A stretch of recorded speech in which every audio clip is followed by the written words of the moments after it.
This is Audible.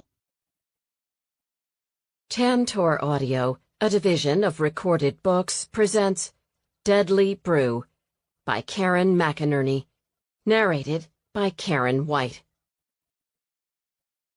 Chapter 1. October in Texas, unfortunately, isn't a lot different from July in Texas, at least weather-wise. If you work in downtown Houston, it just means you keep the AC turned on. But it can be problematic if you live in Buttercup, Texas, and you're trying to keep 2 cows, 3 goats, a flock of chickens, a small peach orchard, and several fields of vegetables alive in 100-degree heat with no rain. I looked out from my kitchen table at the cloudless sky and began to fret again as my eyes dropped to the rows of wilting broccoli starts I'd put out 2 weeks ago. I was watering them twice a day, and they were still struggling. We'd had almost no rain for months. With the grass in the pastures bleached and dead, I was having to pay more than I'd budgeted to feed the goats and the cows, and my already small bank account was rapidly dwindling. It was a good thing I had a well, I thought, as I pushed away from the line of figures I'd been writing out and headed out to move the hoses. If I had a water bill, it would sink me. I'd bought Dewberry Farm, which belonged to my grandmother when I was growing up, almost 2 years ago, and had been slowly bringing it back to life. I loved the yellow farmhouse, the rolling hills carpeted with bluebonnets in the spring, and the slow, friendly pace of life in Buttercup. I'd taken a big risk when I quit my job as a reporter in Houston and put my life savings into the farm. There had been ups and downs, but I'd really come to treasure the rhythm of life in the country. I took great satisfaction in eating cheese I'd made myself, in growing my own vegetables, in bringing life back to the farmstead I'd known as a girl. And it was wonderful being part of a small community. I just hoped I'd be able to keep things going. "I'll come see you in a minute," I called to the goats, who had spotted me and were over at the edge of the fence. Hot Lips, as usual, was chewing on the wire, while her daughter Carrot stood at her side. Gidget and her daughter Priscilla were pushing their noses through the fence and bleating. My Jersey cow Blossom and her daughter Peony were eyeing me with interest, too. It was turning into quite a farm family, I thought with satisfaction. I scanned the tomato plants. I'd planted them in September, hoping for a fall crop, and was chagrined to see yellow, curling leaves on a few of them. When I looked closer, I spotted a few spider mites. Drat! I preferred to water tomato plants from below. Water can spread viruses, but spider mites hate humidity and can be washed off leaves, so I decided to give it a shot. I grabbed the hose and prepared to give the leaves a dousing. As I pulled the trigger on the hose end, there were a few convulsive sprays of water, and then the stream reduced to a trickle. I searched the hose back to the faucet, looking for a kink, but there was none. Was there something wrong with the faucet? Turning the handle did nothing. I detached the hose and walked over to the house to attach it to the hose bib by the kitchen. When I turned the faucet on, though, the same thing happened. My stomach twisted into a knot as I spun the handle again and again. Either there was a problem with my pump, or something much, much worse had happened. My well had run dry. "You want the good news or the bad news?" asked Lenny Freilich when he walked out of the well house. "Bad news first," I said. "Well's run dry," he told me, his mouth sliding into a grimace. "Please tell me the good news is better," I said. "Good news is, if you go deeper, you should be okay," he said. "And how much will that cost?" I asked. "Depends," he said. "Shouldn't be that expensive, though." "No?" I asked, feeling hopeful. "Only a couple of $1,000, he said. "I can't get out for a few weeks, though. Well's going dry all over town." "A few weeks?" I asked. "How am I supposed to water things until then?" "Truck it in," he suggested. "And how much does that cost?" I asked, not wanting to know. He shrugged. "Have to talk to the county, I guess. I don't know the going rate." That's helpful, I thought, glancing up at the sky, still cloudless. "What do I do in the meantime?" I asked. "Fill up some jugs at a neighbor's and see if you can keep things going," he suggested. "And pray for rain." "Don't worry about it now," my best friend Quinn Sloan said when I called her. She owned the Blue Onion Cafe on the square in town. I often came and helped her out to supplement my income. "I'll call around. We'll figure out a way to get you through until you get it going again. It probably won't be until tomorrow, though. Do the animals have enough water to make it until then?" "They do." "Well, stop worrying about it for now and go get gussied up for the witches' ball. It's good timing. People look out for each other here, and when they find out you're in a bind, maybe someone can help you figure something out." With all the well issues, I'd forgotten about the witches' ball, which had created quite a stir in Buttercup. "I'm not exactly in the partying mood," I said, surveying my limp broccoli plants and fretting. "It's like playing the violin while Rome burns." "That's the thing about farming," she said. "You gotta let go of what you can't control. Now go put on your hat and I'll be there to pick you up in 10 minutes. I hung up the phone and reached down to pat Chuck, my bald rescue poodle, who was much more concerned with whether I was going to slip him a piece of bacon than whether the well would miraculously recover. I'd managed to fill a gallon jug with water for him.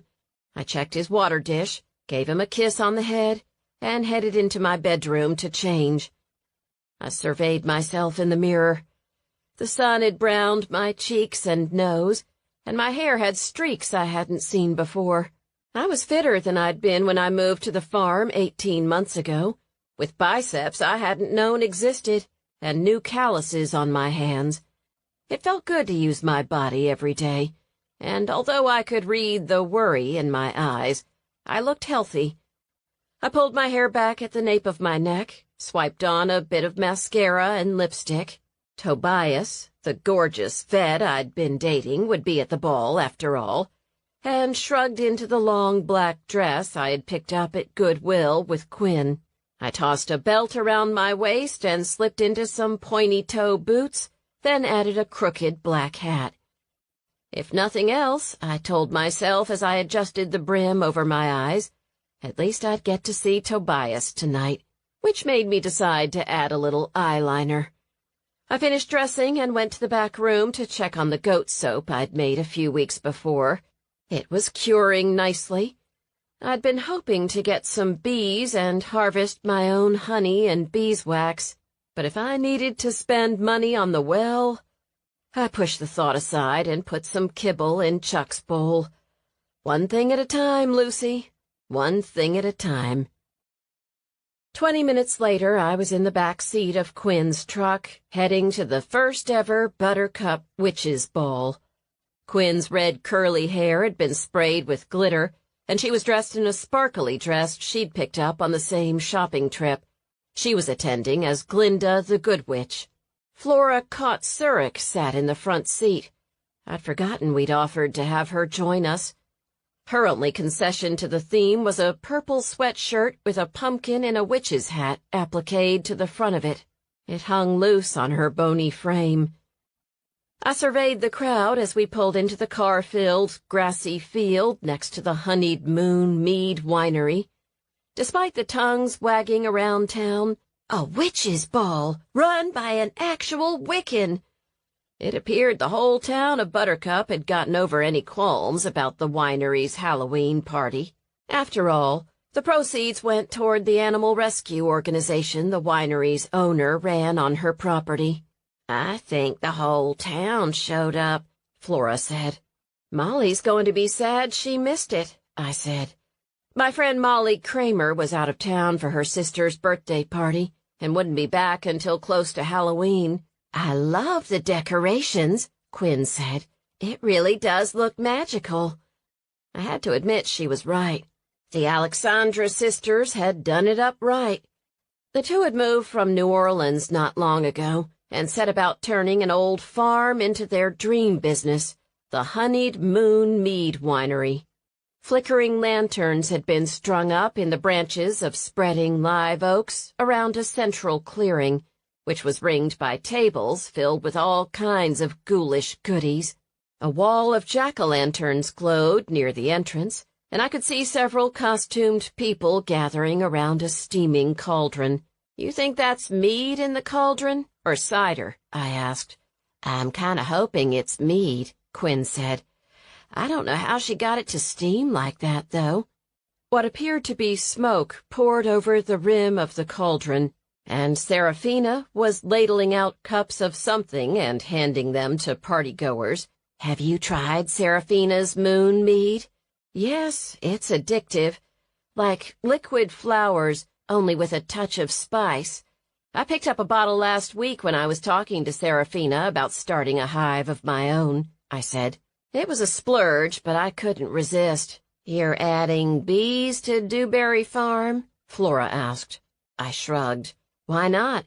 Assuming everything doesn't shrivel from drought, that is." "I'm sure it'll rain soon," Quinn reassured me. "Anyway, assuming I survive the coming winter, I plan to start a hive in the spring. I've got cows, goats, and chickens already. They don't take up too much room."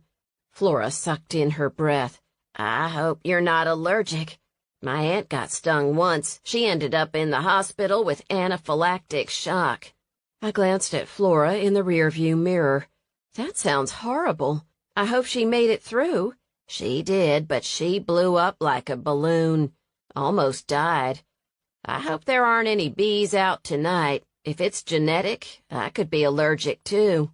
"The hives are well away from the main area," Quinn said. "Besides, it'll be dark soon, and with the cold snap, they're probably all tucked up keeping warm anyway."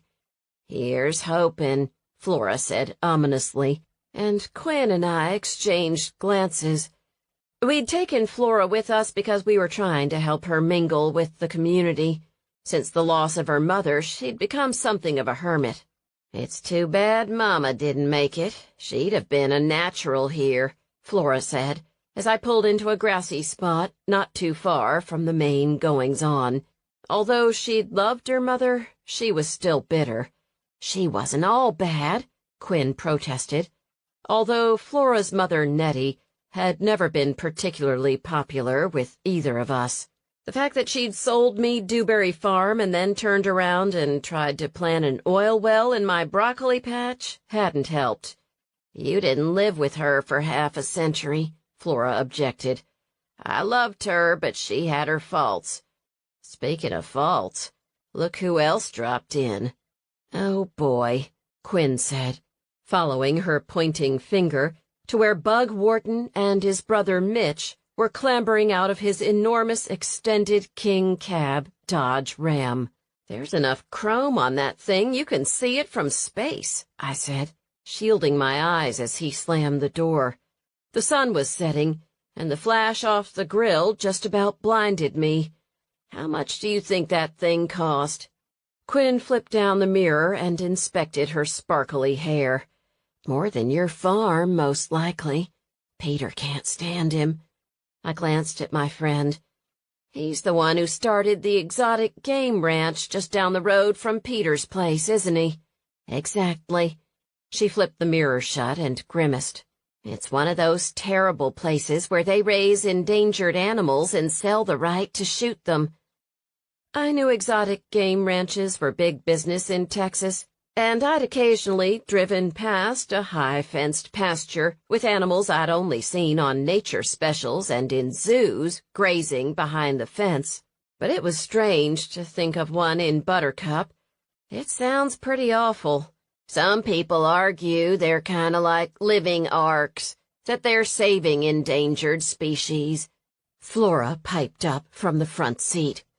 "Mother thought about starting one, actually." "With all due respect to your mother, it sounds pretty heartless," I said. Quinn flipped the mirror open again and wiped a bit of sparkle from her forehead. "Too much glitter, do you think?" "It's Halloween," I said. "Is there such a thing as too much glitter?" She glanced at me. I guess you're right. Looks like Peter's already here, she said, pointing to a van with a verdant scene and Green Haven Farm painted on it. It was Buttercup's only fry-oil-powered vehicle, and it belonged to Quinn's beau, local organic farmer Peter Swenson. Peter and Quinn had been seeing each other for several months, and were so happy I would have been jealous if I hadn't been seeing the handsome local vet, Tobias Brandt. Quinn glanced back up at the mirror and adjusted her hair. I could see a smile of anticipation on her glossed lips. "Ready?" "I am," I said, wondering when Tobias would arrive. My veterinarian boyfriend had had an urgent call out near LaGrange. He said he'd get here as soon as he could. He was a frequent visitor at Honeyed Moon Mead Winery. The owner, Serafina, asked, "What's Peter going as, anyway?" "I think the Grim Reaper," she said as we walked through the pasture toward the wall of flickering jack-o'-lanterns. "He found a scythe in the barn, and he had some old burlap he was planning to dye black. The Grim Reaper and Glinda the Good Witch. Quite a combo," I said, grinning. "I'm hoping to find a Grim Reaper of my own," Flora said, adjusting her sweatshirt. "I hope so, too," I said. "I've got a date in LaGrange this week," she admitted, blushing. "Good for you," Quinn said. "I'm just afraid I'll make the same mistake again," Flora said. Her last boyfriend, fiancé actually, had turned out to be something of a bad egg. "I know what to watch for," Quinn said. "You can talk to me about red flags." "Oh, that's right. Your ex," Flora said with a shiver. Jed Statler, Quinn's ex, had a history of assaulting my friend, and was, thankfully, spending some quality time behind bars for his offenses. "We don't have very good taste in men, do we?" Flora said with a sad smile. "Fortunately, that's changing," I said, spotting Peter, who was wearing a long black cloak and carrying a scythe. "Maybe your guy in LaGrange will turn out to be a Prince Charming." "I'd settle for a Grim Reaper," Flora replied, looking at Peter. "So would Serafina's sister Aimee, from what I hear. Look, there she is now." Sure enough, Aimee's braids had been tucked up into a sparkly headdress, and her dark, almond-shaped eyes were accentuated with heavy eyeliner. Her coffee-colored skin glowed in the low light from the candles. She looked exotic and mysterious, which was appropriate, since she'd set up a booth with tarot cards not far from the steaming cauldron. As we approached, she walked over and tugged on Peter's black sleeve, enticing him for a reading. Reluctantly, he let her drag him over to her booth and arrange him in a chair across from her. "I hate to spoil her moment," Quinn said, as Aimee handed him the big cards to shuffle. We hung back as he gave them a perfunctory shuffle and set them on the table. "What's your question?" Aimee asked in a husky, seductive voice, leaning forward and fixing him with a penetrating gaze. "She is pretty gorgeous," Quinn murmured to me, biting her lip. "Should I be worried?" "I think you're fine," I reassured her in a low voice. "Question?"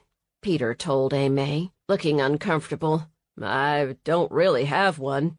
"Nothing about romance?" she asked, fluttering mascaraed lashes. "Subtle," Quinn whispered to me.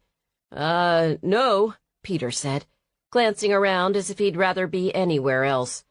Unfortunately for him, he'd inadvertently caught the eye of Tina Marburger, who also had a crush on him. "We'll just do a general reading, then," Aimee told him, looking disappointed.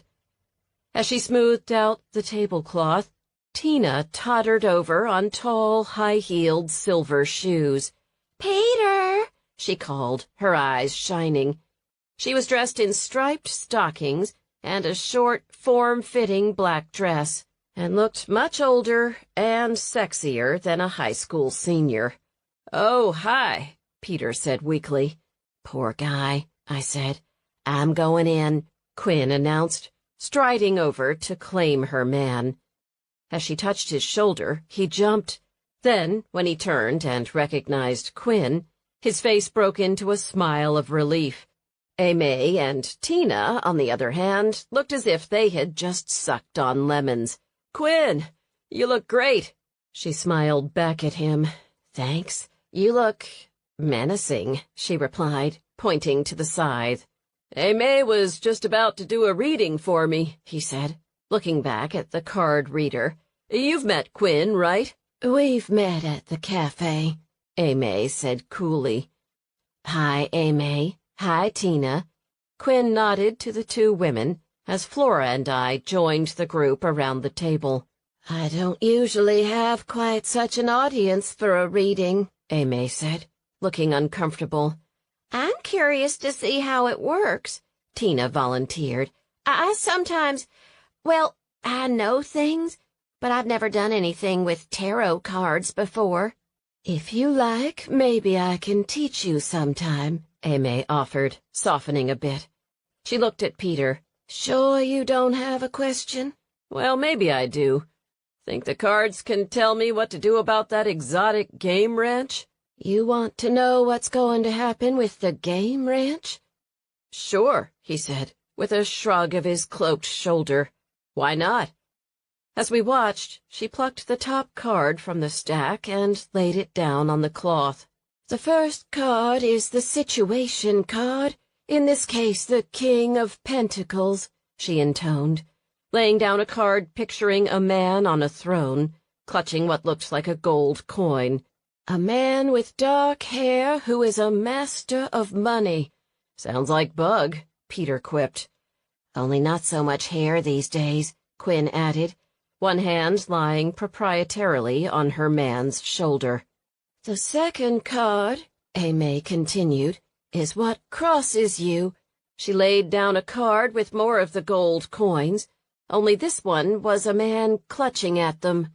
"Greed," she said. "That's about right." As we watched, she put down the rest of the cards. I didn't know how much she interpreted based on what she knew of the situation, and how much was the cards, but she did do a pretty accurate job of describing the situation. A dark-haired man doing something for money that wasn't popular or ethical, which we kind of already knew. The cards didn't say much about what to do, though, at least not that I could see. "And finally," she announced, "the outcome card." She laid down the last card with a flourish, and Tina sucked in her breath. It showed a man dressed very much like Peter, the Grim Reaper, carrying a scythe and riding a pale horse. "The death card," Tina murmured. "Death doesn't always mean actual death," Aimee corrected her. "It often means change, the erasing of something old to make room for the new." "But it doesn't," Tina said, her eyes looking unfocused. "This is an omen." Quinn and I exchanged looks. We'd learned to trust Tina's hunches. "What do you mean?" Quinn asked. "Someone's going to die," she said, and goosebumps crawled up my arms. Chapter 2. "Nonsense," Aimee said, sweeping the cards off the table. "It just means change. Things as they are going to be reshuffled, and there will be something new." "Like an expanded exotic game ranch?" Peter asked. She shrugged. "It's hard to say," she said. "Maybe something we haven't even considered will come to pass. That will be $20, she added. "What?" Peter protested. "I thought it was free." "I'll discount it because I like you," Aimee said, giving him a seductive half-smile. "It all goes to the animal rescue operation anyway."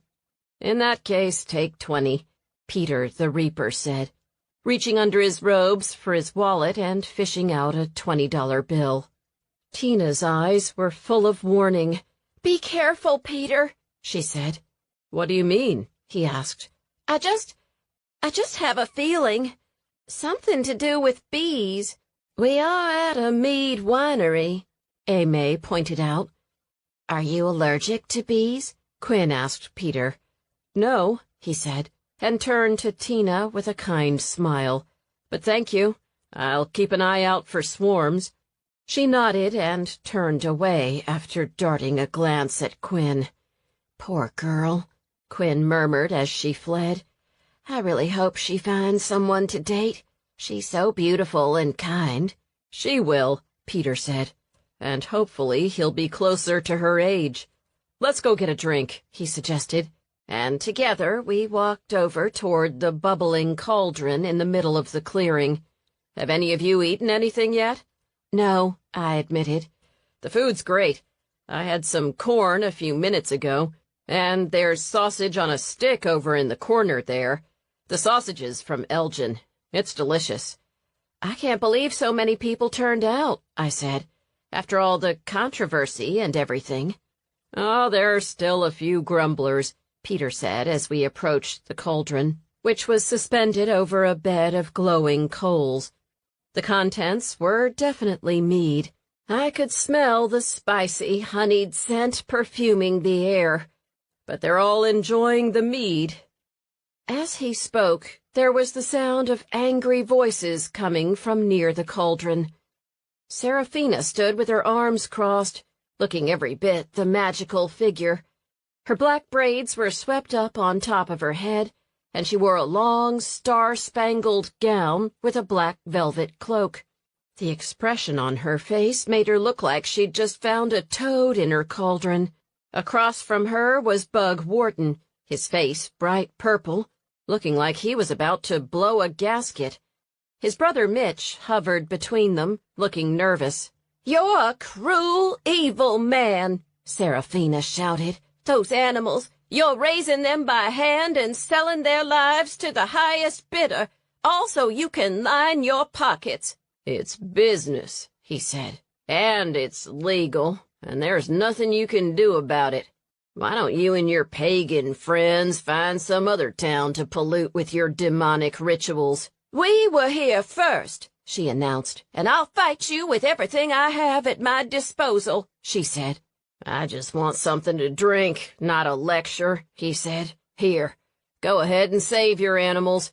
I'll do what I want with mine." He tossed a 20 on the table next to Serafina. "Keep the change." Her tilted eyes narrowed as she handed him a cup.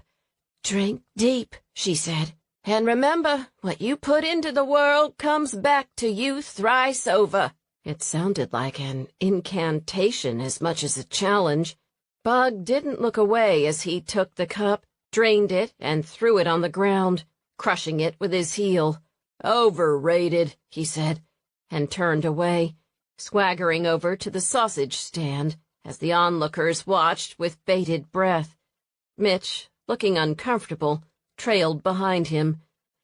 Serafina bent down to retrieve the paper cup and tossed it onto the coals beneath the cauldron, where it flared quickly. Then she brushed her hands off, as if ridding herself of something unpleasant, and turned to the next person in line. "So he's going ahead with the exotic ranch plan?" Peter asked, anger in his voice. He clenched the scythe hard. "It's already a done deal, I'm afraid," I said. "It's so frustrating. I talked to the mayor, but she said there was nothing she could do," Peter told me. So did Serafina. As he said her name, she looked up and saw us, and her face broke into a smile. "Lucy, you made it! And Peter and Quinn, too." "And Flora," I added, as we walked over to where she stood, indicating our sweat-shirted companion. "Nice to meet you, Flora," Serafina said, reaching out to shake the woman's hand. "Can I get you some mead?" she asked. "We'd love some," I said as she ladled up a few more cups. "I can't believe that man showed up here," Serafina said, glancing at the 20 on the table. "I didn't want to take his money, but the animals need everything they can get. Food and litter are expensive." "No luck with the mayor on keeping the ranch from going ahead?" Peter asked. She shook her head as she handed him a cup. "I can file a complaint, but I can't find a way to stop it. "I don't understand why he's doing it," she said. "From what I hear, he's already got loads of money, although I don't know how. Last I heard, he's working part-time down at the courthouse." "I'll talk to the mayor, too," Flora volunteered. "Thanks," Serafina said. "I don't know if it will do anything, but every little bit helps." She turned to me. "Given any more thought to having a hive of your own?" she asked. "I'm thinking I'm going to give it a shot," I said. "Just tell me what to do." "Great," she said, grinning, then turned to Tobias, who had walked up while we were talking. "I hope you don't mind, by the way. One of my rescues isn't looking so hot. Would you mind checking on her while you're here?" "Sure," he said, leaning over to give me a kiss on the head in greeting. "I'm really thankful for what you're doing." She was about to respond when someone yelled, "Help!" from near the sausage stand. It was Bug Wharton's brother, Mitch. "What's wrong?" "It's Bug," Mitch said. "In his truck. He's in trouble. Hurry!" Tobias dropped his cup and rushed after Mitch as he turned and raced to Bug's enormous pickup truck. Peter, Quinn, and I followed. Mitch was right. Bug was in trouble. The truck door was open, and Bug was sprawled across the driver's seat. His face had swelled up, and his lungs whistled as he struggled to breathe. "EpiPen," Bug said in a strangled voice. "Glove compartment." "I've got it," Peter said, racing to the passenger side and throwing open the door. As Tobias unbuttoned Bug's collar, I pulled out my phone and dialed 911. What seemed like an eternity later, Peter dug the syringe out of the glove compartment and handed it to Tobias. As we watched, Tobias plunged the needle into Bug's thigh. "This should work pretty fast," he said. Relief flooded me, and not for the first time I was thankful for Tobias's medical training. I didn't like Bug, but that didn't mean I wanted him to die. Unfortunately, as we watched, his breath whistled in and out a few more times, and then stopped completely. By the time the paramedics arrived, Tobias had been giving Bug CPR for 15 minutes, but there was still no sign of a heartbeat. "I don't understand it," Tobias said, shaking his head as he stepped back and let the paramedics take over. His eyes looked haunted. I could tell he felt personally responsible for what had happened. "We got him the EpiPen so fast." "Maybe it wasn't an allergic reaction," I suggested. "It had the hallmarks of one, though," Tobias said. "No sign of blockage in his throat, and he asked for the EpiPen." He turned to Bug's brother. "Did he have any allergies you know of?" "Bees," he said. "Could it have been the honey in the mead?" I asked, thinking of the cup he'd drained. Tobias shook his head. "Highly unlikely. It's the venom that causes the allergy, not the honey." "I didn't see any bees," I said. "Plus, it's getting dark. They usually aren't out now." "There's one there," Peter pointed out. He was right. There was a small, lifeless, black and gold body in a crumpled cone of paper in the front seat. "There was one in the cab when we got here," Peter said. "It flew out when I opened the door." He reached for the cone of paper. "Don't touch it," I warned him. "It could be evidence." Mitch Wharton blinked, and I took a look at him for the first time. He looked like his brother, but scaled down somehow. His chin was a little less strong, and although he and his brother shared a barrel chest and 6 feet plus in height, somehow Mitch seemed less of a presence, like a cup of tea from the second steeping. "Evidence?" he asked. "Of what?" As Tobias and I exchanged looks, a siren blared next to us, announcing that Sheriff Rooster Kotsurek was on the scene. "Thank goodness we have the professionals involved," Quinn said dryly. "What's going on here?" Rooster crowed as he heaved himself out of his Crown Victoria, his reddish wattle wobbling over his too-tight polyester collar. "This man stuck my brother in the leg with an EpiPen and he died," Mitch volunteered. "It looked like an allergic reaction," Tobias said. "He asked for the EpiPen. And you're the one who told me where it was," Peter pointed out. "It looks like someone might have put some bees in the truck," I said, pointing to the cone of paper on the front seat. Rooster squinted at the dead bee on the paper and then at me. "I'll talk to you all separately in a minute," he said, in a typically imperious manner, and jabbed a finger at a scrubby oak tree a few yards away. "Go stand over there." We followed instructions, lingering under the low branches of the ancient tree, while the paramedics loaded Bug into the back of the ambulance. Tobias was looking more shaken than I'd ever seen him. "Maybe I shouldn't have used the EpiPen," he said. "If he had heart trouble, I may have caused him to have a heart attack." "He was already struggling when you got to him," I pointed out. "His face was swollen, he couldn't breathe, and besides, his brother said he thought it was an allergic reaction." "But the EpiPen didn't work," Tobias said. "Maybe it was a faulty syringe," Peter suggested. "He asked you to use it. He obviously thought he was having a reaction, too." I squeezed Tobias's arm. "You didn't do anything wrong," I reiterated. "You can't save everyone." "I probably shouldn't have done it," he said. "I'm a vet, not a human doctor." "You were trying to help," I reassured him. "You did what he asked you to do." "I'm the one who fished it out of the glove compartment," Peter said. "And I'm the one who called PETA to do a demonstration in front of his ranch the other day." Quinn grabbed Peter's arm.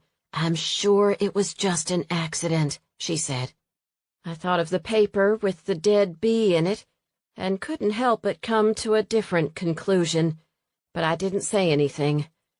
But as I looked over at Mitch Wharton, who was rocking back and forth with his hands in his pockets, his lips in a thin grimace, I wondered how he really felt about his brother's death, and who inherited the game ranch now that Bug was gone. It was dark by the time we loaded back into the car, any festive feelings long gone. Once we'd answered Rooster's cursory questions, we'd gone back to the ball to try to regain some of the fall magic. But Bug Wharton's death had thrown a pall over things. The crowd had largely dispersed, and no one wanted mead anymore. "Even in death he managed to ruin things," Serafina said, as we followed her to the house. "This was supposed to be the big fundraiser for the animal sanctuary, and now everyone's gone home. And Rooster won't let me serve any more mead, not that anyone would drink it. They think Bug was poisoned. That's what people are saying," she told me. "I can't believe he had to pick the mead winery to get stung by a bee. I know the mead wasn't poison, so that's got to be what happened. I mean, if you're allergic to bees, shouldn't you stay away from them?" Tobias and I exchanged glances. Serafina didn't seem too upset about Bug's death, that was for sure. "So instead of promoting my business and helping the animals," Serafina continued, "the whole witches' ball backfired on me, thanks to that stupid Bug Wharton." She was seething as she unlocked the door and led us into the farmhouse, but her whole demeanor changed as soon as she squatted down next to a large crate by the front door. "How are you doing in there, sweetheart?" she cooed as a little dog with a pink nose came to lick her through the crate's metal grid. She opened the crate and scooped up a small, bald, sore-covered dog. "I think she's looking a little better, don't you?" she asked. I blinked. If this poor creature was looking better now, I hated to think of what she'd looked like before. Her skin was covered in sores, and her paws were bright red and swollen. "What happened?" "Neglect," Serafina said as she handed the little dog to Tobias. "Untreated mange and lots of secondary infections." "Are you giving her the ivermectin?" Tobias asked as he inspected the little dog. "I am," she said. And I'm doing the baths and wiping down her feet, too, just like you suggested. I just wanted you to check on her." He peered into her eyes, then put her down for a moment, and watched as she made a beeline for Serafina, putting her small, swollen paws on the young woman's leg, begging for attention. She bent down and fondled the little dog's ears, then picked her up. "She looks good to me," he said. "The swelling is going down, and the sores are healing. It will just take time, but if you keep treating her, you should be able to lick the mange. She seems steady on her feet and her eyesight is good, so there are no ill effects from the medication, at least none that I can see. Let me know if she has tremors or seems to have any vision problems." "I will," she said. "She's such a sweetheart. I know when she's healed, she'll be gorgeous." She rubbed the little dog's head and surveyed the living room, which was covered in boxes of paper cups and napkins. It was obviously a staging area for the witches' ball. "We didn't even get to do the costume contest," she said bitterly. "Maybe we can do a redux closer to Halloween," I suggested. "We'll see," she replied with a sigh. "I just hope I can make enough to keep things going for the dogs and for the winery." "I know the feeling," I told her. "My well dried up. Are you sure it's not just a problem with the pump?" I shook my head. "Lenny doesn't think so. He's coming back tomorrow to talk about options." I sighed. "I think it's time to head home, unless you need a bit of help cleaning up." Peter and Quinn had already taken Flora. She shook her head. "May and I will deal with it in the morning. I just can't look at it tonight." "I'm sure everything will look brighter in the morning," Tobias suggested. "I doubt it, but thanks for the positive thinking," Serafina said grimly. My cell phone rang just as I finished milking Blossom the next morning. It was Quinn. As I sent the tawny Jersey cow to join her daughter in the pasture and walked toward the house with the milk jug, I hit talk and held the phone to my ear. "Any news?" I asked, opening the screen door and stepping into the house that had been my grandmother's when I was a girl. "He died of an allergic reaction," she said. "Tobias was right about that." "He'll be relieved," I said, sliding the jug onto the tile counter as my bald poodle Chuck nosed at my ankles. Tobias had been uncharacteristically silent on the way home the night before. I knew he felt personally responsible for what had happened to Bug. But why didn't the EpiPen work? "That's the mystery," she said. "Is Rooster looking into the bee angle?" "I don't know," she said. "Mandy Vargas from the Buttercup Zephyr just swung by and asked me a few questions. Don't be surprised if you hear from her, too. Oh, and watch out for your livestock. She told me there's word of a chupacabra in the area." "A what?" "A chupacabra," she said. "You know, that mythical wolf-like thing that preys on livestock. A few of the Chovanex goats were attacked the other night." "Oh, no," I said, peering out the window at my little flock, which thankfully seemed to be okay as they nosed the perimeter of their pen. "I'm guessing it's more likely a mountain lion than a chupacabra, though. Gus Holt saw something that seemed too weird to be a coyote out by his ranch the other night," Quinn said. "Said his chickens were all upset about something, and he just caught a glimpse of it, but it wasn't like anything he'd seen before." "Everybody's spooked with Halloween coming up," I said. There'd been nothing but ghost stories in town lately, including a juicy one involving the derelict old farmhouse Quinn had convinced me to move on to Dewberry Farm. "Still no ghosts on the Ulrich homestead, by the way," I informed her. Quinn had talked me into rescuing the 100-plus-year-old house and moving it to a knoll overlooking Dewberry Creek. I glanced out the farmhouse kitchen window toward the recently relocated house, which was half obscured by a cottonwood tree. "I'm so glad you saved it," Quinn said.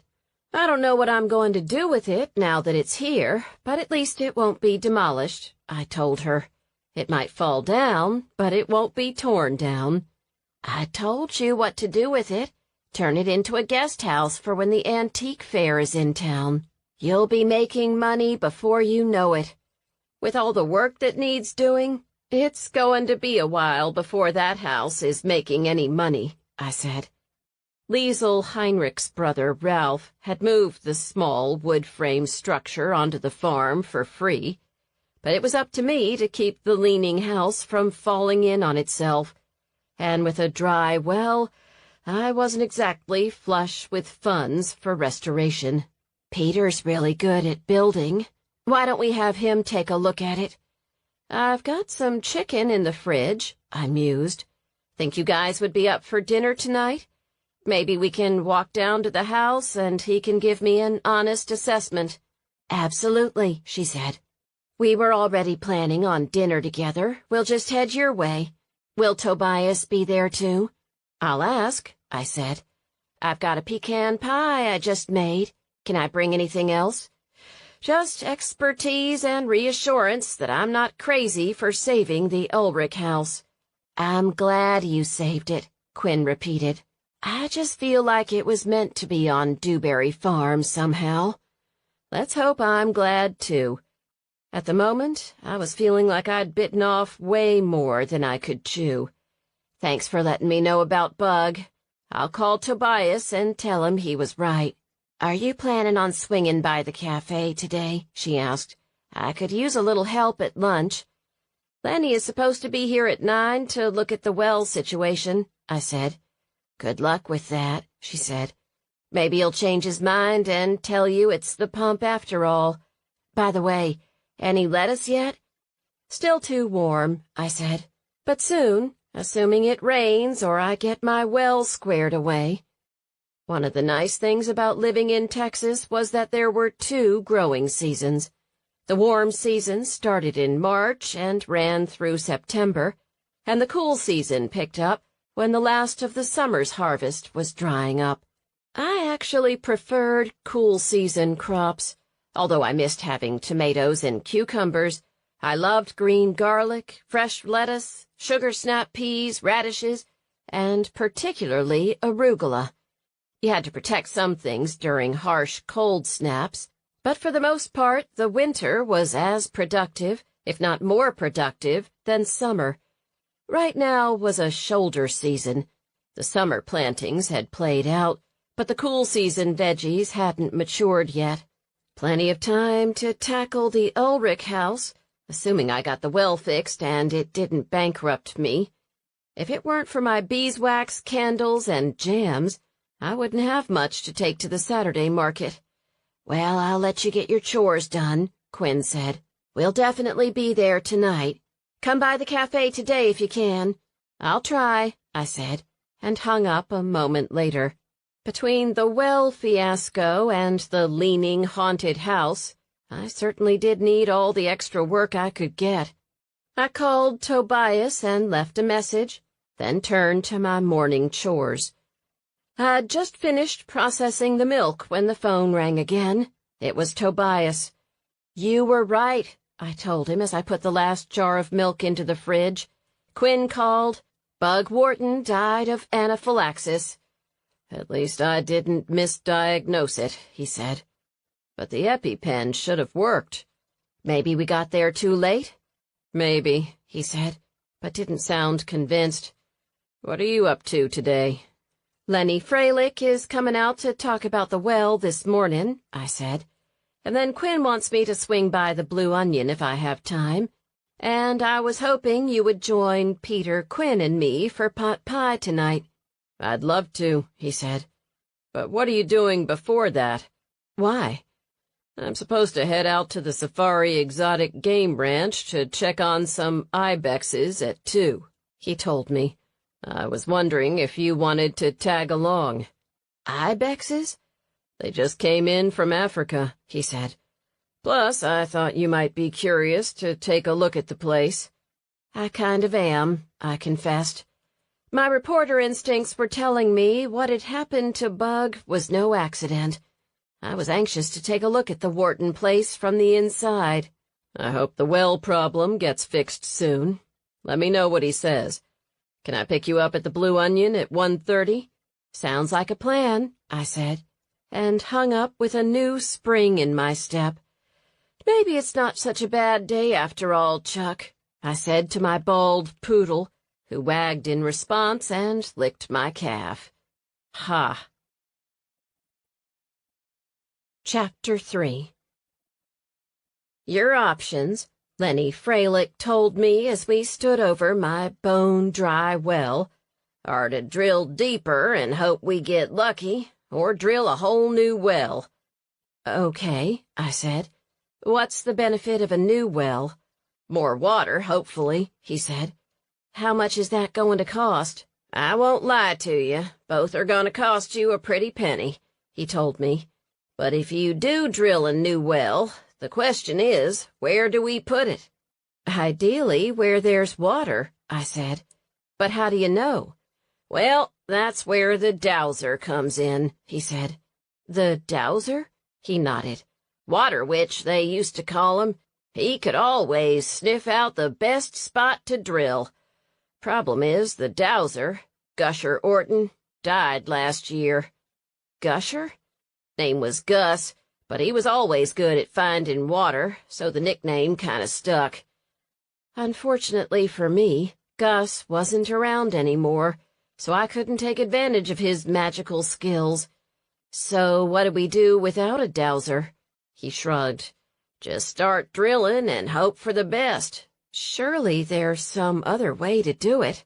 I'll look into it and get back to you, he told me, not meeting my eyes. What can I do in the meantime? A few things. You can spend the money to get a tank of water out here, he said. That doesn't sound cheap. Any other options? He glanced up at the cloudless sky. Pray for rain. Do you know anyone who can douse a well? I asked Quinn as I walked into the kitchen of the Blue Onion later that morning. Only one I know of was Gusher Orton, she told me as she tossed a big bowl of salad, and he passed. That's what Lenny said. I sighed and tied on an apron, taking in an appreciative sniff of the fresh bread-scented air. It was a good thing I got a lot of exercise down at the farm, or I'd be the size of a house with all the day-old baked goods I took home from the cafe.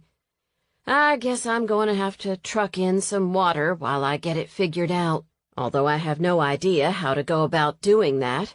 I've got to have something for the animals to drink, and to water my seedlings. I'll see what I can find out for you, Quinn said. I guess I can't do anything about it right now, I said glumly. We'll work it out. Maybe Peter can help. The fire department's got a pumper truck. That might work as a stopgap, I agreed, feeling a slight ray of hope. Need me in front today? That'd be great, Quinn told me, as I grabbed a pad and pushed through the swinging door to the front of the cafe. The Blue Onion was a fixture on Buttercup's town square. With Quinn's charming touches, a mix of antique tables and chairs, white curtains, and refinished pecan floors, along with little vases of flowers on each table, it was a haven of hominess and comfort. The delicious breads and sweets in the glass case by the register, and the yeasty aroma of baked goods wafting through the air, had won Quinn a loyal customer base. And although it was early for lunch, the little cafe was bustling. I spent the next hour and a half taking orders and half listening to the gossip about Bug Wharton's recent demise out at the Honeyed Moon winery. I heard it was that potion she served up that did him in, Max Gunther, a retired rancher, said as he swilled iced tea. Oh, nonsense, his wife Jean said. It was honey wine, not bee venom. Besides, I heard he was stung on the way back to his truck. I'll bet they put a spell on him because they didn't like him shooting all those exotic deer. You were there when it happened, weren't you? Max asked, narrowing his eyes at me.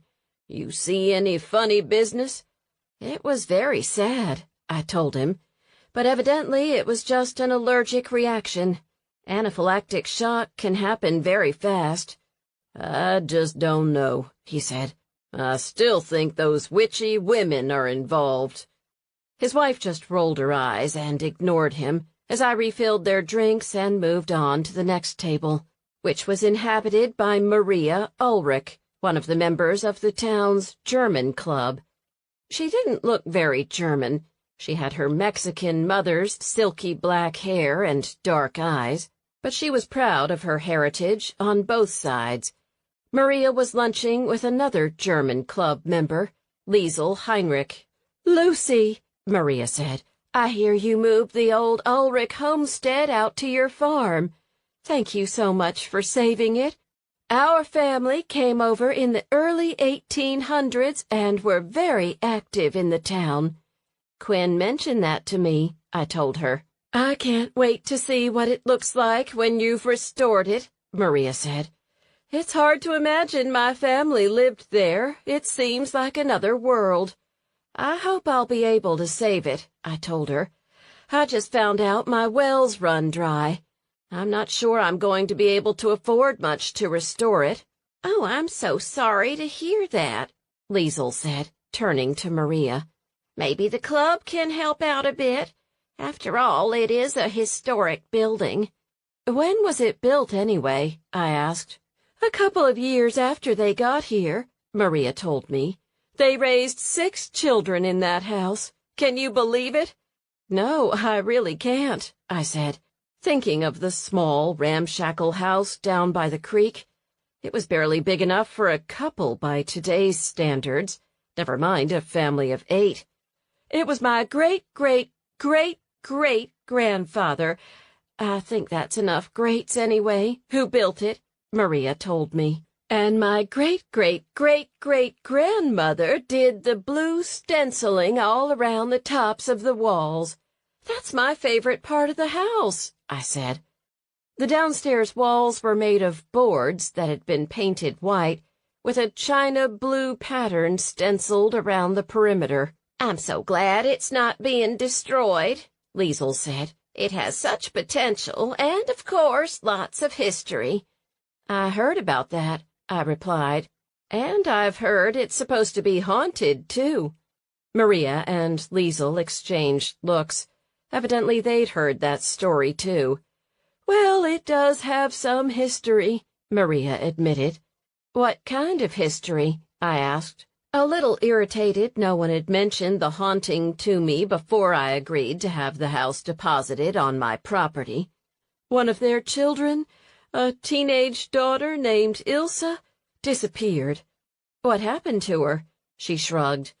"Nobody knows. She was never heard from again." "So is the ghost supposed to be your grandparent or the missing girl?" They glanced at each other again. "Nobody knows for sure, but rumor has it it's the ghost of Ilsa. My grandmother said she saw her once in the upstairs window," Maria admitted. "Still, it's an adorable house," Liesl put in quickly. "It is," Maria agreed. "I'd have taken the house myself, but I live in town and I don't really have any land to put it on." "It's a cute little house," I told her. And it was.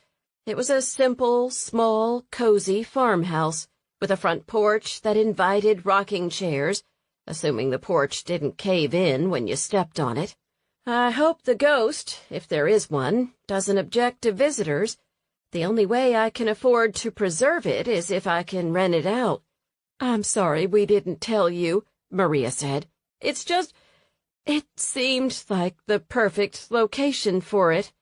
"We'll see what we can do to help," Liesl rushed to add. "We'll take it up with the club." I sighed. What was done, and it was a cute house, despite its history. "If you know anyone who can help with my well, I'd appreciate that, too." "With the drought, lots of folks are having water problems," Maria said. "Happening more and more the last few years. Maybe this wasn't the best time to take up farming." "There's never a perfect time to do anything," Maria said. Sometimes you just have to take the plunge. Like buying a haunted house that was fallen in on itself, I thought grimly, as I refilled their iced tea and headed back to the kitchen. I had just cashed out my last check when Tobias walked into the Blue Onion, wearing jeans and a faded blue t-shirt that stretched over his chest and biceps in a way that made my heart skip a few beats. "Hey," he said, with a slow smile that did nothing to help my heart rate.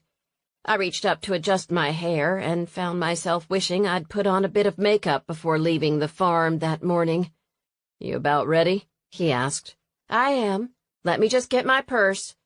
I ducked into the back, shed my apron, and told Quinn Tobias had arrived and that we were heading over to Bug Wharton's place.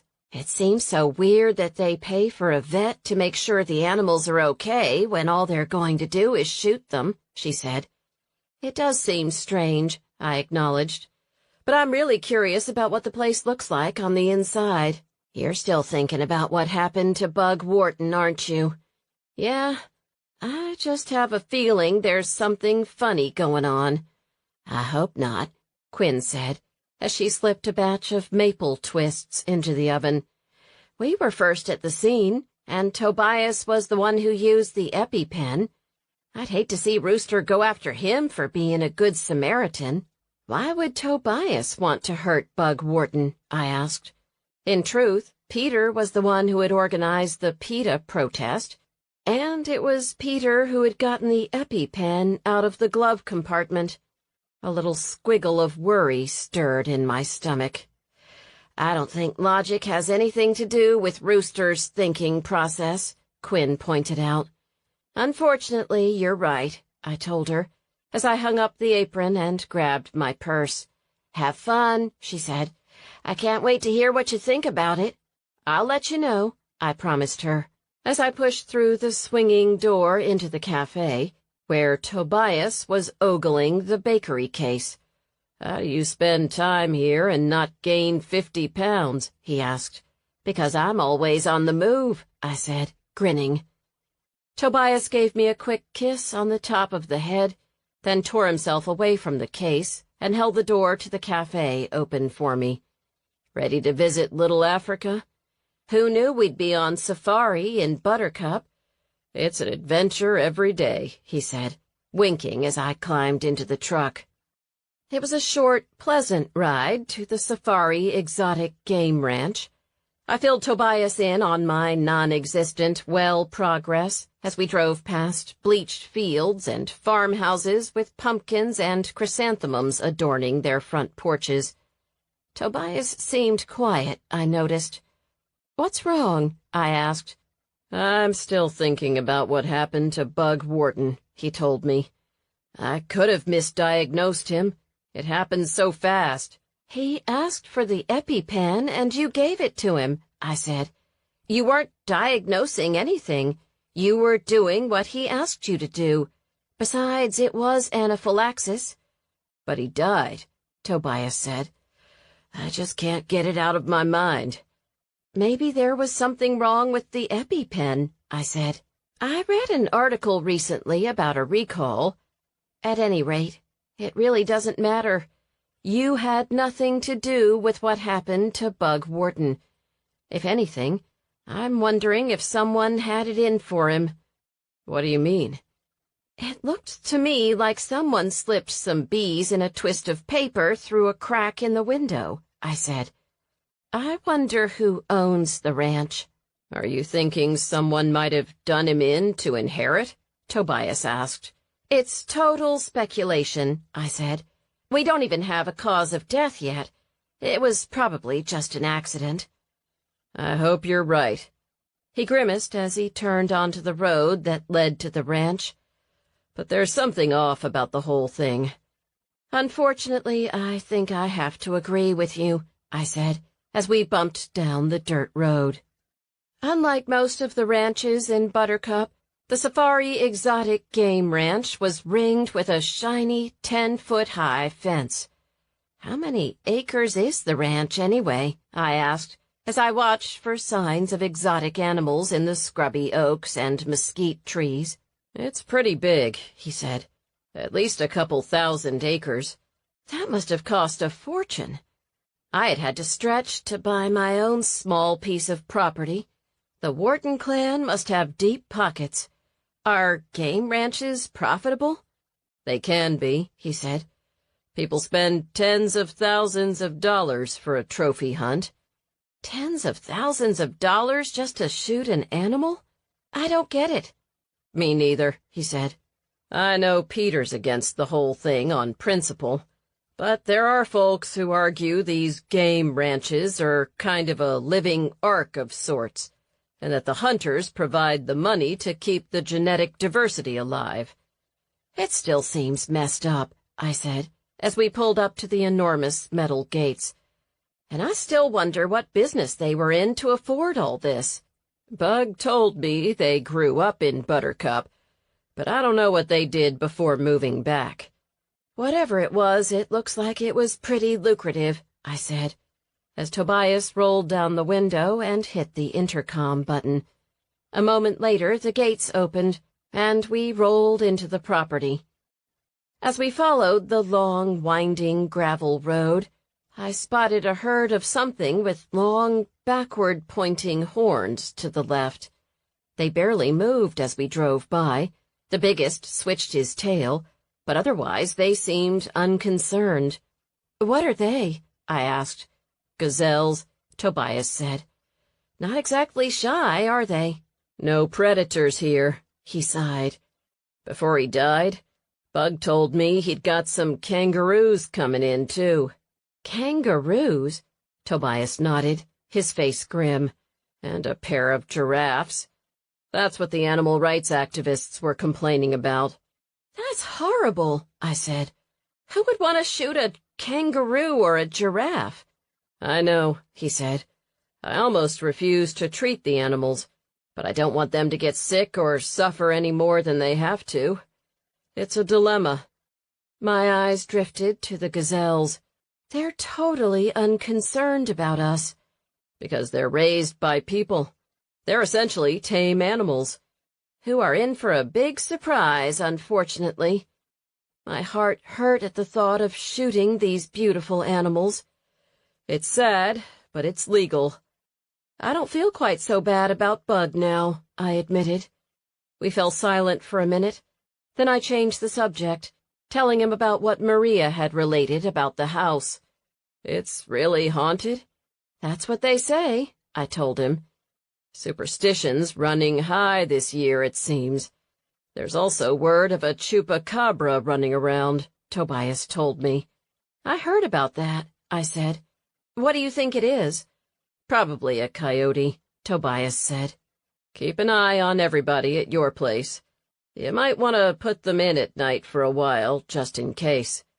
As he spoke, we turned a bend, and the main compound of the ranch came into view. "Nice place," I said, admiring the large log cabins arrayed around a small lake, along with a low-slung main building with a long front porch and an expensive-looking metal roof. "It is," he said, following a small dirt road past the compound. Beyond a stand of trees was a barn and a few large pens, in which a few animals with huge, curved horns huddled under a shelter. "What are those?" I asked. "They're the animals I'm supposed to look at, I imagine," he said. "They just brought them in from Africa." He pulled up under a tree and cut the engine, and as we got out of the truck, a wiry man in jeans, scuffed boots, and a straw hat walked over to the car. "Hey, Jose," Tobias greeted him, shaking his calloused hand. "How's it going?" "Not too bad, considering," Jose answered. "I'm sorry about your boss," he said. Jose shrugged. "It's life. I just hope I still have a job." "Has the sheriff been by at all?" he asked. "Not that I know of," Jose said. "But the other Mr. Wharton could be the person to ask about that." He was very guarded about his bosses, evidently. As I walked around the truck, Tobias put an arm around my shoulder. "This is my girlfriend, Lucy Resnick. Lucy? Jose. "Nice to meet you," I said, shaking his calloused hand. His face was tanned and weathered, and his dark eyes were quick and intelligent. "Jose's in charge of all the animals here. He's been caring for livestock since he was a boy. Lucy's just starting a farm of her own. Hard work," he said, and I couldn't disagree. "What animals?" he asked. "2 cows, 4 goats, and some chickens," I told him. "Goats are very clever," he said. "You have to watch them." "So's one of my cows," I said. "She likes to head to town every chance she gets." "We've had a few escapees here, too," Jose said, his words slightly accented. "Someone's been cutting the fences." "When did that start happening?" Tobias asked. "A few weeks ago," he said. "Mr. Wharton thought it must be those protesters, or the witch ladies. They don't like the ranch very much." "I gathered," Tobias said. "Did you get all the animals back?" "They didn't go far," he said, "and they always come back for corn. The new ones are over here," he told Tobias, waving him toward a small pen in the lee of the barn. 3 tawny animals with long horns were huddled against the side of the barn, looking nervous. As Tobias unlocked the gate, I hung back. "I don't want to freak them out any more," I said. "I'd feel safer with you out here anyway," he said. I hung over the side of the fence as he and Jose approached the animals, talking softly so as not to scare them. They shuffled and snorted a little bit, but the 2 men exuded such calm and confidence they didn't run. As Jose put one hand on the smallest ibex's nose and talked to her in lilting Spanish, Tobias quickly did an exam. Jose fed her a carrot as Tobias took blood, and then they moved on to the next animal. Within 20 minutes they had finished, and the animals frisked around a little as Jose and Tobias let themselves back out. "They look good," Tobias said. "Are they eating well?" "Not for the first few days, but they're settling in now." "Do you have their papers?" "In the office," Jose said. "Hold on, I'll get them."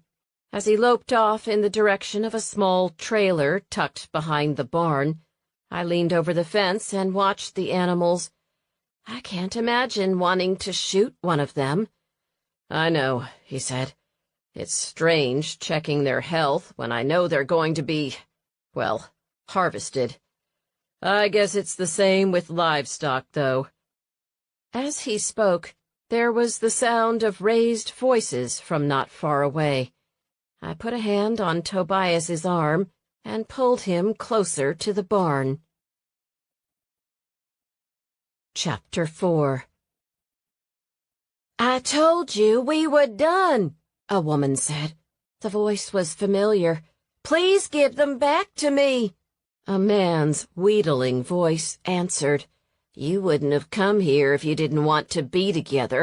"I don't want to be together," she said. "I just came back to pick up my things." "But, sweetheart," he said, "we were so good together." "It was a mistake. Just give me my stuff back. Just one last kiss." Tobias and I exchanged glances. I peered around the side of the barn, but I couldn't see anyone. "No, leave me alone." "You came here," he said. "Besides, why would you want to go now?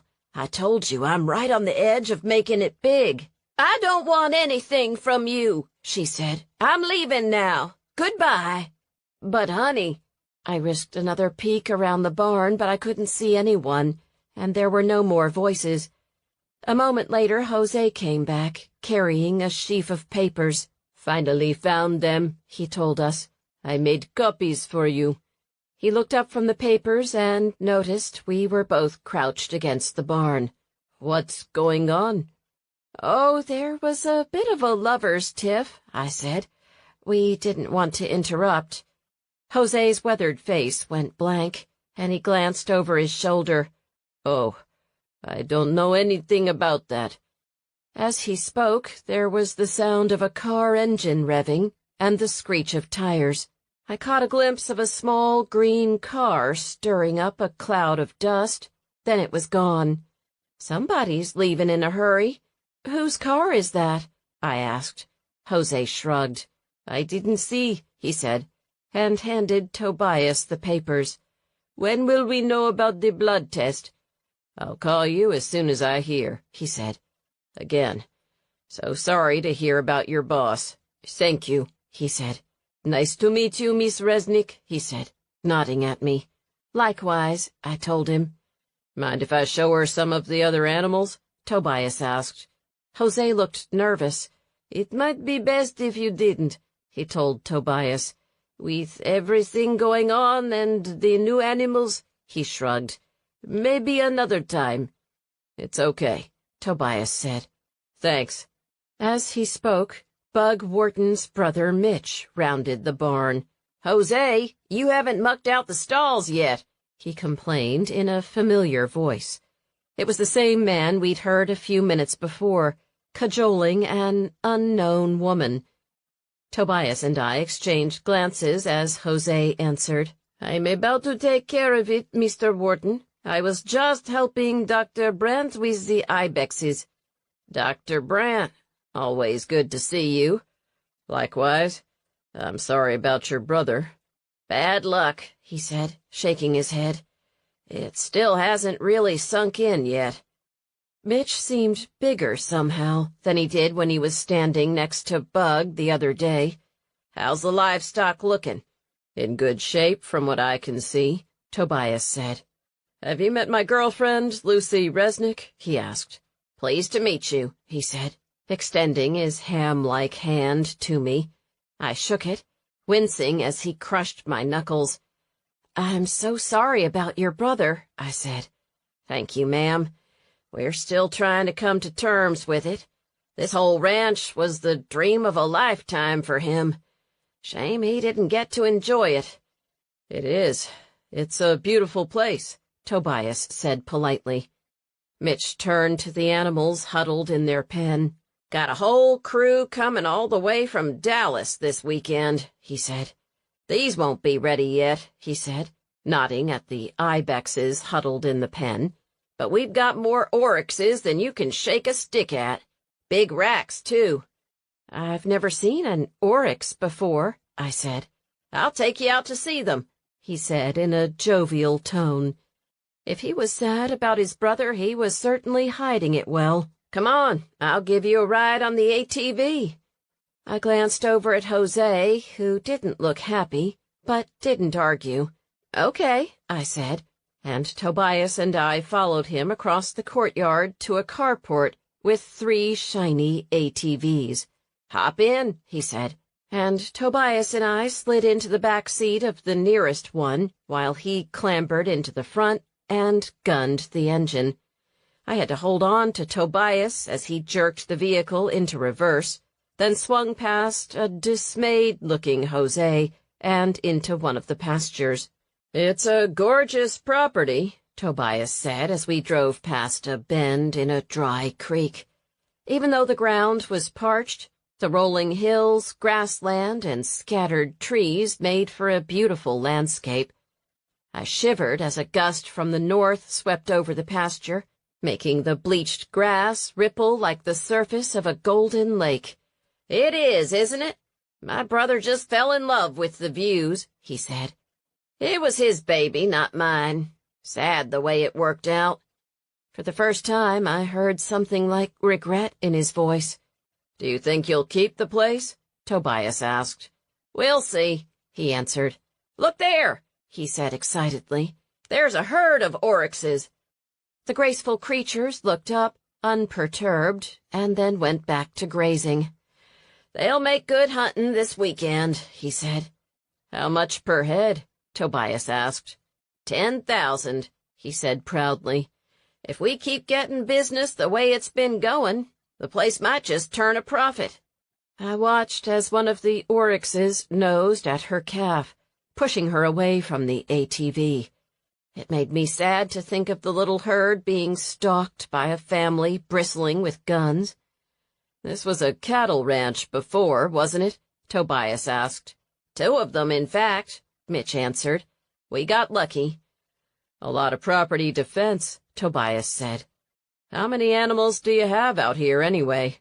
I lose track, he said, as he zoomed close enough to the animals to startle them.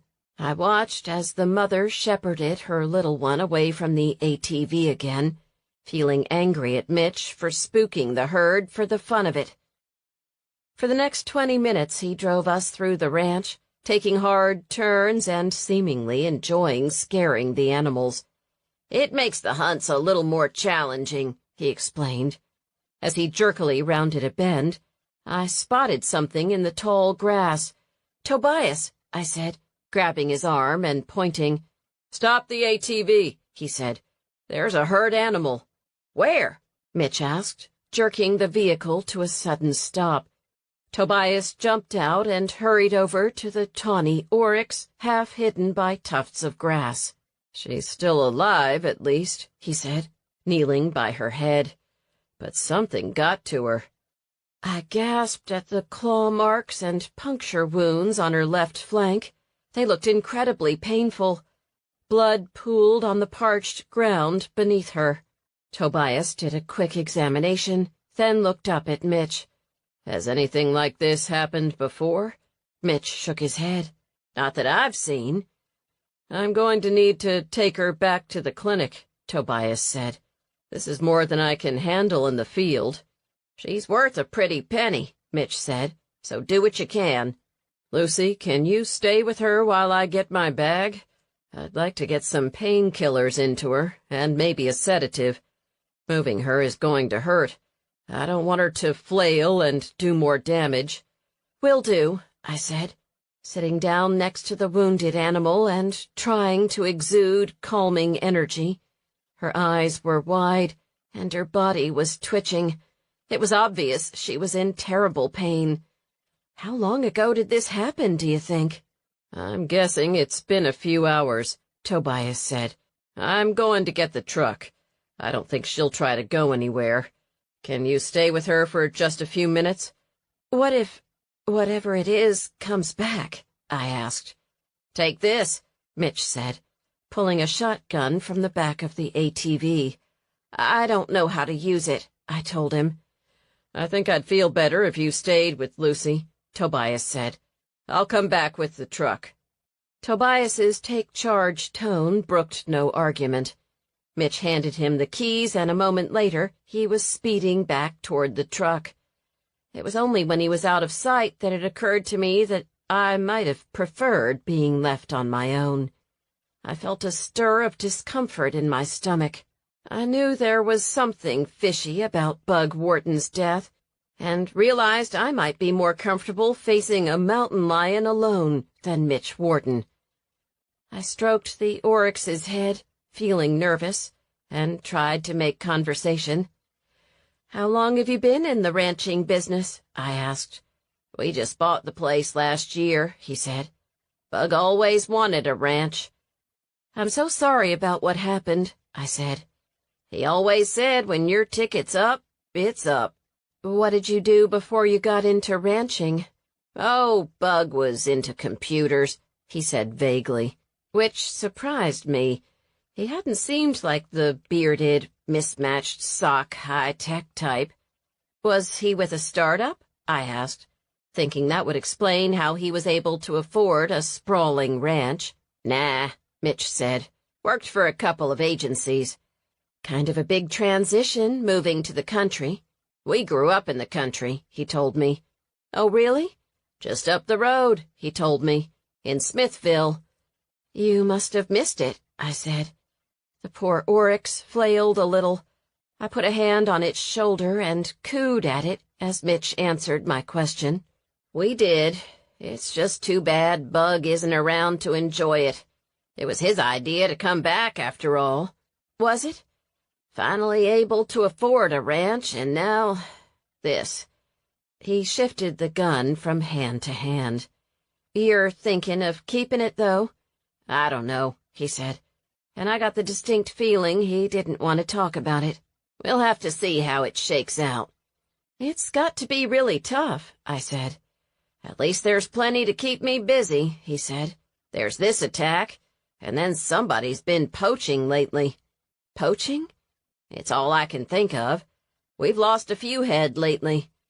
"Could be a mountain lion," I suggested. "A mountain lion can't drag a whole oryx off the property," he said. "Are they shooting them or stealing them?" He shrugged. "It's a big property." Before he could say more, he was interrupted by the sound of Tobias's truck. The oryx's nostrils flared, and the whites showed around her eyes. "It's okay," I crooned as Tobias hurried over to her. He injected her with an anesthetic.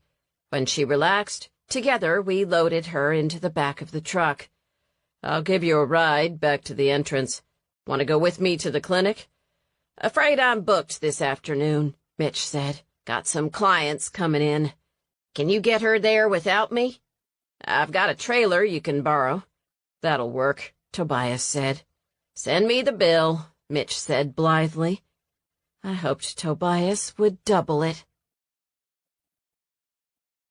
Chapter 5. "Mitch Wharton's a jerk," I announced to Tobias once we'd gotten the oryx stitched up and settled. I'd helped him out with the surgery, scrubbing up and handing him tools as he needed them because his assistant was out on a call. It wasn't my favorite thing to do, but I'd learned a few things. "He is a jerk," Tobias agreed as he did a last check on the bandages. "But I try to take care of the animals." "Do you think he did in his brother?" He stood up and stepped away from the oryx, who was still sedated. "No way to know, but he didn't seem too broken up about it." "I wonder what Bug's will looks like." "You're thinking about that conversation with the mystery woman?" Tobias asked as he let himself out of the oryx's stall. "I am. He told her he could give her anything she wanted now. I wonder who she was." "Whoever it was, she certainly wasn't buying it, was she?" "No, but he has something she wanted." "All kinds of mystery," Tobias said. "And I'm sure you'll find out." "I hope so," I said. "I have a bad feeling about this." "Have you talked to the folks over at the winery since it happened?" "No," I said, "but I'm thinking about it." "It'd be worth looking into," he said. "I think so, too. I just wish I knew what was in that will." "I'll bet Quinn could find out." He was probably right. "You don't think this was an accident either, do you?" I asked him. He shook his head. "I'm worried about Peter, to be honest. Rooster can't stand him, thinks he's an Austin hippie, and he and Bug had a shouting match at the protest just last week. And then May pulled that death card. It wasn't looking good. I'm not saying Rooster's going to arrest Peter. I'm not sure how you call anaphylactic shock murder. But I think it might be smart to ask around a little bit, just so there's some other plausible explanation in case he does."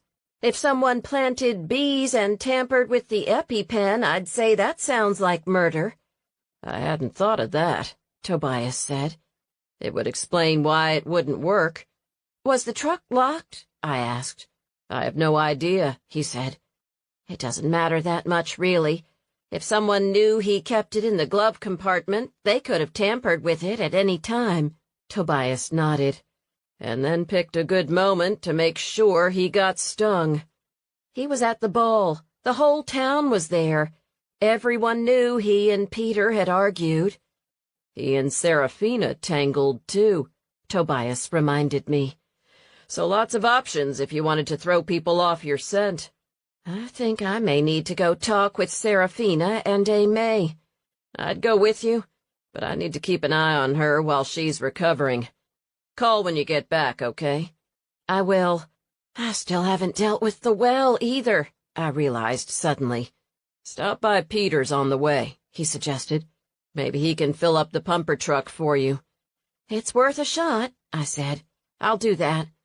He gave me a kiss as I headed toward the door. "Keep me posted." Peter wasn't home, unfortunately, so I headed on to visit Serafine and May. The Honeyed Moon winery looked just as magical in the daytime as it had at the ball. The cauldron was gone from the fire pit, but the pumpkins and straw bales remained in the courtyard between the barn and the farmhouse. Chrysanthemums spilled out of pots by the front door of the barn, the winery's main working space, and a tangle of queen's wreath climbed up the side of the building, a profusion of blooms swaying in the light breeze. Clumps of Mexican bush sage bloomed rich purple, and the soft velvety flowers were buzzing with bees. A sweet, honeyed smell hung in the air, and I could hear the sound of humming from the barn. "Hello?" I called as I approached the big double doors, which were ajar. "Come in," I recognized Serafina's voice. "It's Lucy," I said as I stepped into the cool, sweet-scented interior of the barn. "You've got perfect timing," Serafina said as she fitted a small valve-looking object to the top of a big glass jug. The air smelled intoxicating. In addition to honey, there was a lingering scent of summer peaches. She was working at a big wooden farm table in the middle of the barn. The space was outfitted with several tables, a variety of enormous pots, something that looked like a stove, an assortment of intimidating-looking, to me anyway, equipment, and a few funnels. There were racks of empty bottles and several rolls of Serafina's hand-designed honeyed moon labels. "I'm just finishing up this batch of melomel." "What's melomel?" "It's a mead flavored with fruit," Serafina said as she stepped back to observe her work. A dozen glass jugs filled with amber liquid. Despite last night's fiasco, I was glad to see that she seemed to be in good spirits. She wiped her hands on her overalls, and I found myself envying her.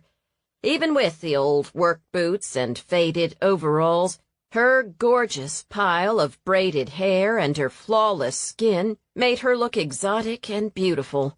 "We put up a lot of the peach harvest as puree in the spring so that we can make it all year round. It's one of my favorites," she said. "Customers like it, too. One of the stores in Austin sells out almost as fast as we can make it." "How long does it take to make?" "Now that it's mixed, it'll take 3 rackings, 3 or 4 months before it's done," she said. "We keep everything in a climate-controlled room in the back of the barn and label it so we don't lose track of it. Here, come help me put these carboys in and I'll show you." "Carboys?" "That's what these glass containers are," she informed me as she lugged one onto a cart. "It's what we use to ferment the mead." I grasped one of the warm jugs and slid it onto the cart. "A lot of people use plastic, but we like to use glass. We're on the lookout for more used equipment. We're trying to expand." "That's great news," I said. "Are you sure you can spare me the bees in the spring?" "Of course," she said as she loaded another carboy onto the cart. "We've found a supplier for the honey. She's given it to us at a really good price, and it's delicious stuff, all local." "Think she'd be interested in supplying beeswax, too?" I asked. Beeswax candles were one of my most popular market items. "I'll ask," she said. Together we finished loading the carboys onto the cart, and I watched as Serafina tied a label to each of them. "What are those for?" I asked. "They tell me what it is and when it was made," she said. "When you make as much mead as we do, you have to keep track. I put it on my calendar, too, so I have a master list."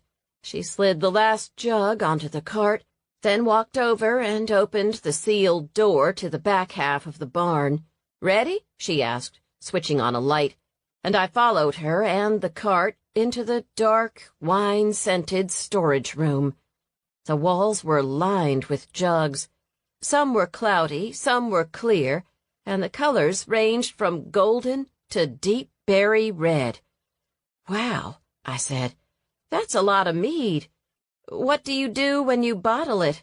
"We keep it back here," she said, pointing to a stack of crates I hadn't noticed. "Most we bottle. We keep a few in carboys for events like the ball. Aimee is sanitizing the ones we used so we can use them again." She pulled a face. "And of course they took some of our stuff after what happened to Bug Wharton." "What?" I asked. "For evidence," she said. quirking her mouth to the side. "Although it doesn't make any sense to me. I heard he died of a bee sting. Just because you're allergic to bee stings doesn't mean you'll have a reaction to honey. Besides," she added, "if he was worried about it, he shouldn't have had any." "You weren't too crazy about him, were you?" "No," she said shortly as she washed her hands at a big sink. "Our views on animals were about as opposite as you can get. He raises them as objects to be hunted. I try to save them from being mistreated." "I was just out there this morning. One of their animals was attacked by what looked like a coyote or a mountain lion," I told her. "I don't know if they go after dogs, but you might want to keep an eye out." "I did hear a ruckus the other night," she said, "but whatever spooked everyone was gone by the time I got outside." "Speaking of dogs," she said, "I've got to feed everyone and medicate one of them. May was supposed to be back by now, but there's no sign of her. Would you mind giving me a hand?" "I'd be happy to," I said, following her out of the barn, a little surprised when she locked the door behind her. "I know it's weird in Buttercup," she said, "but mead's alcoholic. Someone broke in not too long ago. Didn't do much damage, but a couple of things disappeared. Nothing valuable, I hope." "I don't think so, but they did lift a few cases of mead, probably teenagers. So now I lock things up when I leave." She pocketed the key and headed to a small building next to the farmhouse. As she approached, there was a raucous chorus of barking, accompanied by a number of wagging tails. A three-legged yellow lab, a scruffy-looking black Scotty, and a gray German shepherd trotted up to greet Serafina as she opened the gate and walked into the yard. The Scotty stood up on her hind legs, begging to be picked up. Serafina ruffled her head with a laugh. "She's small, but she holds her own with everyone," she said. "If I could, I'd have them all in the house, but there'd be no room for me on the bed." "I understand," I said, thinking of Chuck, who took up an awful lot of space for a poodle. I often found myself relegated to 6 inches of bed, sometimes less. We walked into the small house, which was outfitted with an overstuffed couch, a chair, and a very basic kitchenette. A giant bin of dog food stood on the counter, along with a basket of various medications, and there were at least 15 crates in the room, most unoccupied. I helped her feed everyone, then waited as she called the outside dogs in and sent out 3 more. "Where's the sick one?" I asked. "In the house," she said. "She's not ready for all this yet. She's still recovering." I followed her out of the sanctuary and across the yard to the farmhouse she shared with her sister. Like Serafina, the house was decorated in a fun, quirky manner, with a hanging string of crystals and mirrors and a gaily colored metal rooster on the front porch. I followed her into the house, which smelled of spices and roses, not, thankfully, dog, and into the kitchen, where the small white dog I'd seen the day before was curled on a fluffy dog bed. At least I think it was a dog. It was shaved and looked more like a scabby goat. "Hey, Chiquis," she said in a soft voice. The little dog looked up at her with big brown eyes, trembling. "How did she end up with that horrible skin infection?" I asked. "Neglect," Serafina said. "The shelter called me last week to come and get her. She's got mange, secondary skin infections, worms, the works." "That's horrible," I said. "I know," she told me, picking up the little dog. "She's been this way for more than a year, too. The family tried to surrender her last September. I think they were just struggling to get by. The shelter gave them funds to use at a vet, but they only used $60 of it, so she's suffered for at least 12 months. "Is it fixable?" I asked. "Yes," she said. "It's just time-consuming. She's worth it, though, aren't you?" she cooed as she lifted the little dog. "Can you hold her while I give her her medicine?" "Sure," I said as she handed me the little dog, who weighed maybe 10 pounds. She had a mousy smell to her. "What's the smell?" I asked. "Unfortunately, it's the mange," she said, wrinkling her nose. "I'll give her another special bath tonight. It helps her skin heal and makes her feel more comfortable." As I watched, she measured out some fluid into a syringe and walked over to me. "There's a good girl," she cooed as she slipped it into Cheeky's mouth. "I know it tastes bad, but it will make you feel better." She put down the syringe and gave the little dog a bit of cheese, which she gulped down. Cheeky's had just finished her treat when the door opened, and Serafina's sister, Aimee, walked in. "I talked to—" she started, then spotted me and stopped short. "Oh, hi." "Hey, sis, Lucy was just helping me medicate Cheeky's," Serafina told her. "And I just finished making the peach melomel," she added with an edge to her voice. "Sorry I was late getting back," Aimee said, her eyes sliding over to me. She wore a long blue gypsy-style skirt, a gray crop top, and a sparkly blue jacket. She looked more like she was dressed for a date in Austin than work at a winery in Buttercup.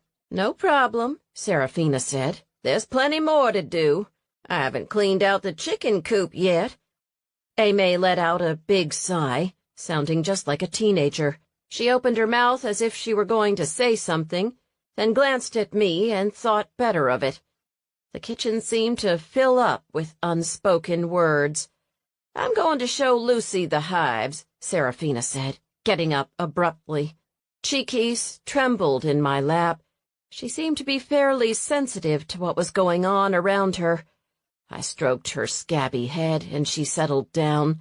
Poor thing, she really did look like a goat. She didn't smell so hot either, but I knew it wasn't her fault. "I'll take her," Serafina said. I relinquished the little dog to her, and she gently replaced her on her bed. Cheeky's looked up at me with scared brown eyes, then curled up in a tiny ball. "Poor baby," I said. "I know. It's terrible what people put animals through," Serafina said gently. "At any rate, let's go look at the hives." Serafina paused to remind her sister about the chicken coop, but Aimee said nothing. She just pressed her lips together. "Man," Serafina said when the door closed behind us, "I don't know what's up with her lately." "What's wrong?" "For the past month or two she hasn't been herself," Serafina told me. "Gone all the time. We started this whole thing as a partnership. But lately, I'm wondering if maybe the old advice about mixing business and family was something I should have paid more attention to." "What do you think is going on?" I asked as we walked away from the house toward the back of the property. "I don't know, but I wish she'd get past it," she said. "It's hard enough trying to keep the place going with 2 people. Solo, it's next to impossible." "I hear you," I said. "Some days I'd love it if someone else would get up and milk the cow and do the chores. Not a lot of vacation days for a farmer, are there?" Serafina asked as we approached the nearest hive. "No, not so much," I said. "Hey, did Rooster ask you any more questions about what happened to Bug Wharton the other night?" I felt the atmosphere change, and her response was clipped. "No. Why?" "Oh, he can be a total idiot, that's all." Her tone turned sharp. "I heard some people in town think I cast a spell on him or poisoned him or something." "Anytime something happens, the rumor mill starts going. People talk," I said, "but it doesn't mean anything. Honestly, I'm more worried about Rooster than anyone else. He doesn't like outsiders. Or witches or people of color either, I imagine." Her voice was bitter. I wasn't going to argue with her on that one. She was probably right. "Let's just take it a day at a time, Serafina. I believe in what you're doing here. You know you can count me as a friend." A small smile brightened her face. "Thanks. I'm sorry I overreacted. Most of the time I'm okay with it, but sometimes, Well, sometimes it gets to me. I imagine so, I said. And last night was kind of a nightmare. Kind of? She gave a wry laugh. I keep handing things over to the goddess, trying not to worry about things I can't control. But some days it's hard. I hear you, I said, thinking about my unsolved well problem as we approached the hives. But enough about that, she said. Let's talk about bees. She spent the next half hour introducing me to beekeeping and showing me how to set up a hive. When I left, it was with a block of beeswax and a chunk of honeycomb. I gave her a big hug. She smelled like spices and honey. Thanks, Serafina. She grinned at me. Happy to help. I'll email you the hive info tonight. I'll look for it. I hesitated. Have you thought about having a rain date for the witches' ball, by the way? Halloween is next Saturday. Friday the 30th would be perfect. I'll think about it, she said. In the meantime, thanks for all your support. She squeezed my hand, and I thanked her again for the tour and the goodies. As I pulled out of the honeyed Moon Winery, I noticed a beat-up green Kia near the entrance with a Keep Austin Weird sticker on the back. It looked awfully familiar. With a sinking feeling, I realized it was the same car I'd seen at the exotic game ranch earlier that day. Chapter 6. Peter still wasn't home when I left the winery, so I left a voicemail on his cell and headed home, where I spent the remainder of the afternoon in my kitchen. After making it through a long, blistering summer, the cool weather of autumn always left me wanting to bake. Using some leftover chicken I had in the fridge, I put together a chicken pot pie for dinner later with Quinn, Peter, and Tobias, making extra pie dough so I could whip up a batch of my grandmother's apple dumplings. Once the pie was ready to go, I tucked it into the fridge and checked to make sure I had everything ready for the Sunday afternoon market. It was delayed a day because of a high school event, and then retrieved my grandmother's cookbook from the top of the pie safe, turning to her apple dumpling recipe. I knew Quinn would be bringing pie, but I'd been thinking about those dumplings all week. Some of my fondest memories were of baking in the kitchen with her, and the way the week had gone, I was in need of some comfort. Once I found the recipe, I started coring and peeling 6 of the apples I'd picked up at the market on the square the previous week. When I'd finished preparing the apples, I took the pie dough left over from the pot pie out of the fridge, I'd made a double batch, and rolled it out on the piece of marble I kept for such occasions, then cut it into 6 squares. As I distributed the cored apples among the dough squares, my thoughts turned to Aimee. Serafina had said she'd been acting strange the last couple of months. I was guessing I knew why. How long had she and Mitch been seeing each other, I wondered, as I cut up a stick of butter and tucked pieces into the apples, then loaded the tops and the sides with brown sugar, cinnamon, and nutmeg. Aimee had obviously broken up with Mitch. Had he killed his brother to be able to provide for her better, and maybe keep her from calling things off? I sprayed a baking dish with cooking spray, moistened my fingers, and began gathering the corners of the pie dough squares and making the dumplings. What did he have that she wanted back, and why wouldn't he give it to her? When the unbaked dumplings were arranged in the baking pan, I added water, sugar, vanilla, and the rest of the butter to a saucepan on the stove and turned on the burner, inhaling the sweet aroma as I stirred it. I could practically taste the spicy, buttery sweetness of the dumplings, with their flaky crust and their soft apple insides. Just the thought of it brought up warm memories of my grandmother, whose presence I always felt in the farmhouse. It was like having my own personal guardian angel. "I miss you, Grandma," I said out loud. I didn't know if she could hear me, but I wanted her to know. Chuck was more concerned with the food itself than nostalgia. He hadn't left my side since I started cooking, and kept cocking his head and looking up at me with sad brown eyes. I took pity on him and tossed him a chunk of apple and a leftover scrap of pie dough. He devoured them in an instant and looked up at me wanting more. I gave him the last little scrap of pie dough and cleaned up the kitchen as the scent of apple dumplings filled the little house. As I wiped down the marble slab, my thoughts turned to Tina Marburger and her proclamation of death. The reading had been for Peter. Was what happened to Bug linked to Peter somehow? Or was she referring to something else that hadn't happened yet, and that might involve the young farmer? Although I hadn't known Bug very well, and wasn't what you'd call close, I had a bad feeling about what was to come. Would whoever killed Bug Wharton stop at one death, or would there be another victim soon? Peter and Quinn came over at 6, bearing a pecan pie and a 6-pack of Shiner Oktoberfest beer.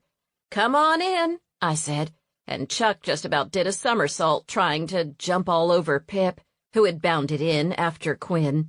Quinn had adopted Pip at the beginning of the summer, and the formerly small black puppy was turning out to be a rather enormous but very sweet lab mix. Quinn brought her out to the farm every time she came. There wasn't a lot of room to run around in her apartment over the Blue Onion, and Pip usually enticed Chuck into some much-needed exercise. Once we'd shooed the dogs out into the yard, where Pip immediately started investigating the perimeter for signs of squirrels, we headed into the kitchen. Peter opened beers for us as Quinn offered to help me finish dinner prep. "I pretty much took care of everything this afternoon. You can help with the dishes," I told her, as I poked a few holes in the top of the chicken pot pie I'd prepared to vent it. "I just have to slip this into the oven and dress the salad, and we're ready to go." "Where's Tobias?" Peter asked as he sat down at the table. "He's still taking care of an oryx we found at the Safari Exotic Game Ranch," I told him. "He's going to be a few minutes late." "What happened?" Peter asked. "It was attacked. He thinks it might have been a mountain lion," I told him. "Mountain lion? That's serious business," Peter said. "When did this happen?" "We found her today," I said. "The ranch isn't too far from my place. I'd better make sure everyone's locked up safe tonight." "They're not the only one having problems," Quinn said. "Myrtle Crenshaw was at the cafe this afternoon, talking about how a chupacabra left a deer in bad shape in her backyard." "A chupacabra?" "She says she saw it skulking away," she said. "I doubt that," Peter said. "Probably a coyote.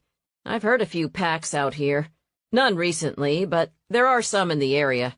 Still," he said, "I'll watch out for the girls. Sometimes I think I should get a guard dog, but I don't think I could bear to leave it outside all night." "Chuck does a pretty good job from the foot of the bed," I said. Quinn and I exchanged glances. We both remembered how he had tried to protect her from her violent ex one night. "He's out of jail, you know," Quinn said quietly. "What?" "He got out on parole last week," she said. "After assaulting Quinn in my kitchen, Jed Statler had been sentenced to time in jail.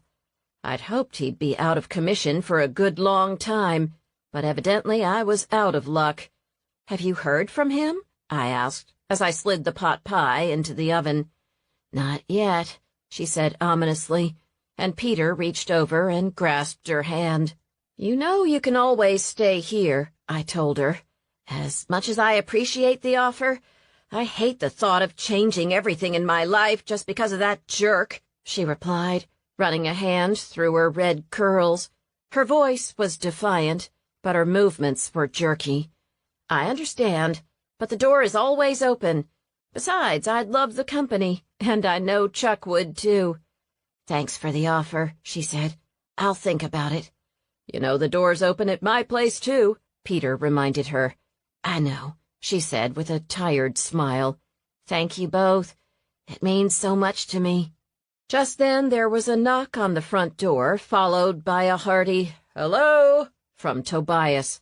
"Come in," I called, and a moment later he walked into the kitchen with a bouquet of yellow wildflowers and a weary-looking smile.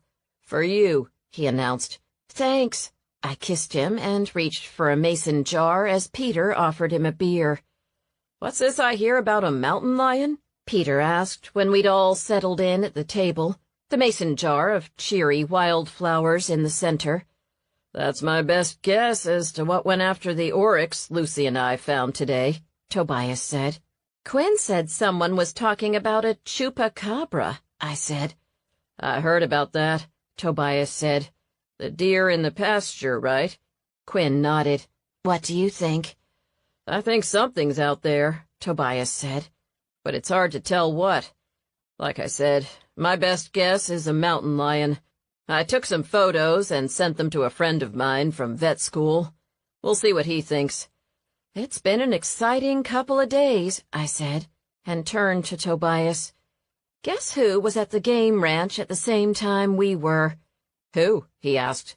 "Serafine Alexandre," I told him. "Wait a moment.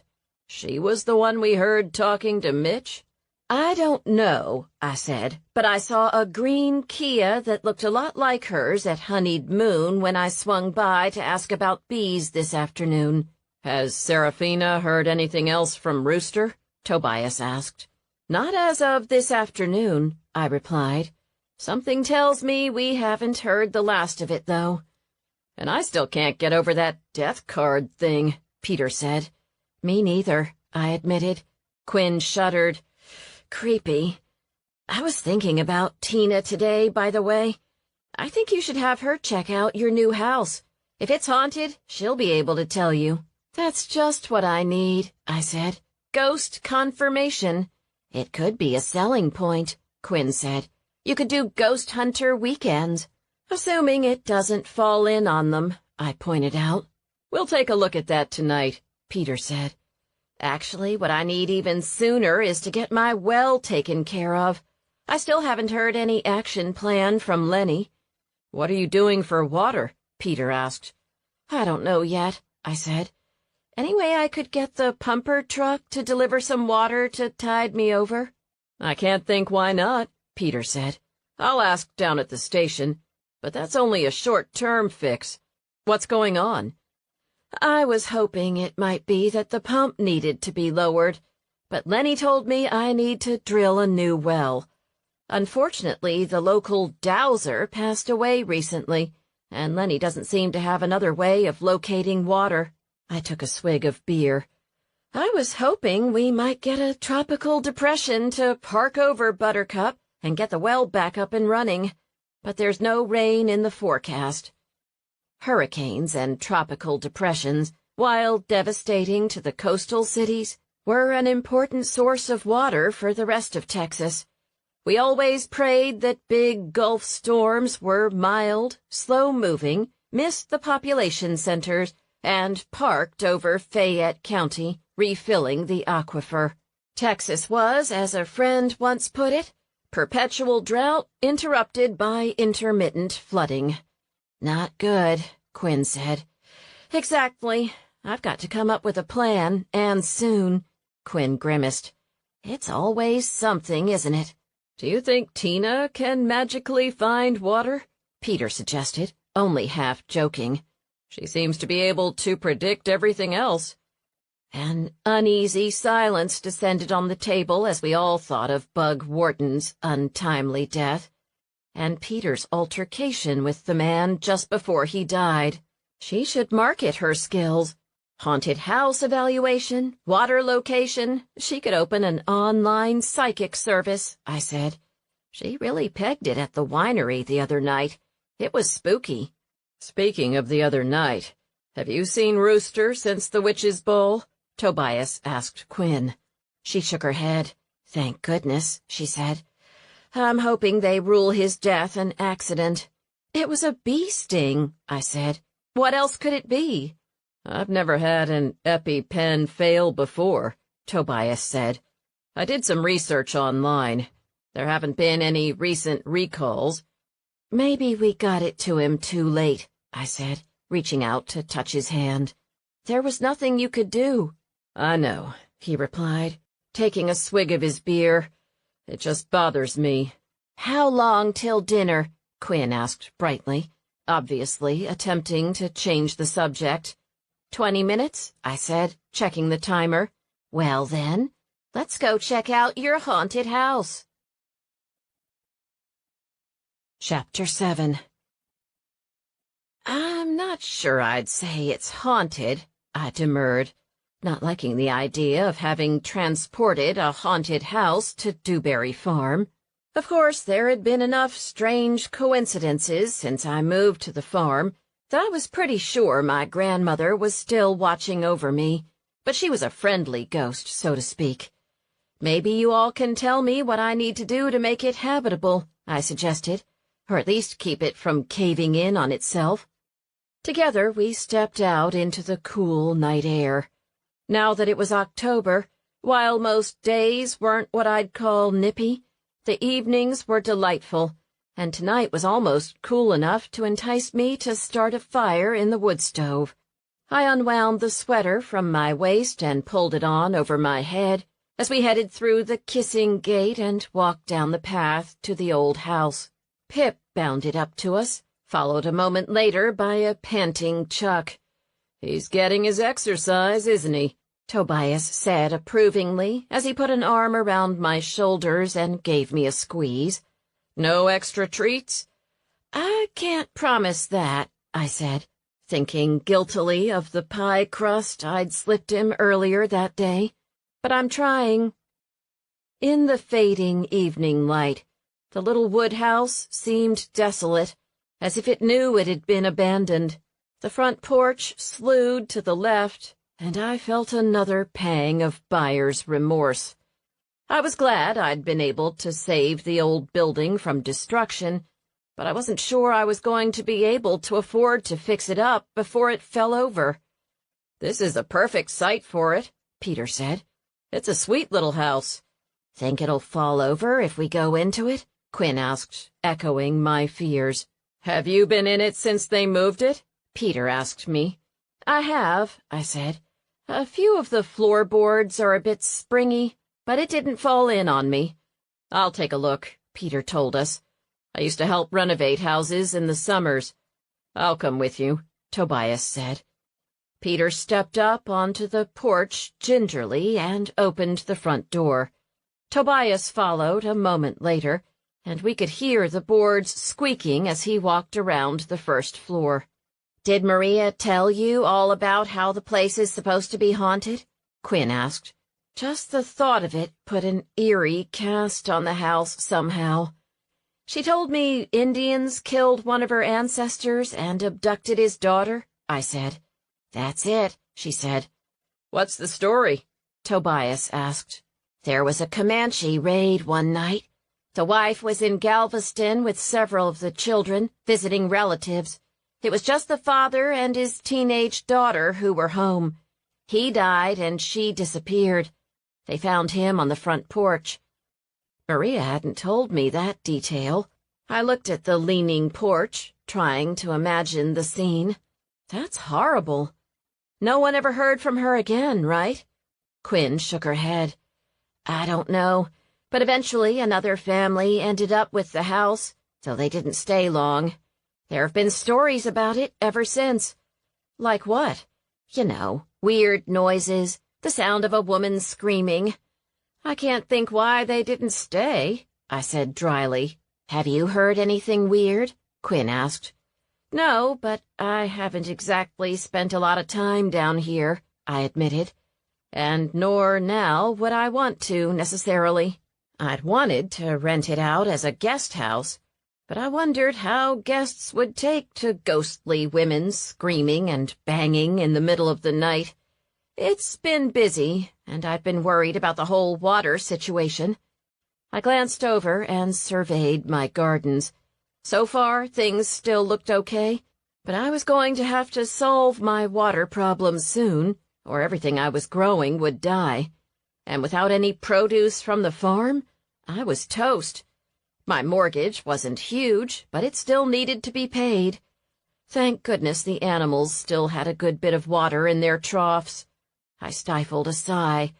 I couldn't do anything about it right now anyway, so there was no use in worrying tonight. "I think it's sound," Peter called out. "A few soft floorboards, and I wouldn't use the stairs just yet, but I think you're safe." "Shall we?" Quinn asked. "Sure," I said, and followed her up onto the porch and into the front door. As I stepped inside, there was a whining noise behind me. Chuck and Pip were standing at the base of the porch steps. "We'll be right out," I reassured them, but it didn't help. The whining just increased. "This place has a lot of potential," Quinn breathed in as she looked around. The floors were wide planks of pine, and the walls were painted wood boards. Although they were dingy, they had been painted white, with a beautiful blue stencil pattern along the top of the wall. This could be a great living room, and you could put the kitchen and a nice eating table at the end. And there's room for a bathroom, maybe, under the stairs. "The windows are terrific," she said. My mind started totting up the expenses as she spoke. Peter ran a finger along the window frame. "The windows have wood rot." "But they've got that lovely wavy glass," Quinn said. "The light in here must be just fantastic." "What's upstairs?" "One long room that could be broken up into 2 bedrooms, I said. Before moving the house, I'd taken a peek, and in a moment of insanity had said, "I love the windows at the ends of the house. They're triple windows, and I kind of envision hanging stained glass in the middle window." Even now, the thought of it made me a little excited, and I found myself thinking about how beautiful the floors would be if they were refinished. I looked up at the stenciling and wondered about the woman who had painted it. What dreams had she had? And how had she felt when she came home to discover her husband dead and her daughter missing? There was tragedy everywhere, I sometimes thought, even in beautiful things. She might be gone, but I wanted to preserve her handiwork. Once I got the water situation figured out, I decided I'd come down and wash down the walls and at least sweep the place out. Maybe we could sweep out the sadness and bring new life to it. With a few rose bushes by the front porch, a fresh coat of paint, and an old-fashioned range in the little kitchen, I was already picturing a mason jar filled with wild flowers on a round wooden table. Bang! I felt my heart jump in my chest. "What was that?" Quinn hissed. Tobias was eyeing the ceiling. "It came from upstairs." A moment later, the wind kicked up, shaking some of the windows, and there was a low, moaning sound. The dogs started barking madly. Bang! Bang! It sounded like someone hammering a frying pan. "I'm getting out of here," Quinn said, making a beeline for the door. I followed her. When we got outside, the dogs were whining nervously. They jumped all over Quinn and then me, as if making sure we were okay. Peter came out a moment later, but Tobias lingered for a moment before stepping onto the porch in a leisurely fashion. "What took you so long?" I asked as he joined us in front of the house. "I was trying to figure out what was making that noise," he told me. "It was creepy," Quinn said, shivering. "Maybe we need to get Tina out here to look around. She seems to have a direct line to the other side, if you know what I mean." Our collective thoughts turned to Bug Wharton again. "The pot pie's probably almost done," I said. "We should probably head back." "Probably," Peter said, still squinting at the house. "Bang or no bang, the house has good bones and lots of history," he told me. "If you need help, I'm happy to give you a hand with the renovation." "Thanks," I said. "Once I get my water situation taken care of, I may take you up on that." We stood and listened for a few minutes longer, but the only sound was the wind soughing through the grass. The temperature had dropped while we were in the house. I shivered. "What do you think that noise was?" Quinn asked in a quiet voice. "Probably something loose upstairs," he said. "The wind must have been knocking something around." "But all the windows are closed," I pointed out. "I'm sure there's a rational explanation," Tobias said. "But what I'm more worried about," he continued as he put his arm around me and we turned back toward the farmhouse, "is what we're going to do about your animals." "Me too," I said. "If we can't get the pumper truck out to fill the stock tank, I'm in trouble." "If you can't get it worked out, why don't you bring them over to my place until you get things squared away?" Peter asked. "You can come over and help me milk everybody." "I hate to move them, but that would be great. Are you sure?" I asked. "Sure. I miss Gidget and Hot Lips, and I'm sure Blossom and Peony would enjoy the company. It'll be like a mini getaway for them, visiting cousins." I laughed. "Actually, that would solve a big part of my problem," I said. "If you're sure." "I'm positive," he said. "I'll bring the trailer over tomorrow and we'll get them loaded up." "Thank you," I said, almost forgetting about the ominous noises from the old house and feeling much lighter as we approached my grandmother's yellow farmhouse. "If we fill the stock tanks, can you use them to water your vegetables?" Quinn asked. "I sure hope so," I said, surveying my pumpkin patch, which was just about ready to be harvested and turned into pumpkin butter. It was a good thing I had some big pots to make it with. I just hoped the rest sold at market. "How much do you think filling the stock tanks would run her?" Tobias asked Peter. "I told Lucy I'd ask about it tomorrow," Peter said. "I'm sure we can get you the friends and family discount anyway," he added with a wink. "And I'll ask around for a dowser," Quinn said. "There's got to be a water witch around somewhere." "Water witch?" I said. "What about Serafina? She's a witch."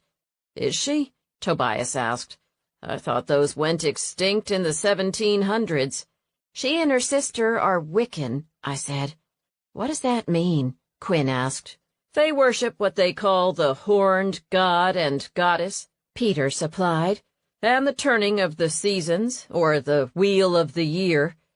Peter was from Austin, which, aside from the legislature, was the counterculture epicenter of Texas, and he was pretty up on all kinds of things you usually didn't find in small-town Texas. "Sounds intriguing," I said as we stepped into the pot-pie-scented farmhouse. "I don't know how that relates to finding water, but it's worth asking." Besides, I was curious about May and Mitch. I was hoping I could ask her a few questions. "The pot pie smells delicious," Quinn said, as we all gathered around the kitchen table. Tobias replenished everyone's beers, and I had just finished dressing the salad when the timer buzzed.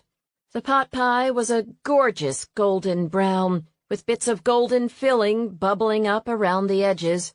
"And looks amazing," Tobias said as I put it down on the table. "I'm usually vegetarian," Peter said, "but I make an exception for an occasional pastured chicken pot pie." "It's not one of mine," I confessed. "I got it from another farmer at the market." I may have been an investigative reporter in my former life, and I knew my grandmother had been less than sentimental about her animals, with the exception of her favorite cow, Gertrude. But I couldn't bring myself to eat an animal I'd gotten to know personally. "Cheers," I said as I sat down and raised my glass, thankful for the wonderful people around the table with me. We'd all just clinked glasses and were about to dig in when Pip and Chuck started barking wildly from the yard. "Who's that?" Quinn asked, squinting out the wavy front window. "Looks like a police cruiser," Tobias said in a grim voice. "If it's Rooster, I'd better go corral Chuck." "That's right," Tobias said with a wry grin. "He took a chunk out of Rooster's pants a while back, didn't he?" I headed toward the front door and called Chuck, who was growling menacingly at our local sheriff. Rooster had stepped out of his Crown Victoria and was eyeing Chuck with suspicion. "What can we help you with?" I asked, once I had Chuck's collar firmly in hand. "Wanted to talk to Peter and Tobias," he said. "Heard I could find y'all here." "About what?" Tobias asked.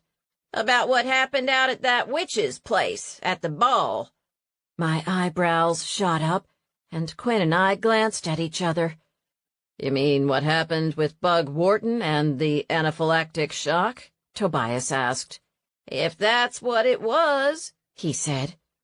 I led Chuck to the front door and shooed him inside. Pip followed without being asked. Only when Chuck was safely inside did Rooster squeeze through the gate and into my front yard. "We were just about to sit down to dinner, actually," Tobias told him. I smiled and forced myself to be polite. "We were. I just pulled a chicken pot pie out of the oven. Would you like to join us?" "No, ma'am. This is a business visit, not a pleasure cruise." "Do you want to talk now, or would you rather we stopped by tomorrow?" Peter asked. "I'd rather get on with things," he said. "Did the autopsy results come back then?" I asked. "Police business," Rooster said shortly, studying Tobias and Peter. "Which one of you jabbed Bug?" "I did," Tobias said. "I told you at the time." "But you handled the thing too, didn't you?" Rooster asked Peter, adjusting his collar as he spoke. His reddish wattles spilled over the too-tight polyester shirt. "The EpiPen? I got it out of the glove compartment, yes," Peter said. "Was there something wrong with the EpiPen then?" Tobias asked. "Or was it not anaphylaxis?" "Oh, it was anaphylaxis, all right," Rooster said. "Then why are you questioning Tobias and Peter?" I asked. "If Bug Wharton died of natural causes." "I didn't say it was natural," Rooster said. "What made you two decide he needed to be jabbed with an EpiPen?" "He asked for it, for starters," Tobias pointed out. "And he was exhibiting all the signs of anaphylaxis. It all happened fast. You don't have much time to think in a situation like that." "I heard he had a dust-up with Serafine Alexandre," Rooster said. "They argued, yes." "From what I hear, she threatened to kill him," Rooster said. "And then she gave him a drink of that mead stuff." "She did," I confirmed, "but it came from the same place as everyone else's drink." "If she knew he was allergic to bees, that would be an easy way to kill someone off, giving them honey wine," Rooster said. "Being allergic to bee venom doesn't mean you're allergic to honey," Tobias explained. "It's the protein in the venom that people react to. Honey is primarily sugar, and any proteins in it are different from those in the venom." Rooster said. "It doesn't seem suspicious at all that she threw his cup into the fire afterward. Sounds to me like destroying evidence." "Just because Serafina argued with Bug doesn't mean she killed him," I pointed out. "Besides, she didn't know he was going to come up to her. Everyone was drinking from that cauldron." "You and Bug crossed sabers, too," Rooster said, squinting at Peter. "I hear you weren't a big supporter of his new ranch." "That's true," Peter said. "You wrote a letter to the paper about it not too long ago. Pretty passionate." "I did," Peter acknowledged. Quinn shifted from foot to foot, looking nervous. "Y'all know anything else about that Serafina woman? Says she's a witch." "What does that have to do with what happened to Bug Wharton?" I asked. "You think she put a spell on him?" "I think maybe she put something in that drink she gave him," Rooster said. "I noticed a twist of paper with a dead bee in it in the front seat of his truck," I said, knowing that my mentioning it would make Rooster far less likely to investigate it, but unable to stop myself, and the window was cracked open. Maybe someone who knew he was allergic to bees put some of them in his truck so he'd be stung when he got back in. Lots of bees around that winery place, Rooster said. One of 'em probably flew in through the window and got toasted in the heat. It wasn't that hot that evening. Besides, Tobias said, it would be worth checking on. There could be fingerprints on the paper. I'll mention it to the lab, Rooster said in a dismissive tone that meant he would do no such thing, and then focused on Tobias again. You're familiar with EpiPens, right? I've used EpiPens on animals, yes. Was there anything different about the one you used on Bug? Not that I noticed, he said. It was a little hectic. I wasn't focusing on the details. You, Peter? Peter shrugged. I wouldn't know. It's the first time I've seen one. Why are you asking? Tobias asked. Was there something wrong with it? I researched, and there haven't been any recalls lately. Is that why he died? A defective syringe? Did any of y'all see that Serafine woman before Bug died?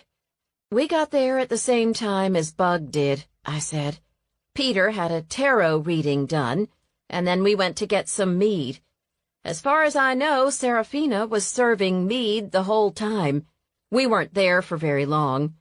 I heard you had quite a reading, Rooster said. Got a card that looked just like your costume, he said, nodding at Peter.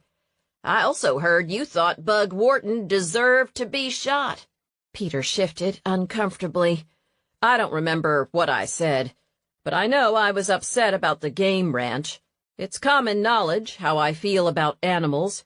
It sure is, Rooster said, in the paper and everything. Anyway, Rooster said with a smug smile, I'll let y'all get back to dinner now, but don't be leaving town any time soon. I'll be back. He tipped his hat and opened the gate, leaving the four of us staring after him. Does he really think Peter might have killed Bug Wharton? Quinn asked, as we watched Rooster's cruiser bump down my driveway. Either Peter or Serafine, sounds like, Tobias said. He said a lot more than he should have if it's an open case. Well, I said, let's go in and get dinner. I, for one, could use another beer. I think we all could, Peter said, and I opened the door to the farmhouse. A moment later, we walked into the kitchen, where Pip and Chuck were standing on the table and finishing off the last of the pot pie. Chapter 8. Pip, I can't believe you did that, Quinn gasped. She's never done anything like that before. I'm afraid Chuck's been a bad influence, I said. As we stared at the dogs, who were licking their lips and looking completely unrepentant, I turned to Tobias. See what I'm up against? He gave me a wry grin as I shooed both dogs off the table and out the door. Damn Rooster, Quinn said. He ruined a perfect evening, and your beautiful pot pie. We've still got salad, at least. Why don't I whip up some pasta? I put lots of tomato sauce up this summer. We'll just heat that up and have a pasta dinner. I glanced over to where the pecan pie sat on the counter, unmolested. Besides, at least they didn't get to the pie, or the apple dumplings. I'd left the dumplings in the pie safe, thankfully. Good thing, Tobias said. I might have to pump their stomachs. Pecans aren't good for dogs. I learn something new every day, I told Tobias. As Tobias filled a pasta pot with water, and Peter and Quinn helped me clean up what the dogs hadn't gotten to, the conversation turned to Rooster. Why on earth did he see the need to come out here after hours? Quinn asked. Just to ruin our dinner? It wouldn't surprise me, I said as I wiped up another smear of gravy. It sounds like something was up with that EpiPen, that's for sure. I'm wondering if it wasn't defective, Tobias said. It's been known to happen. And I'm wondering if someone tampered with it, I replied. He sure was treating it like Bug's death was foul play. If so, Peter, you'd better watch out, Quinn said. Everyone in town knows you had it in for Bug. He and Serafina weren't on good terms either, Tobias pointed out. Everyone in town saw the blow-up over the cauldron. And he died just a few minutes later, Quinn said. I wish she hadn't tossed that cup into the fire. Peter finished sweeping up the last of the crumbs. Well, nobody's been charged yet, so I vote we table it until we have to.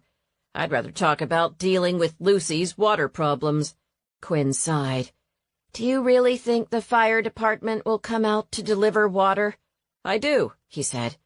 The problem is, it won't do anything to help the well. Unless the well is dug, it won't hold water. How many stock tanks do you have? 2, I said, and they're not very big. Plus, I'd need some kind of pump to get the irrigation going. Lenny said he was sure it wasn't a problem with the pump. He told me the well had run dry, I replied, and that I'd either have to drill deeper or put in a new one. So much for the quiet, easy, small-town life, eh? Quinn asked with a sidelong grin. Exactly, I said, and my mind flitted back to the threat of Jed Statler. Neither of us was having a particularly good week. As if reading my mind, Peter walked over and squeezed Quinn's shoulders. Whatever happens, we'll get through it. We will, Tobias echoed, looking at me. Tobias stayed behind once Peter and Quinn had left. Although we'd missed the pot pie, the pasta with homemade sauce was a delicious substitute, and Quinn's pie and my grandmother's apple dumplings made for a satisfying ending, particularly with a scoop of Bluebell homemade vanilla ice cream. While Tobias finished drying the last of the plates, I brewed a pot of decaf.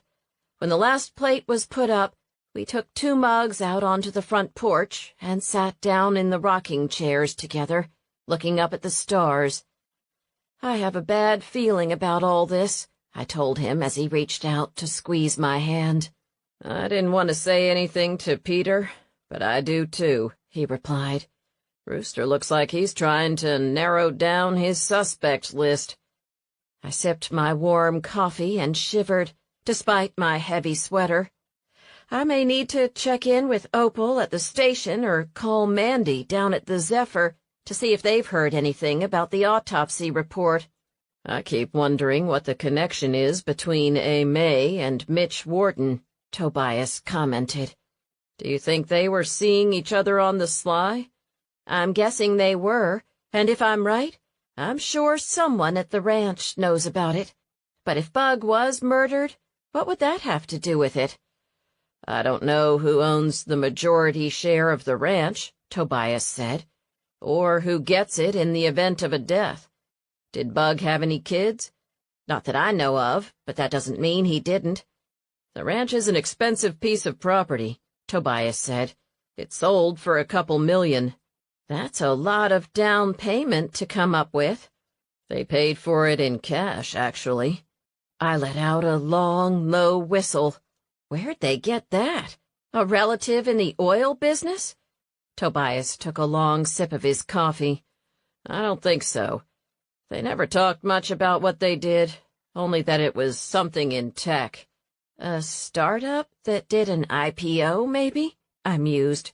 It's worth checking out, if it is considered homicide, that is.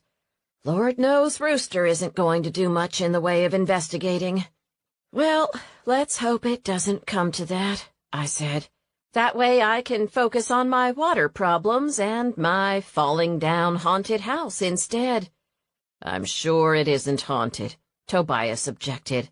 Oh, really? What was that banging sound, then? A loose shutter or something. There aren't any shutters. Okay, a loose something. Once we can get up to the second floor, we'll figure it out. Did you know there was a house just outside of town that was supposed to be haunted? Footsteps on the roof every night. On the roof? Exactly. Turned out the goats were escaping their pen and climbing up on the roof to get to the pear tree growing right next to the house. I burst out laughing. Really? Really, he said. They locked themselves back in their pen before morning. They're smart little buggers, aren't they? Speaking of smart little buggers, yours have been remarkably well-behaved lately. I haven't gotten a single phone call about livestock chowing down on the geraniums in the square. Don't jinx me, I warned him.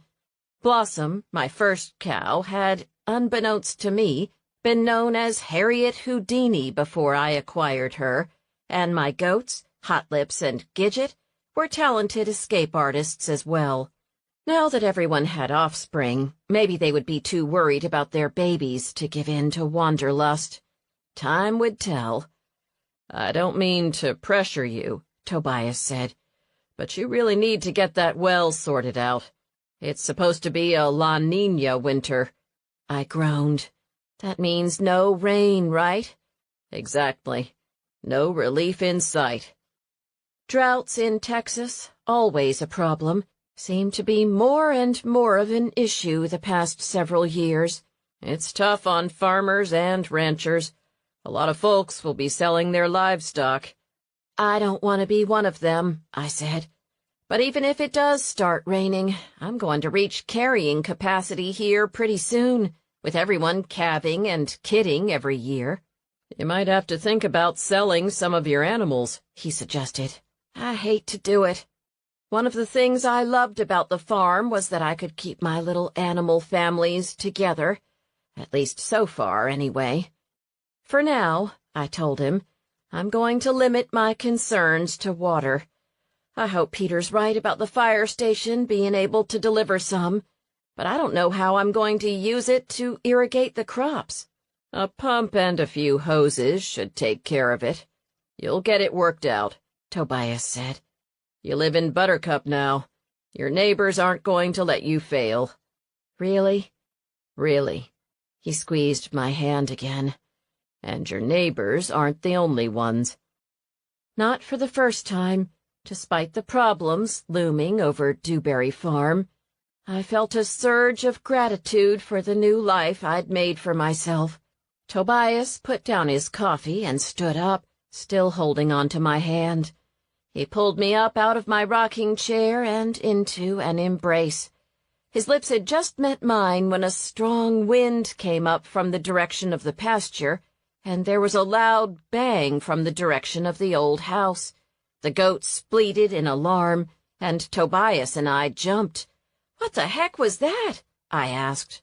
"I don't know, but I'm going to check it out," Tobias said. I pulled my sweater tight around me and followed him out the gate toward the house. "Do you think it's going to fall down?" I asked. "It sounded kind of like timbers cracking, don't you think?" "It did, but I'm trying not to jump to any conclusions." Together we walked down to the house. By the time we got there, the hair was standing up all over my body. It sounded more like a construction site than a house. "What do you think it is?" "I don't know," Tobias said as we walked around the house.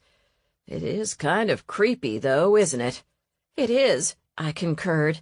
"In fact, I think I don't want to be here anymore." "You know," he said slowly, "I don't think I do either. Not that I'm superstitious generally, but—" Another series of bangs interrupted him.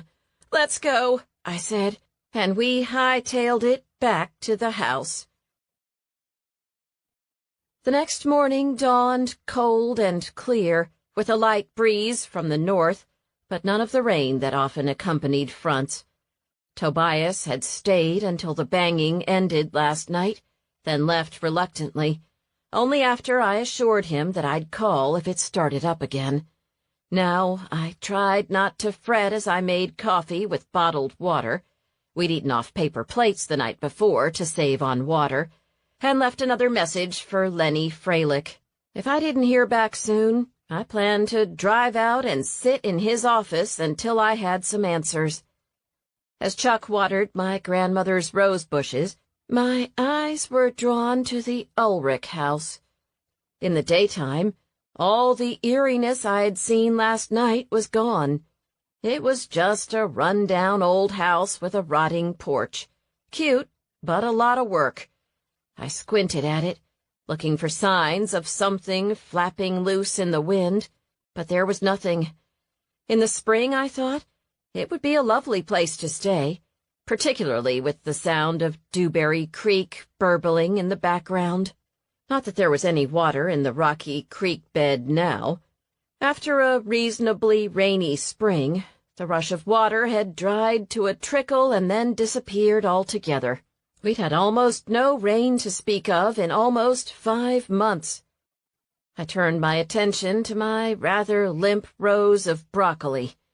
The only saving grace of my water shortage was that I hadn't planted all of my fall crops yet, so there wasn't as much to water. That would change soon, though. I'd hoped to sow more lettuce during the next waxing moon.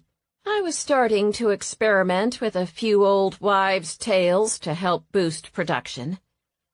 Chuck followed me back into the farmhouse, sniffing hopefully at the fridge door as I grabbed the clean milk pails and headed out to milk everyone. Blossom and Peony were anxiously awaiting me, and the goats were bleating with impatience. The milking went smoothly. I'd started to get the hang of it, and what once took hours was now a relatively straightforward routine. Although Blossom and I had duked it out at the beginning, she'd finally accepted that I was the one in charge, and now was content to munch on her treats while I did my job. Once the milk had been safely stowed in the fridge, I gathered the few eggs the girls had laid for me and replenished the feeders. I spent the rest of the morning filling buckets from the goats' dwindling stock tank. I hadn't gotten a pump and hose setup put together yet, and lugging them over to my broccoli seedlings. It wasn't the most glamorous work, but as I set down the bucket for the last time and looked out over the golden hills around me, I felt a sense of satisfaction. Even in drought, the land was beautiful, although I had to admit I longed for the verdant green that carpeted the hills after the winter rains. Not that there were going to be any this year, most likely. My stomach tightened, and I tried the whole don't worry about what you can't control thing, but it was hard when your livelihood depended on something so unpredictable. Maybe my mother had been right about me buying the farm. She'd thought I was crazy, and there were days when I agreed with her. On the other hand, with newspapers folding left and right, my journalism career hadn't exactly been rock solid either. Gidget bleated at me as I put the bucket down next to the stock tank and walked back toward the house. I had friends who would help me out. I had enough eggs to cook up an omelet for lunch. There was a loaf of bread from the Blue Onion Cafe in my cozy kitchen, and Tobias had promised me my neighbors wouldn't let me fail. And maybe the well company had called with a magical solution while I was doing the chores. But I couldn't worry about that now. The market on the square started in half an hour. I loaded my wares into the back of my truck and headed into town, trying to leave my troubles behind. The market went pretty well, all things considered. The crowd was a bit smaller because of the time change, but the folks who showed up were happy to buy. Although I was short on greens, I sold lots of candles and just about cleared out my stock of pumpkin butter. I was going to have to make a big batch before next week's market. There was lots of buzz about Bug Wharton, and more about whatever was stalking Buttercup's livestock, but I didn't find out anything I didn't already know. As I pulled up the driveway to the farmhouse, I found myself hoping there would be some news on the well situation.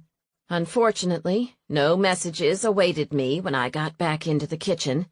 I washed my hands at the sink and decided I'd figure out what to do after a snack, trying to find comfort in my cozy kitchen.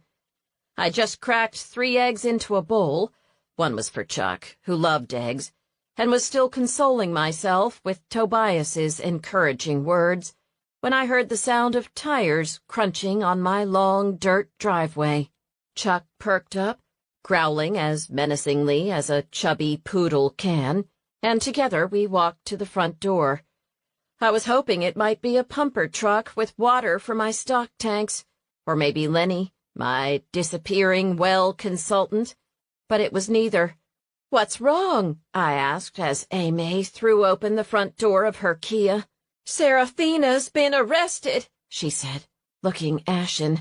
"Rooster just turned up and took her to jail." Chapter 9. It wasn't until I had her sitting at my kitchen table with a mug of coffee that I got anything else out of Amy. "Rooster showed up this morning," she blurted out. "Told her she was under arrest for the murder of Bug Wharton." So it was a homicide after all, I thought. At least Rooster thought so. "Did he say why he thought it was your sister?" "I think it was that cup she threw in the fire," Amy told me, gripping her mug like it was a life preserver. "He said something about destroying evidence." "Did she say anything when he arrested her?" Amy shook her head. "She just let him handcuff her and take her outside and put her in the back of the car." There were tears in her eyes. "She needs an attorney," I said. "Do you know if she's got one?" Amy shook her head. "I'm sure she doesn't. We never needed one before." "I know a good one in Houston," I said. "Serafina needs to not talk to anyone until she's got a lawyer with her." My well troubles forgotten, I picked up the phone. A few minutes later, my old friend Andrea Morton had agreed to talk to Serafina. "Let's head down to the station and give her Andrea's number," I told Amy. Together we piled into my truck.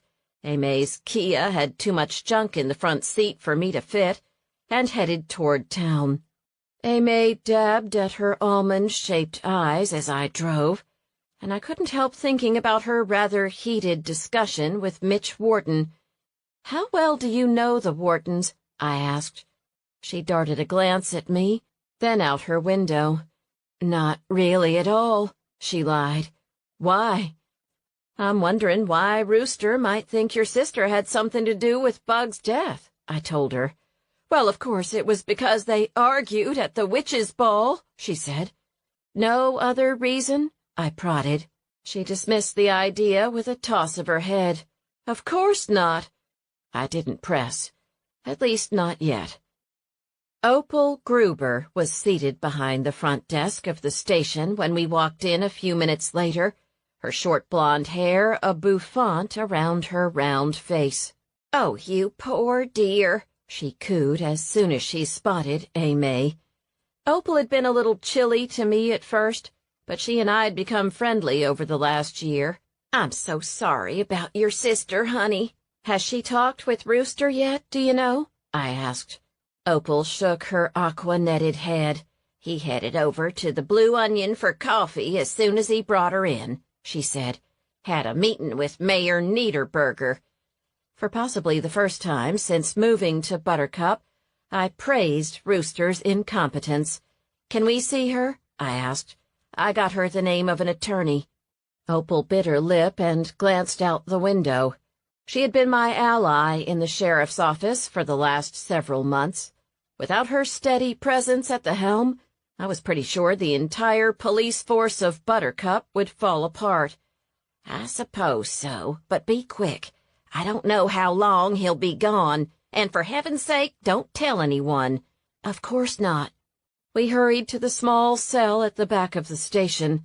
Serafina was sitting on the twin bed in the corner, leafing through a Texas Monthly magazine. There was a flying geese quilt on the bed, and lace curtains almost obscured the bars on the window. Opal liked to keep the place homey. Serafina stood up as Opal unlocked the cell door. "Hey, May and Lucy, what are you doing here?" I knew Lucy had helped other people before, so she was the only person I could think to bring, Amy blurted out. She hurled herself into her sister's arms.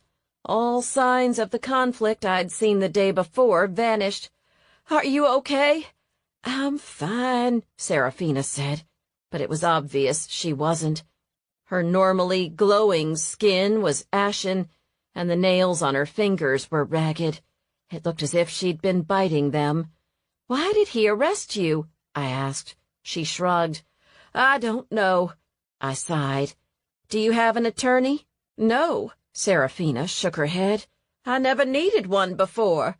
"I called a friend of mine in Houston," I told her. "She's willing to come up and meet with you."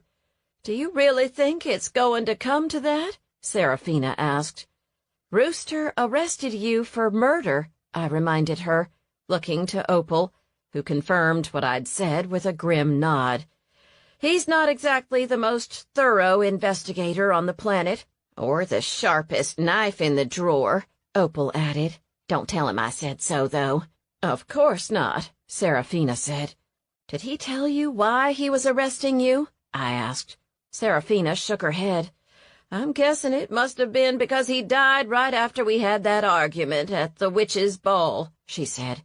"I'll go keep tabs on the front," Opal volunteered, drifting away to give us some privacy. "Was that the only argument you two had?" I asked. "Or was there something more?"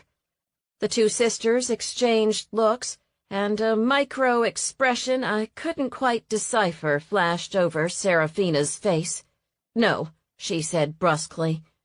I paused for a moment, waiting to see if she would change her mind, but whatever had flashed between them was closed down. "Well, even if you don't want to tell me," I said, "I'd definitely mention it to the attorney." "There is one thing," Aimee began. "Aimee?" Serafina's tone brooked no argument. "It's nothing," Aimee said, flushing. "I'm sorry I brought it up." "Okay," I said slowly. "Well, if you change your mind, let me know. I was an investigative reporter in another life, so I might be able to help out." "Thanks, Lucy." Serafina drew herself up, looking regal. "I know I'm innocent.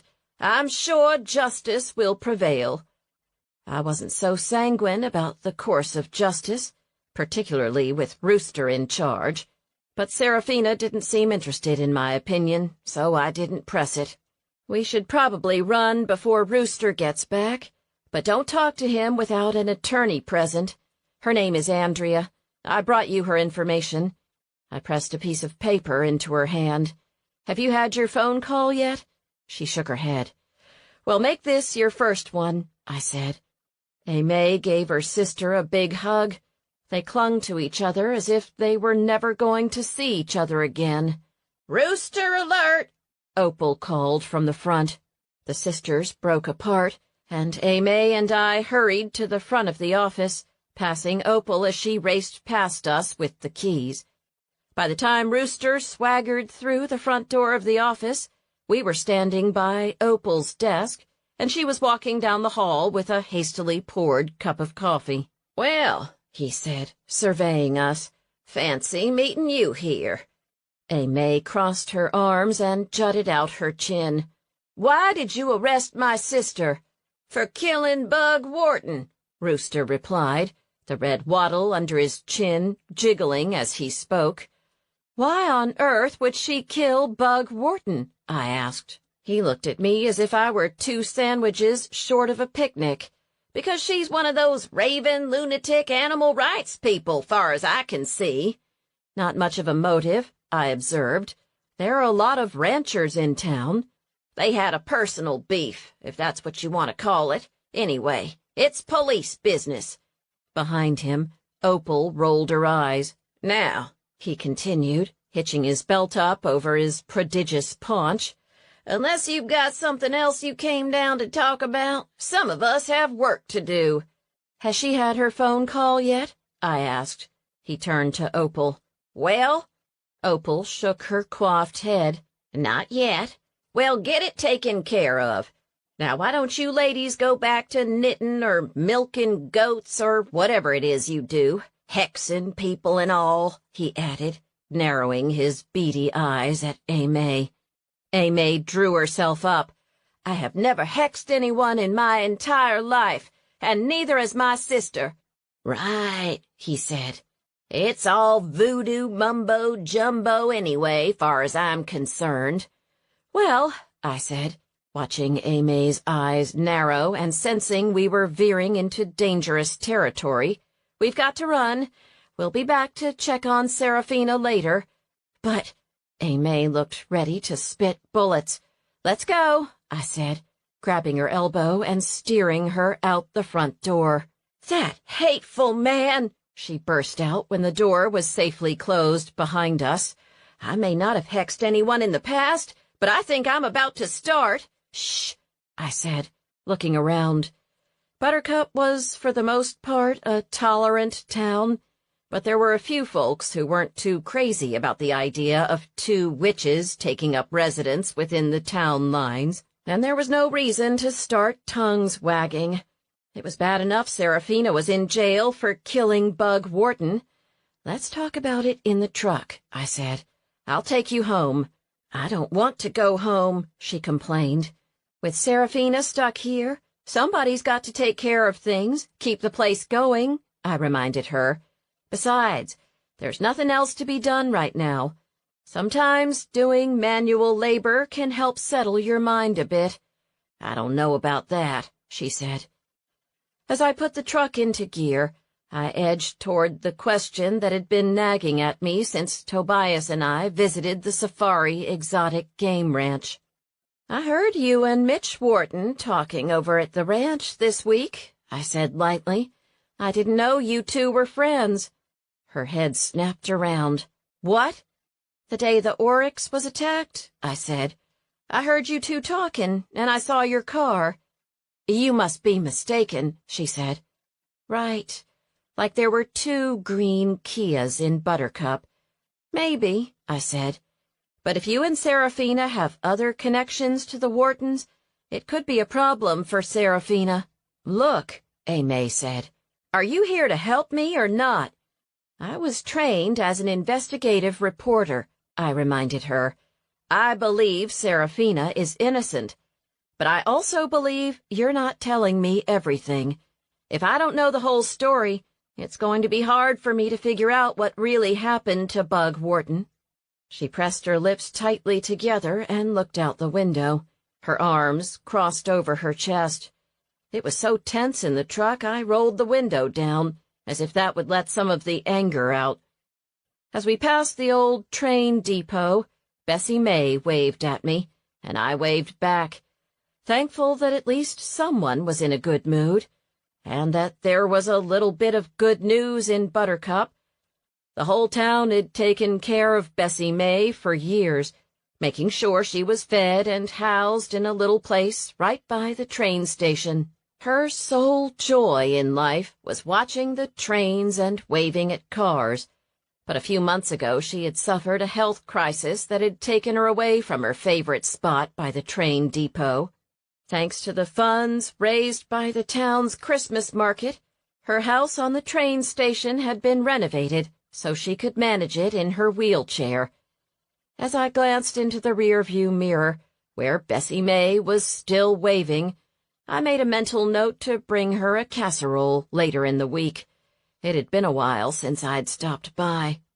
Friends looked after each other here in Buttercup, Tobias had told me. I thought of Serafina, locked in a small room with 6 years of Texas Monthly back issues, and the seething Aimé beside me. I hoped I'd be able to keep both of them from a bad ending. Unless Aimé told me what was really going on, though, I didn't much like my chances. I stopped by the Buttercup veterinary clinic after I dropped Aimé off at the Honeyed Moon winery. I knew Tobias was there because his truck was out front. The office was empty, but the door was unlocked. I knocked and let myself in. "Hello?" I called out. "Lucy, come on back," Tobias called. I walked down the small hallway to the lab area in the back of the clinic, where Tobias was washing up. "How's the Oryx?" I asked. "Doing okay so far," he said. "No sign of infection, which is good. I stitched her up pretty well. She may limp, but she'll be okay. Will the hunters pay to kill a limping oryx? I asked. He grimaced as he dried his hands. I know. I take care of livestock I know is destined for dinner plates all the time. But there's something really off-putting about killing an animal just so you can show off its horns. I've never been a fan of canned hunts. Speaking of the game ranch, I don't know if you've heard, but they arrested Serafine today. Tobias looked genuinely startled. What? We went to visit her down at the jail, I said. I got her a good criminal attorney. With Rooster in charge, she'll need it. What I can't figure out is, what motive would they have? Other than the game ranch, that is. I wouldn't think that would be enough. I asked May about what she was doing at the Wharton's ranch, but she wouldn't say a word about it. And there was some strange look between them. They know something they're not telling me. Well, if you were right about seeing May's car, we can be pretty sure the two of them were seeing each other. Do you think there was more to it than that?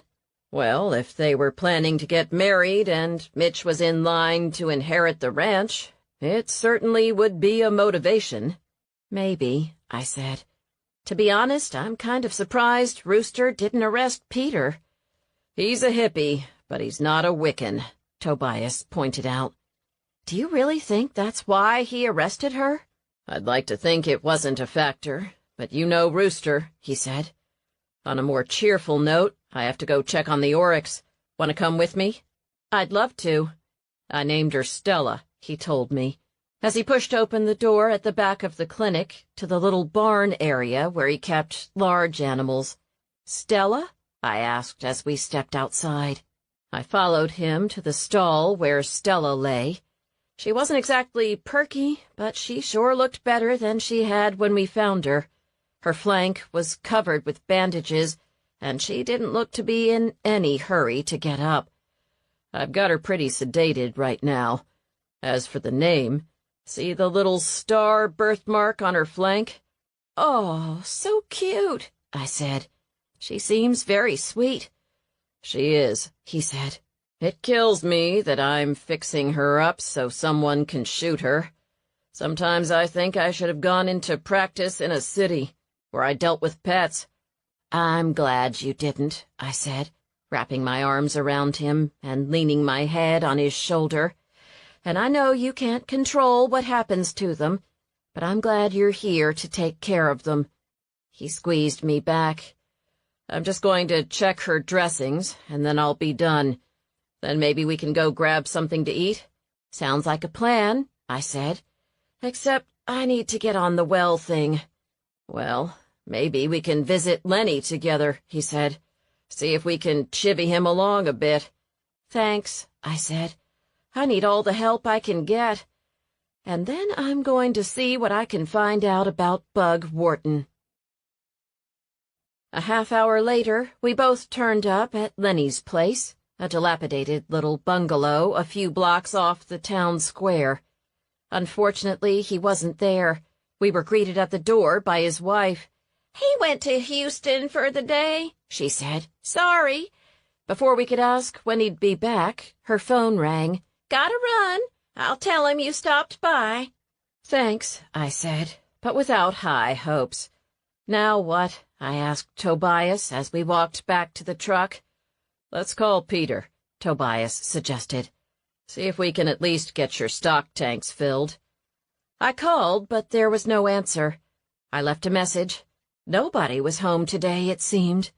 I slid my phone back into my pocket and turned to Tobias.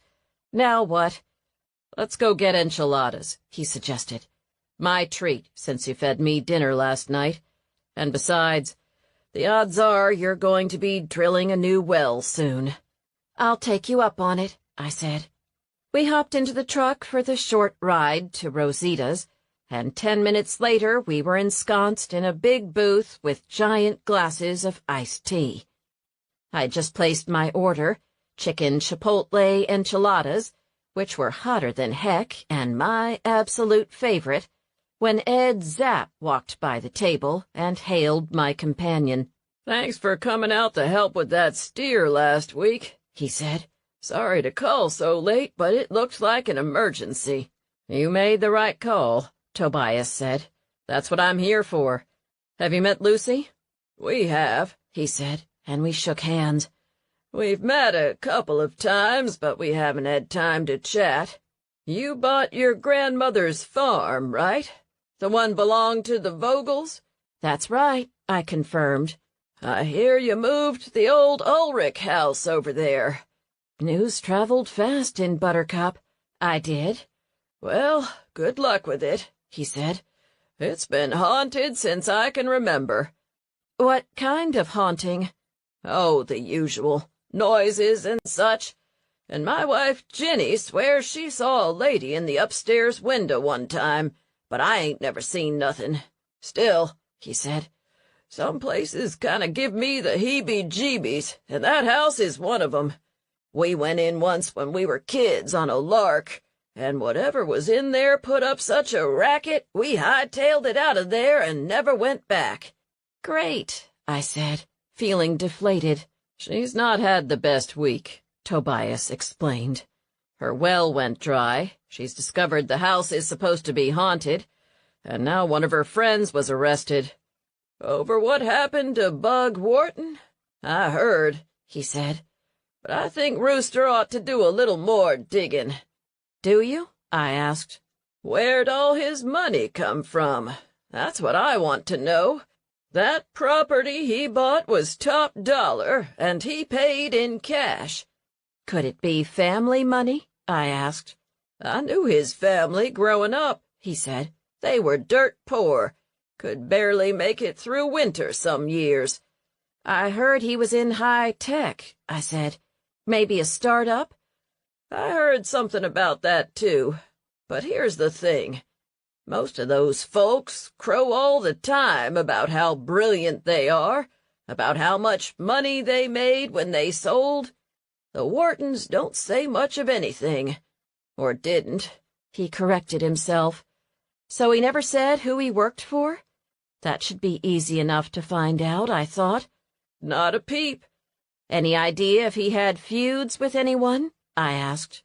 "Well, the whole town saw what happened with that new witch lady, and that hippie farmer, Peter Swenson, was picketing his place just the other day with a bunch of crazy Austinites." Not what I was hoping to hear. I was sure it was on Rooster's radar, too. "Anyone else?" I prodded. "I did hear something the other day, now that you mention it," he told me. "Some Houston lady came to town, stayed a few days. I heard there was something of a kerfuffle." "About what?" Tobias asked. "I don't know, but she called one of the deputies over to the ranch." "Why?" "Domestic incident," he said. "That's all I know." Tobias and I exchanged looks. "And no idea who she was?" I asked. He shook his head and pulled a tin of Skoal out of his back pocket. "Nope. Any road, I gotta head out. Nice seeing you, and good luck untangling the mess out at the Whartons' ranch. Oh, and you better make sure your livestock's locked up at night." "Why?"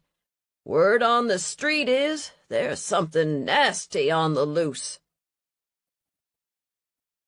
Chapter 10.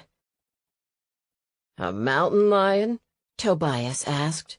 "Chupacabra, more like. George Skaliski claims he saw it down by the creek the other day, but I don't buy it. I'd say there's a mountain lion hanging round." "Whatever it is, it got one of the oryxes at the Safari Exotic Game Ranch," Tobias said. "I was guessing mountain lion, too. 2 people claim they saw some kind of ugly, wolf-like thing. Personally, I say it's one of those coyote-wolf mixes. Either that or overactive imaginations. There have been coyotes through here, but I've not heard of any coy wolves in the area," Tobias said. Some folks had talked about coyote-wolf hybrids moving into Texas. They were much bigger than coyotes and more dangerous, according to some reports. I hoped he was wrong. One mountain lion was bad enough, but a pack of coy wolves would make me very nervous. I'll keep an ear out, though, and let my clients know to keep a close eye on their animals." Ed nodded. "Let me know what you find out. In the meantime, I've got to head back to the ranch. Good to see y'all." He shook hands with Tobias, tipped an imaginary hat to me, then took a pinch of snuff and tucked it into the pocket of his cheek as he headed toward the door. As he left, our waitress returned with our order. My mouth watered as she set down a plate smothered in enchiladas with spicy red sauce, refried beans, and rice. I thanked the waitress and picked up my fork, suddenly starving. "Did you hear anything about a visitor from Houston?" I asked as I cut into the first enchilada. "No, but I'm curious about that domestic incident. That might be something to look into." "I know absolutely nothing about their personal lives," I said, glancing around at the other diners and dropping my voice. "Something tells me there's more there than we know about." "I'm going to ask Opal about the domestic incident," I decided. "I'm going to check online to see if I can figure out where their money came from, too. Maybe there's some professional connection, some kind of bad blood we don't know about." "Even if there were, that wouldn't necessarily explain what happened to Bug," Tobias said. "It's not like he was murdered in Topeka. If anyone came to visit from out of town, we'd know about it. The woman from Houston was here and nobody knew about it. And if someone tampered with the EpiPen, they didn't need to be there when he died. But if you're right, someone put bees in the truck, which means they had to be in town. There were a few folks from outside of Buttercup at the witches' ball," I pointed out. "Besides, it's possible that someone parked, put the bees in the truck, and took off." Tobias took a bite of his enchilada, looking thoughtful. "Did Serafina know he was allergic to bees?" "I don't know who knew. I never heard anything about it. Then again, I wasn't exactly close with the Whartons." "May seems to have been," Tobias said. "She's not admitting to it, though." "If it means keeping her sister out of jail, she might change her mind," he pointed out. I sighed. "Maybe I'll have her over to dinner and see if I can find anything else out. Although after this plate of enchiladas, I may not be hungry again for a week." He laughed. "They are pretty filling," he said. "And I don't have to use water jugs to wash the plates," I said with a rueful smile. "Next stop, fire department," Tobias said. I raised my iced tea glass. "Sounds like a plan." The fire department wasn't much. It was a basic brick building with a giant garage door. Grass was sprouting up through cracks in the pavement outside, and there were a couple of pumper trucks parked in the back corner. "I hear y'all are having well trouble," Ethan Schenk said when Tobias and I pulled up into the parking lot. "It ran dry a few days ago," I said, "and I can't get anybody out to drill yet. Lenny Freilich thinks I need a new well, but there's no dowser around, and evidently that's a prerequisite." "Peter mentioned you were having trouble. Is it drilled or dug?" "I think it's drilled," I told him. "Well, we can't fill the well, but if you've got stock tanks, we could fill 'em up for you," he offered. "You won't be able to drink it, but you can keep your crops and livestock watered." "That would be a lifesaver," I said, relieved. "How much would it be?" "I'll talk to Peter and we'll work something out. It's not free, but it's not too expensive either." "That would be amazing," I said. "How soon do you think you can come out?" "Would tomorrow be too late?" he asked. "I can make it till tomorrow," I said. "Thank you so much.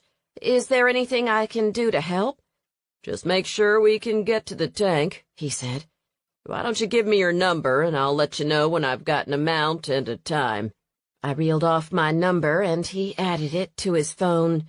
"I should know by tonight," he said. "Thanks a million. And if you know of any dowsers in the area, I'd love to talk to them." "I don't offhand, but I'll ask around." He hesitated. "By the way, I hear May asked for your help."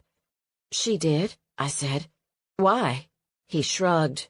Well, I was one of the ones called out to the Safari Exotic Game Ranch the other night, he said. First responder. During the domestic incident? I asked. He nodded. I hope Rooster's looking into that woman from Houston as a possible suspect. She was pretty hot. She went after him with a cattle prod. A cattle prod? Tobias asked. Like an electric one? He nodded. She got him twice, and once, well, I won't tell you where. Tobias and I winced. Did they arrest her? Bug didn't press charges, he shrugged. Probably didn't want to testify that she'd zapped him and the family jewels. I guess I can understand that, Tobias said, still looking pained. Who was she? I asked. Her name was Evelyn, he said. She wasn't very happy with Bug. Why? I don't know, he said. I got the feeling they were dating, but she thought he was seeing someone else. Oh? Well, she called him a two-timing son of a... Ethan trailed off, turning pink. You know. I can imagine, I said. So her name was Evelyn. Yes, he said. She drove a big white Lexus. I didn't catch her last name, but I'm sure Rooster knows it. If he did, I thought, he certainly wasn't going to share it with me. Fortunately, he wasn't the only person in the sheriff's office. Sounds like a suspect for sure, Tobias said. Somehow I doubt she's on Rooster's radar, though, I pointed out. We don't always get the best and brightest out in the country, Ethan agreed. Anyhow, I thought I'd pass it on for what it's worth. I hope you can clear Serafina's name. I didn't know you knew each other. He colored. We went out once or twice. She's so sweet and kind. I just don't believe she has it in her to kill anyone. Frankly, I didn't either. I was pretty sure Rooster was taking the easy way out. I'll see what I can find out, I said. Thanks again for your help with the water. Any time, he said. This drought is a killer. Fire risk has us all on edge. We've had 3 calls this week already. I've been a bit nervous, too, I said. It doesn't take much. I lived in a wood house, and things were tinder dry right now. I'd seen a house in Buttercup go up in flames before. It happened fast, and it was terrifying to think about. No, it doesn't. There's a burn ban on, but at least 2 of these Houston hobby farmers have decided to burn brush in the last few weeks. I shuddered. It could be Bastrop all over again. Bastrop was in the heart of Texas's famous Lost Pines. The town had been devastated a few years back by massive, drought-fueled fires. Although the trees were starting to come back, long stretches of U.S. Highway 71 still looked like a moonscape. We don't have the pines, but we've got plenty of cedars, Ethan said. This used to be a fire-regulated system. The oaks are made to withstand ground fires, and the cedars would go up in smoke. But there's a lot of overgrowth now. An out-of-control fire would be a major disaster. Let's hope it doesn't happen, then, I said with a shiver. Just keep the bushes and trees cut back from the house, he said. Make a clear zone if you can. I'd love to, but I can't bring myself to cut down my shade trees. Well then, keep it all watered. I will once I get a well that works. That's right, he said. Well, we'll get your stock tanks filled up at least. But you might want to get on the well. And if recent weather is any indicator, you might want to drill extra deep. No kidding, I said. Things seem to be getting hotter and drier the last few years. I loved Buttercup, but the weather made me nervous. Tobias checked his watch. I hate to run, but I've got to get back to work, he said. I smiled at Ethan. Thanks for your help. I hope to see you tomorrow. Be careful of fire, he warned again. And do what you can about Serafina. I will, I promised. And let me know if you hear anything else. Opal's Chevy wasn't parked outside the sheriff's office when I drove past, so I didn't bother going in. I hated to think of Serafina being locked up in there. I mean, how many Texas monthly magazines can you read in a sitting? And made a mental note to drop by with a few cozy mysteries the next day, although I hoped she'd be out on bail, or preferably with all charges dropped, soon. The sun was setting over the gentle rolling hills when I pulled into my long driveway. As always, I felt a deep sense of home as I drove up to the little yellow farmhouse that had been part of my life since I could remember, and hoped it would continue to be. I headed inside and said hi to Chuck, then pulled on a jacket. The temperature was dropping as the sun dipped toward the horizon, before heading out to check on everything and everyone. Gidget, Hot Lips, Priscilla, and Carrot were nosing at the fence, hoping for treats, and Blossom and Peony were checking, as usual, the perimeter. Blossom had acquired a taste for the geraniums on the town square and was always looking for a way to escape. The geraniums of summer were long gone, having been replaced with bright yellow chrysanthemums and big pumpkins, but I couldn't tell her that. I fed everyone a few treats. Chuck had visited the rose bush and promptly headed back inside where it was warm, and went to retrieve the bucket, then remembered I still had an old pump I'd picked up at a garage sale in Houston hidden somewhere in the barn. I detoured to the barn, digging through the boxes I'd stacked in an empty stall, until I found it. It wasn't strong, but I didn't want to spend the money on a bigger one if I didn't have to.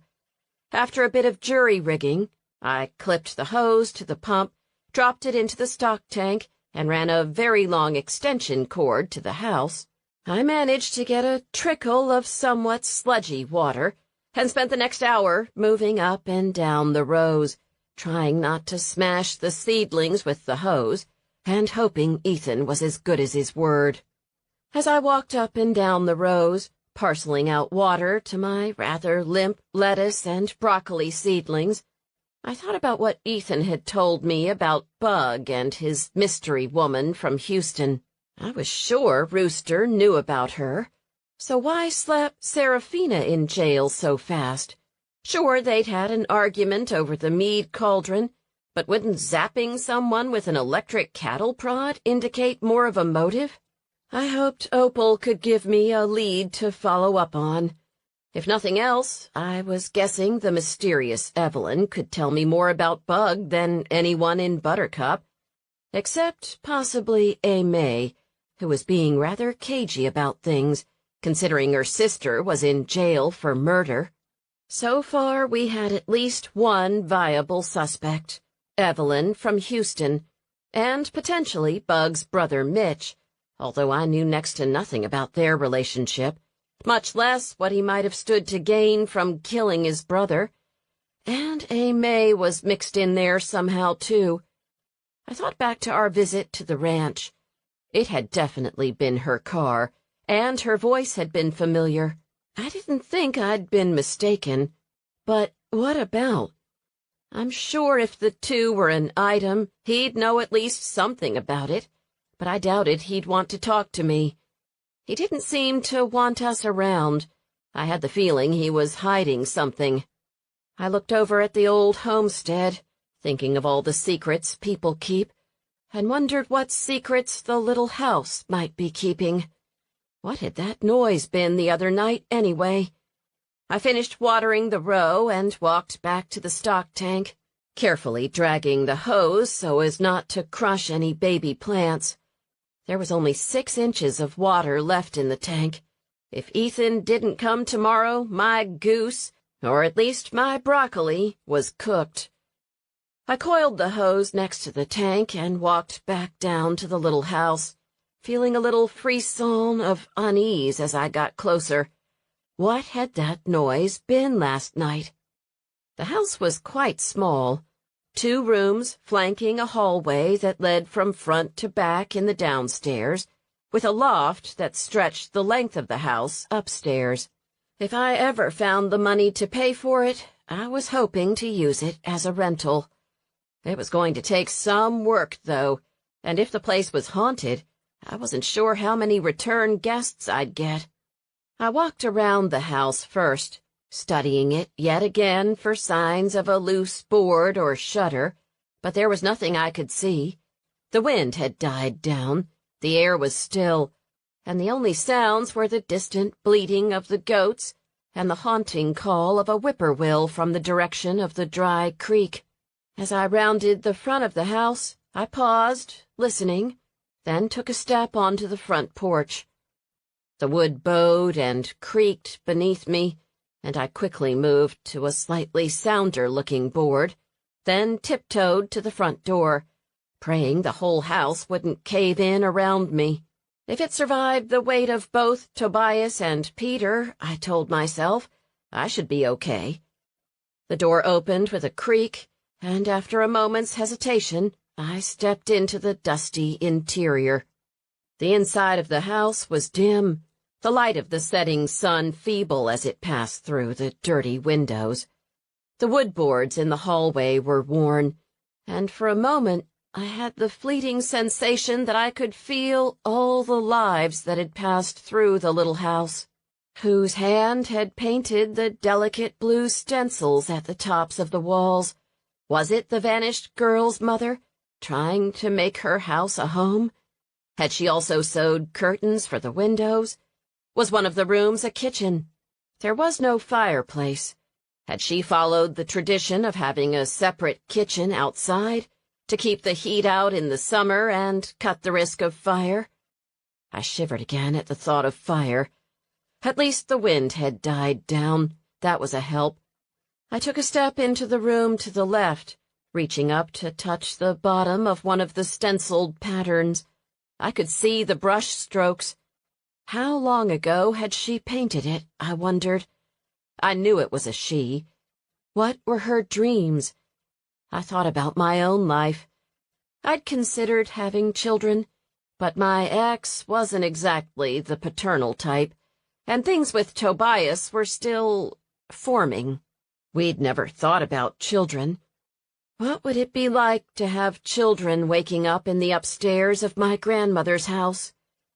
Too soon to think about that, I told myself, swatting the thought away and taking a step back toward the hallway, expecting the banging to start at any minute.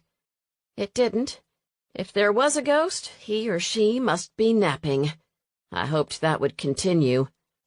I took a few deep breaths and then inspected the narrow, rickety staircase to the second floor. Without thinking about it too much, I grabbed the banister and gingerly stepped onto the first tread. It bowed but didn't break, and I made it up 4 more, high enough to peek into the loft area. Whatever had been in the loft had been taken out before the house was moved. The area was empty. There was no sign of anything that could have made the noise I'd heard. I waited for another few minutes, both hoping for and dreading a recurrence, but there was nothing but the sound of the goats in the distance. The whippoorwill seemed to have moved on. I was about to give up and head back down the steps when something caught my eye. On the top step, something gleamed in the fading light. I reached for it, but it was too far. Saying a little prayer to my beleaguered guardian angel, if she hadn't long ago quit in despair, I took another 2 tentative steps up the narrow staircase, praying the treads wouldn't collapse under me. I stifled a sneeze at the dust I was inhaling as I reached for the source of the gleam. It was a gold chain. I tugged at it, but it didn't come. It appeared to be caught between the boards of the steps. I took another step, saying another little prayer, and examined the top step. The riser appeared to have come loose from the tread. I curled my fingers around the edge of it and gave a gentle tug. It moved about an inch. I pulled a little harder, and the old wood released, exposing a small cavity. The gold chain was the end of a necklace that had been tucked in behind the step. I loosened the chain from where it was caught and tugged gently. A dusty cameo slid into the dim light. I picked it up, brushing the grime from the ivory-colored face. Whose had it been? And why was it hidden behind the riser?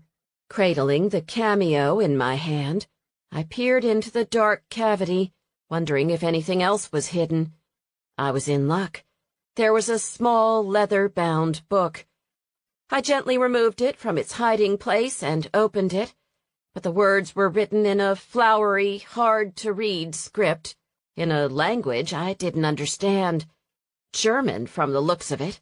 I leafed through the old book, which was only half full, a diary, and looked to see if there was anything else in the cavity. There was. It was a rusty knife, and it looked like it was caked with dried blood. Chapter 11. "Hello?" I called. I'm not sure why. Maybe I figured if this was what the ghost wanted me to find, it might answer. It didn't, but I still didn't feel like hanging around. I gathered what I'd found, except for the knife, which I decided I didn't want to take with me, and hurried down the stairs, praying the treads would hold, but too anxious to be out of the house to go any slower. I burst through the front door and took a deep breath of the clean, dust-free air, shaking myself as if that would dispel the eerie feeling. It didn't work. Once I'd caught my breath, I walked around the outside of the house again, looking for a loose board, a flapping piece of metal roof, anything that could have explained the noises we'd heard the other night. There was nothing, though, and no wind today anyway. With the diary and the cameo in my hands, I turned toward the house, still feeling spooked. I'd just made myself a cup of tea to steady my nerves when I heard the sound of tires on the dirt driveway. I looked through the window. It was my friend Molly. She'd been in Dallas for her sister's 50th birthday party. She must have just gotten back. "I leave for a week, and everything goes to heck," my friend said as she got out of her truck and headed to the front porch. She wore a blue sweater and faded boot-cut jeans. Her graying hair was pulled back into a ponytail, and her brown eyes crinkled into a smile when she saw me. "I'm so glad you're home," I said. "How was your trip?" "It was good," she said, "but I'm happy to be back. I think I'm allergic to Dallas." "I'm not a big fan of it either," I replied, giving her a hug. "I was just having a cup of tea. Come join me." "I'd love to. It's much quieter here than at home. I missed everyone, but they can be pretty chaotic." "I can't believe they let you get away," I told her. Molly lived on an active farm with 4 kids, her husband, a dog, and lots of livestock. "The house is a mess. I walked in, then told them I was coming to visit you, and they had 2 hours to get it squared away." I laughed. "What are the odds they'll do it?" "It won't be perfect, but there are so many dirty dishes they've started eating cereal out of coffee mugs. I told them they at least had to get the kitchen cleared up and the clothes off the living room floor." "Maybe I'm glad I don't have kids after all," I said. "It makes it a lot easier to keep the house straight," she agreed, glancing around at my relatively tidy kitchen. "But fill me in on the news. I hear Bug got bitten by a bug." "He did," I said, as I poured her a cup of tea and sat down across from her at my big pine table. "And Serafina's in the town jail." "I heard that, too," she said. "I can't imagine Serafina hurting anyone. She's one of the most empathetic people I know." "She was pretty angry at Bug," I said, "and she's very protective of animals." "That's true," Molly conceded. "Do you think she did it?" "I don't, actually. I think Rooster's just being lazy." "What I don't understand is, if he died of a bee sting, how could it be murder?"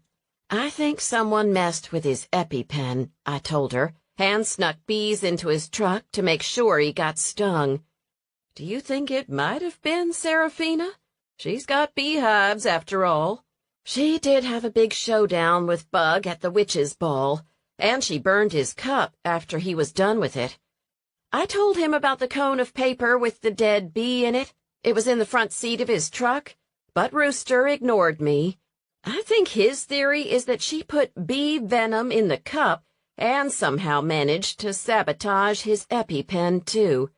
So you're thinking someone else did it, and then put the bees in the truck to make sure he had to use it. It's a theory. I took a sip of tea and put my cup down. I just realized the twist of paper almost had to be put in the truck after Bug parked and got out. Mitch was in the passenger seat. If the paper was there before, he would have crushed it by sitting on it. So someone at the witch's ball put the bees in the truck. It could have been anyone. There are hives on the property. There are, I said.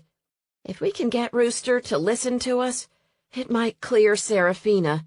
If she was at the cauldron the whole time, that is. We had a card reading done, so I wasn't watching. But lots of people were. There were tons of witnesses. She took a sip of her tea. Someone might have seen someone near his truck in the parking lot, too. It's hard to do anything in Buttercup without someone noticing. It's worth asking around, I said, feeling more hopeful. Also, Ethan Schenk down at the fire station told me a woman from Houston hit Bug in the family jewels with an electric cattle prod a day or two before he died. Ethan was one of the first responders. Rooster knew about it, too. She cringed. Ouch. Totally, I agreed. If you're willing to go after someone with a cattle prod, you've clearly got a beef with them. Do you know who it is? I have a first name. I'm hoping Opal can tell me the rest. She wasn't at the sheriff's office when I drove by this evening. Poor Serafina, Molly said. I know. I may swing by with a few paperbacks for her tomorrow. I got her hooked up with an attorney. Hopefully she'll be out soon on bail. Hopefully, she sighed. For a small town, there seems to be a whole lot going on. I know. My well ran dry this week. I can't find a dowser, and that old house I got talked into moving here seems to be haunted. Haunted? I told her about the weird banging noises, and then showed her the diary and the cameo I'd found hidden behind the riser. There was a rusty knife, too, but I left it behind. Gross, she said. Even though it's probably been there for 100 years or more, it looks like there's blood on it. She wrinkled her nose and picked up the small book. No wonder the place is haunted if there's a bloody knife hidden in it. I heard they found someone murdered on the front porch back in the 1800s. Maybe you found the murder weapon. That's a cheerful thought. She leafed through the small leather-bound book. Looks like a diary. What language is this in? I think it's German. I think so, too, she said. But the script is really hard to read. There's a date here, though. She pointed to the top of the page. Looks like 1839, I said. That's pretty close to the time of Ilsa's disappearance. Is there a name in it? No, she said, turning to the first page. At least not in the front. I'll bet Maria can read it. I'll have to take it to her to see what she thinks. But I'm having serious second thoughts about moving the house to the farm. I'm sure it will be fine once you get it renovated. If, I said. I told you, my well ran dry this week. I've got to pay for that first. She looked over at the counter, where I had 4 jugs of drinking water. Oh, no, Lucy, I'm so sorry. I wondered why you had water jugs. What are you going to do? I told her about Lenny's visit. The dowser died, and I think Lenny's been dodging me ever since. I'm hoping Ethan down at the fire department will refill my stock tanks tomorrow, but I've got to come up with a longer-term solution. Do you know any dowsers? Not offhand, but I'll ask around, she told me. As she took another sip of her tea, which she'd barely touched, her phone buzzed. She rolled her eyes as she glanced at it. Apparently they're ready for me to come home, she announced, turning the phone so that I could see it. They even texted me a picture of the kitchen. Not too bad, I said. I'll bet they didn't wipe the counters down, though. "I know," she said. "What's up with that?" "Anyway," she said, standing up, "I guess I should head back. Why don't you come over for dinner sometime this week?" "I'd love to," I said, giving her a hug. "I'm glad you're back." "Me too," she said. "Sounds like it's been a rough couple of days here. Maybe things will turn around now that you're back. Here's hoping," she said, giving me a hug. "Let me know what you find out about that diary," she said. "I've got to find someone who speaks German, but first I've got a few other things to take care of. Never a dull moment, is there? If only," I said with a rueful smile. Molly had only been gone a few minutes when I heard a truck coming up the driveway. I glanced out the window. It was the pumper truck, with Ethan in the driver's seat. "The reinforcements have arrived," I informed Chuck, who looked up at me and cocked his head to one side. I threw on a sweatshirt and headed out to meet Ethan. "Thanks so much for coming out," I called as I stepped off the front porch. He'd stopped the truck and was surveying the stock tank closest to the driveway. The goats were eyeing him with interest, probably hoping he had snacks in his pockets. "Is this the one you want filled?" he asked. "Both would be better, but if you can only do this one, that would be great," I said. "Need any help?" "Let's get the hose over to the tank. I'll start it going, and you let me know when it's full." "Thanks," I said. Together we put the hose end into the tank, and I watched as he headed back to the truck and started the pump. It didn't take long for the tank to fill. Unfortunately, I knew it also wouldn't take long for the tank to empty. "Any rain in the forecast yet?" I asked, once he'd turned off the water, and we were putting the hose back onto the truck. "Not that I've seen," he said. "There are supposed to be high winds in a couple of days, though. We're all a little nervous about that." He turned to look at my little house. "You should probably cut back some of those trees," he advised me a second time. "I know," I said, "but the shade is awfully nice in the summer." He shook his head, then turned to the subject I suspected was on his mind. "Find out anything else about what happened to Bug?" "I'm working on it," I said. "I stopped by to see Serafina earlier, but Rooster wouldn't let me in. I'm worried about her," he said. "I am too," I said. "I asked around about where the Whartons got their fortune the other day. Someone told me he'd worked for a company called Tech Generator up in Illinois for a while." "What kind of business were they in?" "Some kind of government contract work, I think. I'll look it up." "I heard something else, too," he said. "Guess who inherits the ranch?" "Mitch Wharton?" He nodded. "Does Rooster know about that?" "I don't know." "You might want to mention it to him," I suggested. "He won't want to hear it from me." "One more thing. Quinn's ex just got a job at the ranch." "Jed Statler?" He nodded. "Helping feed and take care of the animals. Said he wanted to be back in town." "Why can't he just stay away?" I asked. "He's bad news, I know," Ethan said. "He was down at the station the other day complaining about Quinn." "What did he say?" "That she made it all up, got him thrown into jail for nothing." "I was there when he attacked her," I said. "If he'd had a gun on him, neither of us might still be here." "Bad news," he said.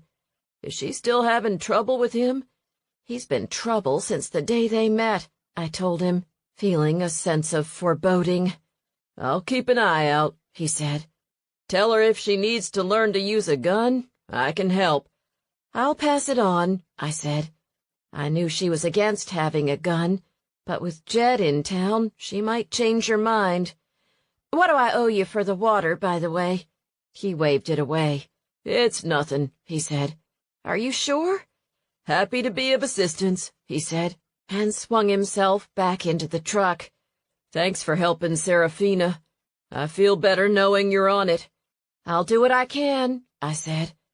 I just hoped it would be enough. Chapter 12. I had just finished cutting up pumpkins and sterilizing a batch of mason jars for pumpkin butter when there was a knock at the door. It was Maria Ulrich. "I hope you don't mind my coming by," she said, "but Molly told me you found something at the house." "I did," I told her. "Sit down and I'll grab them for you. Can I get you some tea? I was just making pumpkin butter." "I'd love to, but I can't stay long. I just wanted to see what you found, and where you found it." I rinsed my hands and retrieved the diary and the cameo brooch from the hutch in the living room, handing them to Maria, who received them as if they were holy artifacts. "This is amazing," she breathed.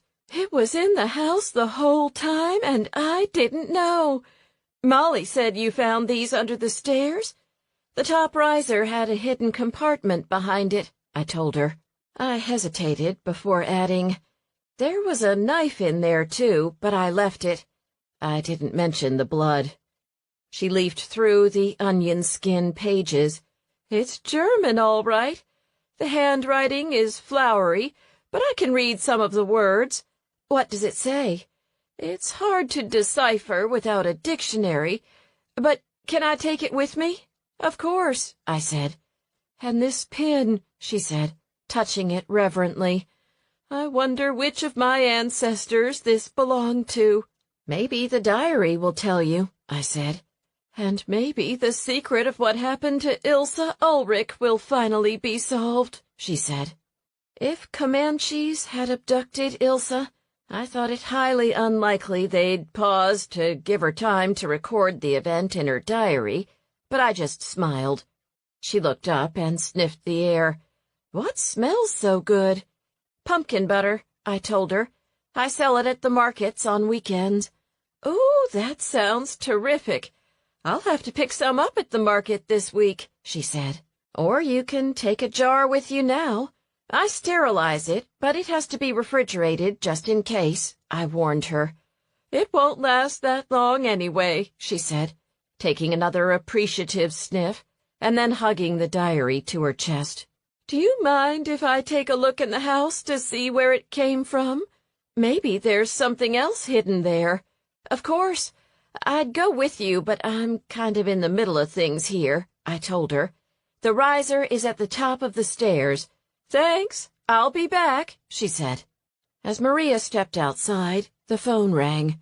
I rinsed my hands quickly and picked it up, smiling when Tobias said hello. "How are things at Dewberry?" he asked. "Better," I told him. "I just got water." "Terrific. No word from Lenny, I presume?" "Of course not, but Ethan filled up the stock tank for free, and I found out the name of the company Bug was working for. Ethan is pretty anxious to get Serafina off the hook. He's sweet on her, isn't he?" "He sure is. And Maria Ulrich is down nosing around the house." I told him what I'd found. "She's going to translate the diary. Maybe it'll shed some light on who's causing all that banging." "I think that banging has a more scientific explanation," Tobias told me. "Well, when you show me what's causing it, I'll be happy to go with it." "How's the oryx?" I asked. "Better today," he said. "But I'm heading out to the Safari Exotic Game Ranch to check out some new livestock, and I thought you might want to go with me." "Absolutely I would," I said. "I've got a few things to take care of, but I'll be over in a little bit. I just have to finish up this pumpkin butter and I'll be ready to go." I'd cut up several pumpkins. Now I weighed them before putting them into a big stainless steel pot I'd picked up at the antique fair, then stirred in brown sugar, cardamom, allspice, and cloves. Before long, the mixture in the pot began to simmer, making the kitchen smell deliciously of pumpkin pie. As the pumpkin cooked down, I pulled Google up on my computer and typed in tech generator. Whatever it had been, tech generator was no longer in operation. There were a few business listings, and it was described as a software company, but there was no indication of what kind of software the company wrote, and the website was defunct. I searched IPO tech generator, but came up empty. Either the name had changed with no fanfare, or the Whartons hadn't gotten rich off selling a startup. I gave the pumpkin a stir, adjusted the heat, and then ran a search on Bug Wharton. His real name, as it turned out, was Jerome. Although I wasn't a big fan of the name Bug, I could see that some might think it was better than the alternative. I got a listing for him living in Ohio. I wrote down the address and looked it up on Zillow, expecting a mansion, but it appeared to be a modest house in a modest neighborhood. I checked on the pumpkin. It was cooking down nicely, and saw he'd lived in Ohio for 15 years. Before that, there was an address in Houston and one in Smithville. Was Evelyn an old flame from his Houston days? After petering out on Bug, I looked up his brother Mitch. To my surprise, 4 news articles popped up at the top of the screen, and I immediately knew where the money had come from. The pumpkin butter was just about done by the time I'd exhausted my research capabilities, and I processed each batch in the blender, then transferred the spicy, deep orange butter to the sterilized jars and put them in the refrigerator. As I licked the spoon, savoring the rich fall flavor, I heard Tobias pull up outside. Chuck trotted to the door to greet him, barking excitedly as the veterinarian headed up the walk. "Come on in," I called when he got to the door. "You ready?" "I am," I told him as he joined me in the kitchen and kissed me on the top of the head. "I found out how the Whartons made their money." "How?" "Mitch won the lottery in Florida," I said. Tobias looked at the screen and let out a low whistle. $5 million? That'll buy you a lot of oryxes." "It sure will," I said. "But I thought Bug was the one with the money," Tobias said. "Mitch always seemed like a sidekick." "I got that impression, too," I said. "No wonder they were able to afford the ranch, though." "If Mitch was the winner, that kind of takes him out of the equation as a suspect, don't you think?" Tobias commented. "If anything, it'd be more likely for Bug to want to kill Mitch." "Who bought the property?" I asked.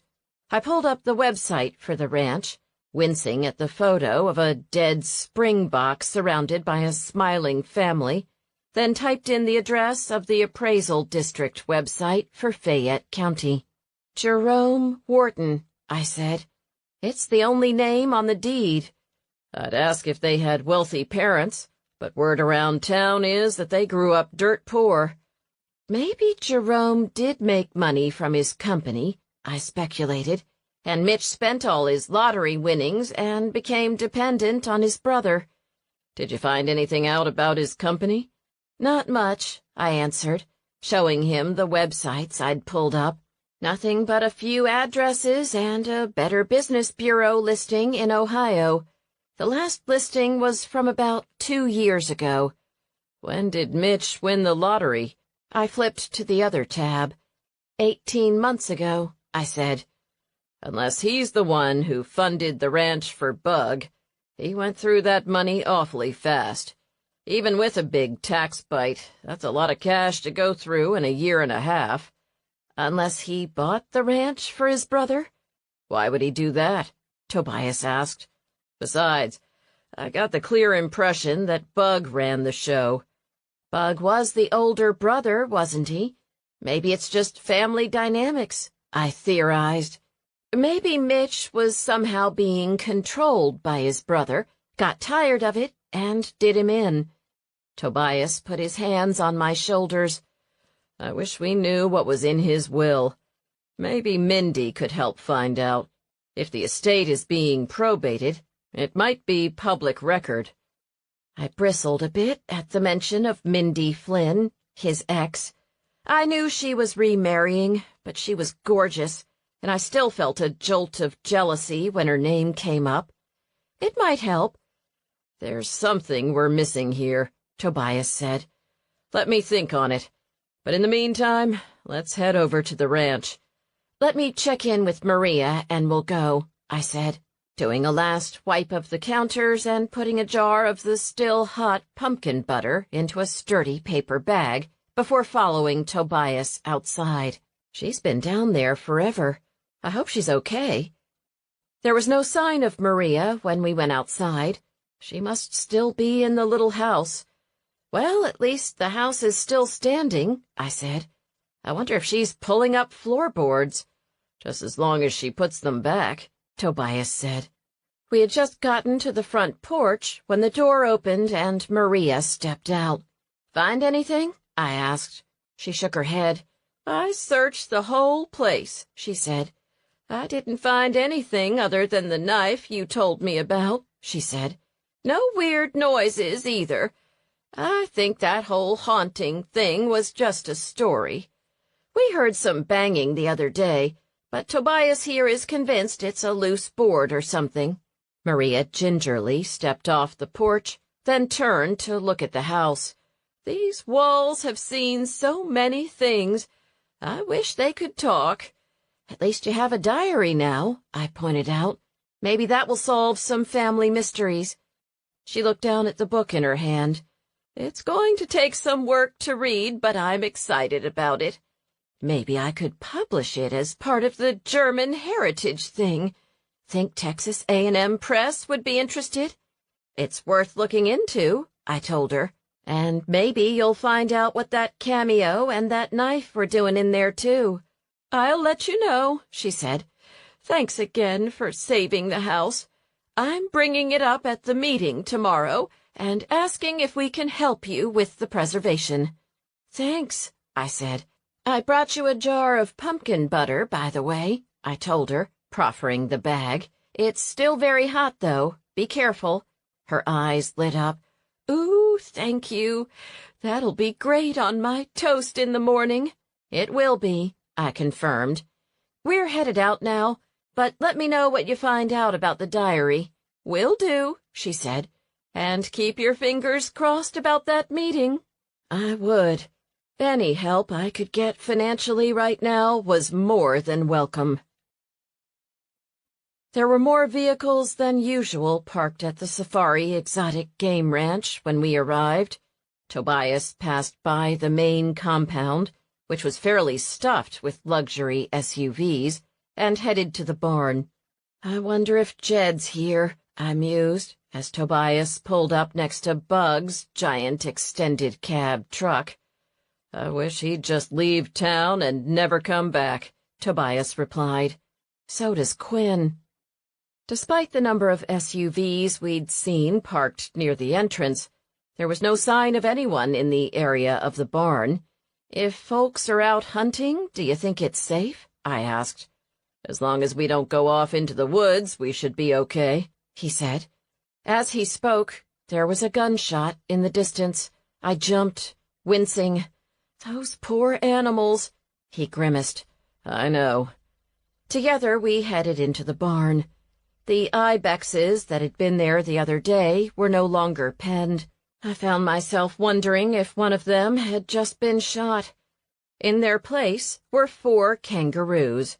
Kangaroos? I asked. Really? He sighed. Kind of sick, I know. At least it's a change of pace for me. He looked around. I wonder where Jose is. I'm more worried about Jed, I said in a low voice. As if I'd conjured him, Quinn's ex walked into the barn, a bucket swinging from his right hand. Jail hadn't diminished him, unfortunately. If anything, he was more muscular than when he'd been convicted. He was over 6 feet tall and built like a brick. He stopped short when he saw me. What are you doing here? His voice was menacing. Tobias stepped between us. We're here to look at the kangaroos, he told Jed in a firm voice. Is Jose here? I haven't seen him, Jed said, surly. He jabbed a finger at me. Why is she here? She's helping me, Tobias informed him. If you haven't seen Jose, we'll go look in the office.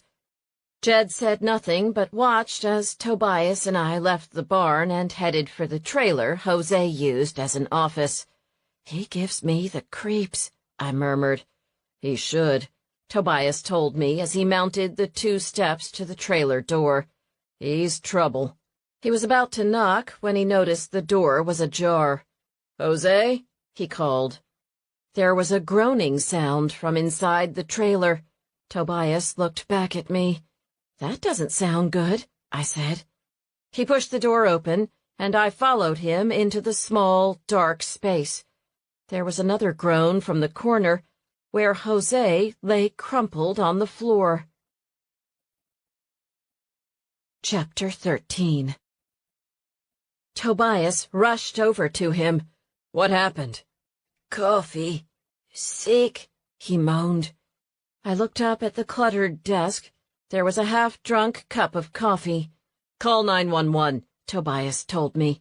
I reached for the phone and dialed. As I relayed our location and the information to the dispatcher, Tobias checked Jose's vitals and then sniffed the coffee. "It's bitter," he said. "I don't know what it is, but I'm guessing he might have been poisoned."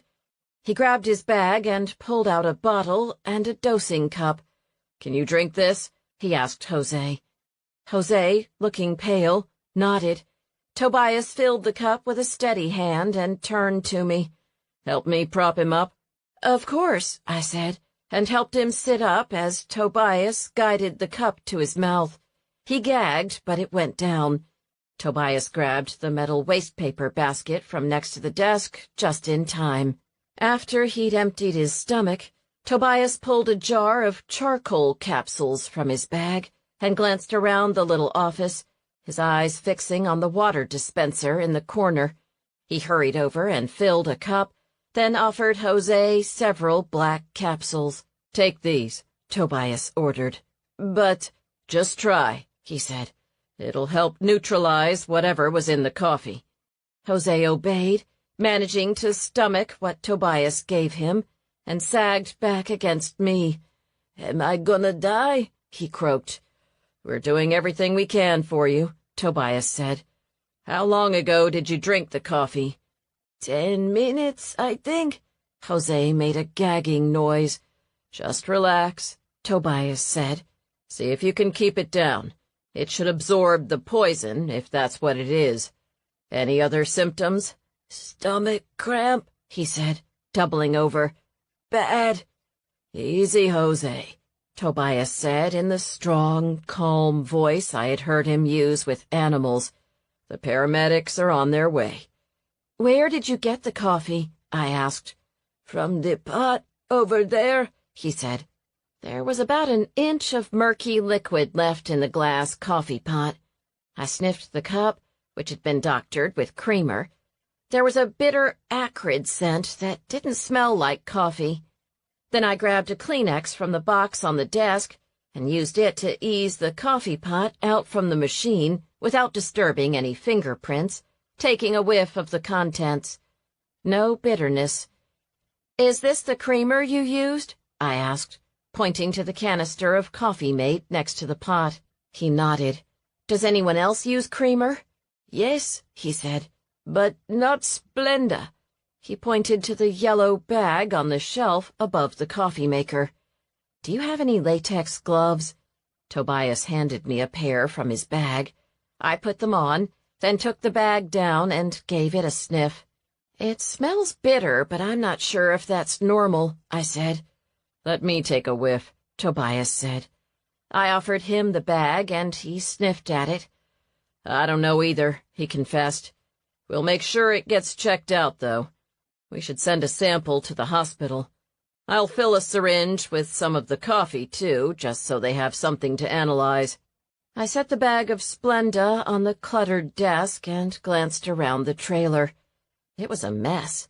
There were piles of paper everywhere, with shipping notices from Africa and invoices from feed companies. I accidentally brushed a pile of credit card statements on a beaten-up credenza.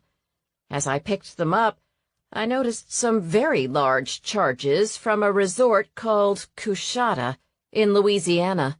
It must have been a luxury resort. There were at least 2 charges in excess of $10,000. As I gathered the rest of the statements, I heard footsteps on the stairs to the trailer. A moment later, the door opened and Mitch Wharton burst in. "Jose," he began, then trailed off when he saw me standing by the credenza with a pile of papers in my hand.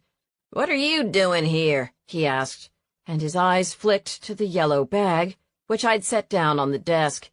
"Where's Jose?" "Over there," I told him, pointing to the other end of the trailer, where Tobias was still ministering to the man. "What happened?" Mitch asked. "Forget his insulin?" "He's diabetic?" Tobias asked. Mitch nodded. "I don't think that's what caused this," Tobias said. "It's got to be," Mitch insisted. "Some kind of diabetic coma or something? Maybe his insulin was messed up." Before Tobias could answer, there was the sound of sirens. The paramedics had arrived. "He's stable," the EMT announced as they moved Jose to a gurney and wheeled him into the back of the ambulance 20 minutes later. "It was his diabetes, right?" Mitch asked. "It doesn't look like it," she said, "but I suppose it could be related. We'll know more when we get to the hospital." Mitch looked unconcerned. "This is probably a big deal about nothing." "Is he going to be okay?" I asked. "We'll see," she said. "If it was something he ate, you made a good call with the ipecac and the charcoal," she told Tobias. "It might have made all the difference." "Are the police coming?" I asked. She nodded. "They should be on their way." "We'll stay until they get here," Tobias told her. Mitch waved Tobias away. "I'll wait till they get here. No need for you to waste your time." "They may have some questions for us," Tobias countered. "Lucy and I really should be here." Mitch paused for a moment, looking like he was deciding on a course of action, before changing tacks. "Did you get a chance to check out the new arrivals?" he asked, changing the subject. "I took a brief look at them, but I was hoping to see the paperwork. That's why we came to the trailer," Tobias said. "I can find it for you," Mitch suggested, starting toward the desk. Tobias held up a hand. "It's okay. Why don't you show me the kangaroos? We can all go together, and we'll come back here when the police arrive. We can get the paperwork later. I can do a quick examination in the meantime." Mitch hesitated, then nodded. "All right, then. We'll go check them out." Tobias and I followed the rancher out of the trailer. "It looks like you've got quite a crowd here this weekend," I said, trying to shift the subject. "Business must be pretty good." "It's not bad," Mitch shrugged. "We're trying to bring in some more interesting game to try to drum up more business. We've got a few giraffes on order." "Giraffes?" I asked. Why on God's green earth would anyone want to shoot a giraffe? Then again, I thought, looking at the cute kangaroos huddled in the corner of the pen, why would anyone want to shoot a kangaroo? I stood outside the pen as Tobias let himself in, using a soothing tone as he approached the poor creatures. As he squatted down to take a closer look at them, the ambulance pulled away from the barn. I waved to the paramedic and said a brief prayer that Jose would be okay. In fact, when the police arrived, I planned to suggest that they post a guard on him at the hospital. If someone had tried to kill Jose to keep him from sharing something he knew, they might try again. If it was Rooster, he would probably ignore me, but at least I felt I should mention it. Mitch, who hadn't joined Tobias in the pen, kept glancing back at the trailer as Tobias worked. "I really should go get that paperwork," he suggested. "It can wait," Tobias repeated, as he checked the ears of the smallest kangaroo. When he released it, it shook itself and hopped away. "Besides, from what I can see, everyone looks pretty healthy." "Good, good," Mitch said. "At least that's some good news, eh?" I said. "It's been a rough week. First Bug and now Jose." "Yeah," he said absently. Before he could say anything else, Jed jogged up to the scene. "What's going on?" he asked. "I saw an ambulance tear out of here." "Jose had some kind of diabetic reaction or something," Mitch said, squinting at Jed. "I hope you're up for some overtime." "Why?" "They just took him to the hospital. I need someone to help take care of the animals while he's out." I couldn't think of anyone less qualified to take care of animals. Jed had once kicked poor Chuck against a wall because he was angry, but I swallowed back my objection. "I'm on it," Jed said. "Just give me a list." As he spoke, a police car rolled up. Jed eyed it nervously. "I'll get to work and check in later," he said before melting into the undergrowth not far from the barn. Rooster stepped out of his Crown Victoria, his eyes narrowing when he saw me. "You again," he said, his red wattle jiggling. "You always turn up where there's trouble. What's this all about, anyway?" "We found one of the Wharton's workers, Jose, on the floor of the trailer. It looks like he might have been poisoned, so I gave him ipecac and charcoal. I took a small sample of the coffee with a syringe and sent it with the paramedics, along with a little bit of the artificial sweetener he used. But we left the coffee cup there on the desk." "Why'd you do that?" "It has a strange, bitter smell. If he ingested something, the hospital may be able to figure out what it is from the sample. Lucy and I aren't sure, but we think there might be something in the Splenda." Tobias gestured toward the yellow bag next to the coffee pot. "Did y'all touch that stuff? Contaminate it with fingerprints?" "We put gloves on before touching anything," Tobias replied. "Except for Jose, of course, and the doorknob." Rooster squinted at the coffee cup. "Sure it wasn't just a heart attack or something?" "It didn't look like a heart attack," Tobias said. "I'm not an MD, but I'd say it was something he ingested. I told the paramedic they should take a look at the samples at the hospital and do some blood testing, too, in case it was something else." "So y'all just walked in and found him on the floor?" "That's right," Tobias said. "Seems you have a habit of finding almost dead bodies, Ms. Resnick, and dead ones, too." "It's a small town," Tobias said. "And I was there for both of them, too." "I'll check with the hospital," Rooster said. "If they find anything, I'll call out the detectives. In the meantime, I'm going to lock this place up." "But if someone else has the key," I pointed out, "they'd be able to get in and get rid of any evidence." He gave me a sour look. It was obvious that hadn't occurred to him. "Do you have a chain and padlock or something?" Tobias suggested. "That would keep people out."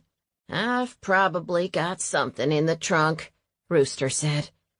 Together we followed him out of the trailer. He dug around in the cluttered trunk of his car for a while, then came up with 2 short 2x4s and some nails. "This'll have to do. No hammer, but I can use some of the wood to pound the nails in." "I'll hammer it if you'll hold it," Tobias offered. Together they used 2x4s to nail the door shut while I watched. As Rooster held up the board, Tobias hammered in the nails. "There'll be some damage, but they can always patch the holes when it comes off." "I hope they don't need anything in there," I said. "How long do you think it'll be before you know anything?" "It's police business," he informed me. "Of course," I said, trying not to sound too irritated. Rooster gave me a slow, unpleasant smile. "Your friend had better hope it's not poison." "Which friend?" "The witchy one." "She's in jail. What would she have to do with this?" "She got out on bail this morning," Rooster said with a grin. "If it was poison," I said when Rooster had driven off in his Crown Victoria, "anyone could have done it at any time." "Whoever it is likes to plan ahead," Tobias said, "messing with the EpiPen, poisoning. My instinct says that's what happened to Jose. Not a crime of passion, then. That kind of takes the Houston woman out of it, doesn't it? He pointed out. It's a far cry from an electric cattle prod, I admitted. What I want to know is, why would someone want to kill Jose? He must have known something, Tobias said, which points to something at the ranch. Not necessarily, I said. If Jose overheard something he shouldn't have, that would be an issue. I got the feeling he didn't want us poking around much, though. Maybe you're right. As I spoke, there was another gunshot. Tobias and I both flinched. Maybe he was afraid you'd get shot, he pointed out. Could be, but I got the impression there was more to it than that. Hopefully, we'll get a chance to ask him, Tobias said. Chapter 14. Opal Gruber was at her desk when I stopped by the sheriff's office with a loaf of pumpkin bread in one hand and a stack of paperbacks in the other. Thankfully, there was no sign of Rooster. I heard Serafina got out on bail, I said. She sure did, Opal said, adjusting her sparkly black cat necklace and eyeing the pumpkin bread with interest. She was cozied up with that lawyer from Houston yesterday, and this morning she posted bail. I heard you put them in touch. I did, I said. I brought some pumpkin bread and some paperbacks for her, but since she's flown the coop, you're welcome to them. I knew we shared similar taste in both books. That's sweet of you, she said, inspecting the books I set on the desk. Ooh, Ellery Adams. I love her books, and I love pumpkin bread. I've been trying to watch my waistline lately, but it's part vegetable, right? Of course, I said, grinning. I had another question, too. Ethan Shank told me there was a woman named Evelyn who was over at the Wharton's place last week. Created something of a disturbance, I hear. You mean she went after him with an electric cattle prod? That's what I heard, I told her. I was wondering if Rooster might have considered her a suspect. I doubt it, she said. Let's see here. She riffled through the papers on her desk. Here it is. Evelyn Crowley, lives on Brainerd in Houston. Mind if I take down that address? Go ahead, she said, repeating it as I scrawled it on a pad I found in my purse. I may go ahead and get in touch with her. I think you should, she said. Lord knows Rooster's never going to. What I don't get, I told her, is why he thinks it's murder in the first place. She leaned forward. I'm not going to say anything, but...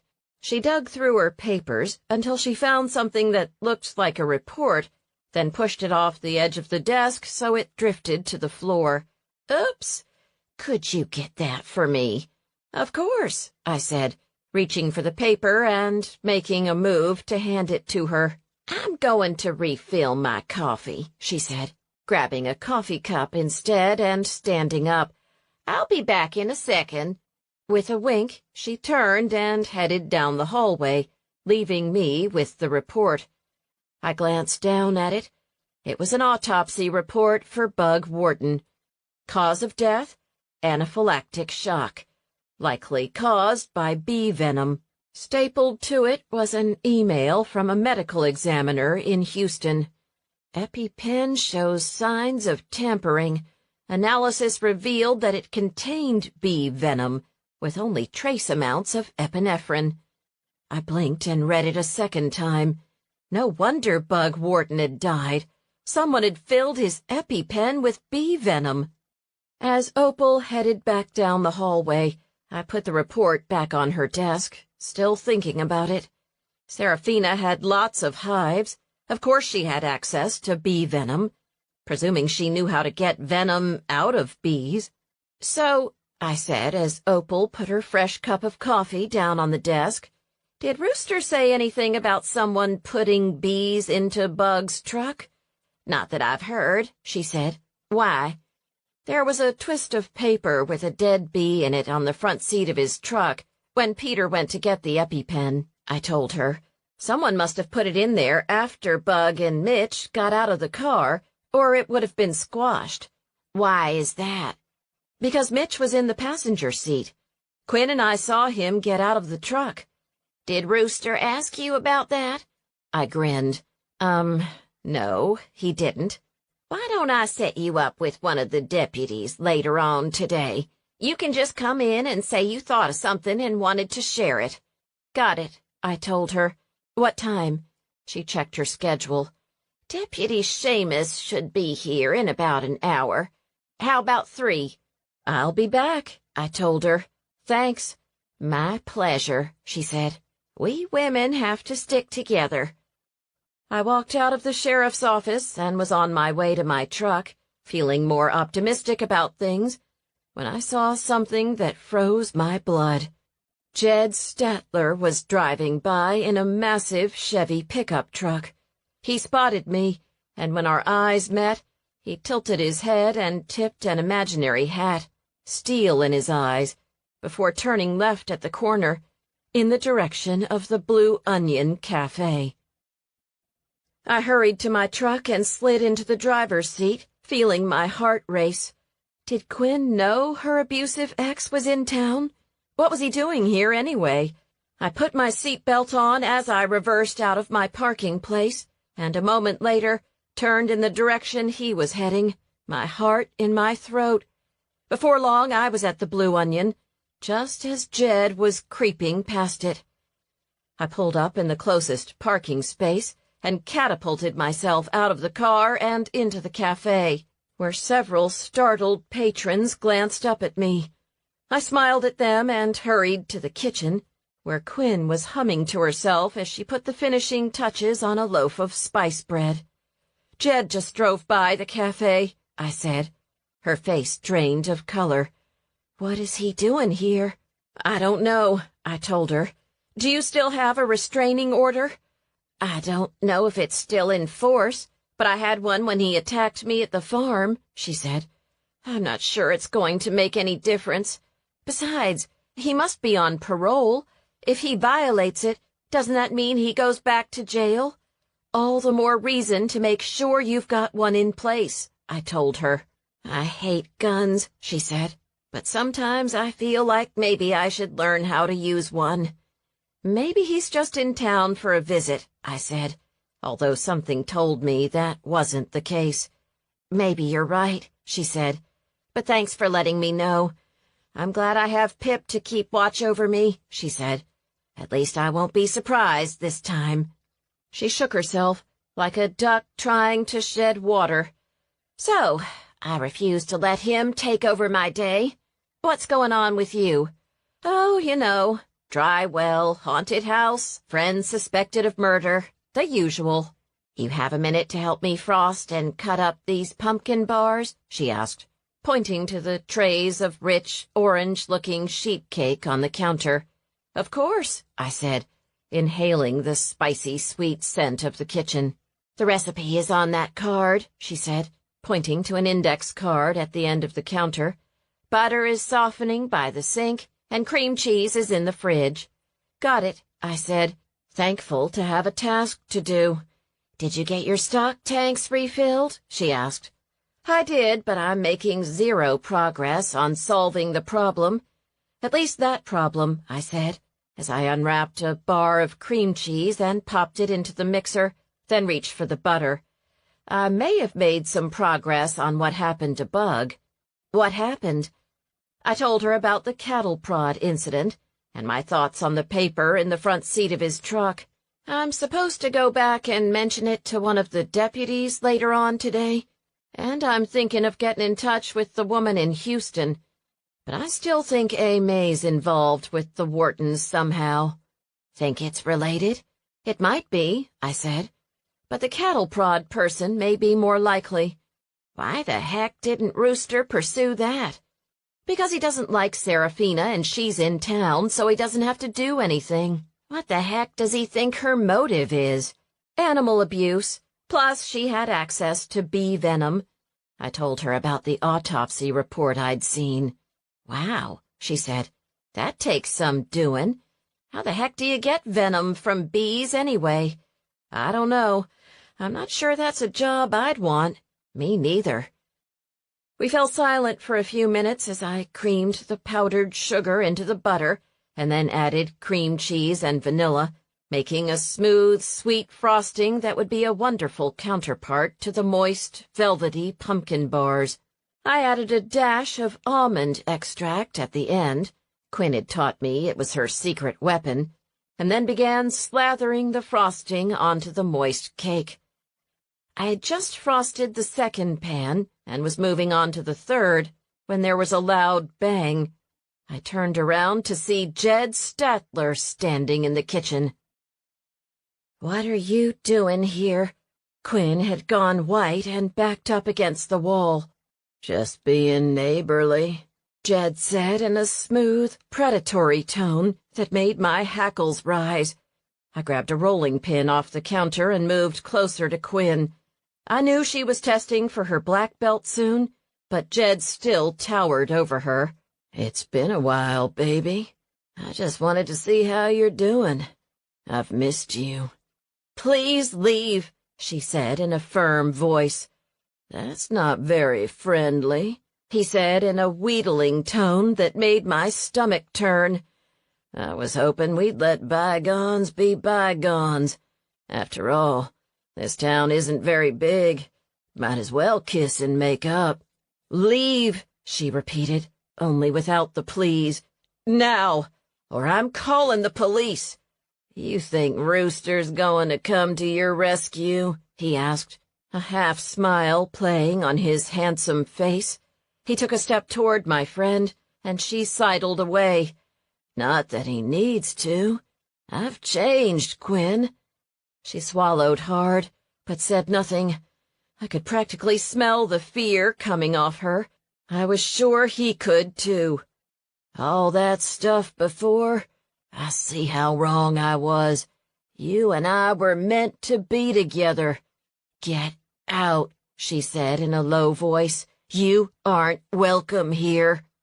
He reached over and grabbed a freshly frosted cinnamon roll from the rack by the door. He took a slow bite and chewed. "I always did like your cooking." He grabbed two more and then sauntered to the door. "I've missed you, Quinn. I'll see you around. Very soon." Jed left the way he'd come. When the door shut behind him, I scurried over and turned the deadbolt, then watched out the window as he sauntered over to his truck and got in. He gunned the engine a couple of times, then peeled out of his parking place, leaving a cloud of exhaust in his wake. I turned to Quinn, who had sagged against the wall, and hurried to her side. "Are you okay?" "No," she said. "I can't believe he just walked in here like that. I think you need to make sure that restraining order is still in place." "I guess I do," she said. "Once he was put away, I just didn't worry about it. I think you're going to have to start worrying again, unfortunately." I squeezed her shoulder. "Do you need a hug?" She nodded, and as I put my arms around her, she burst into tears. "I've got your back," I said. "I know," she said, wiping her eyes. "I'm just not sure it will be enough." "You can come and stay with me if you want," I offered. "It didn't stop him last time." "I know. I just thought not being alone." She pulled back and wiped her eyes. "I've got Pip. Besides, I refuse to let that man dictate how I live my life. He's caused me enough pain already." "I just don't like the idea of you being here alone," I repeated. "It's nice to have someone who has your back. In fact, I'm happy to stay here for a few days." "No," she said. "Thanks, but I've got Pip." I nodded. "If you change your mind." "I'll tell you," she said, and the subject was closed. Opal was right about the deputy. When I walked into the station at 3, she was standing in the front office, talking with Opal. "You've met Deputy Seamus, right?" Opal asked, indicating the fit young woman standing next to the desk. "No, I haven't," I said. "I'm Lucy Resnick, and I'm glad you're here. Quinn's ex, Jed Statler, walked into the kitchen of the Blue Onion and threatened Quinn today. Opal's eyes hardened. He just can't leave that poor woman alone, can he? She doesn't want to report it, but if you could have someone keep an eye on the Blue Onion, I'd really appreciate it. Doesn't she have a restraining order? Deputy Seamus asked.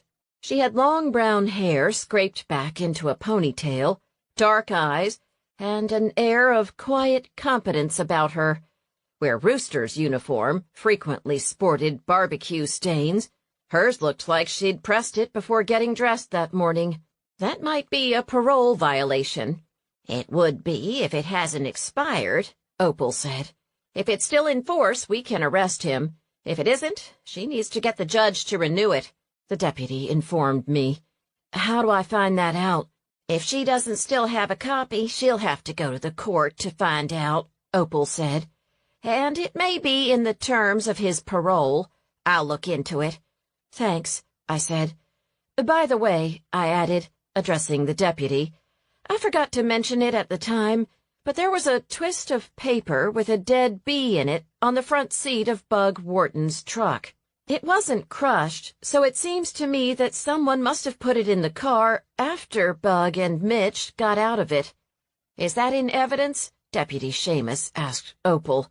It is, but I don't think Rooster's done anything with it. Can we make sure we get it checked for fingerprints? She asked. It may be nothing, but it's best to be thorough. Happy to, Opal said. I'm impressed, I said. When did you join the force? 6 months ago, she said. I finished the academy in Houston, and they assigned me here. Quite a change from Houston, I said. I used to live there, too. I was a reporter. What brought you to Buttercup? The deputy asked. I smiled. My grandmother's farm, and the so-called quiet life. Opal snorted. Should have stayed in Houston. Also, I heard there was an incident out at the Wharton's place a couple of days before Bug died. Do you know if Rooster's got that in mind? I don't. He's managing the case, but I'll see what I can find out.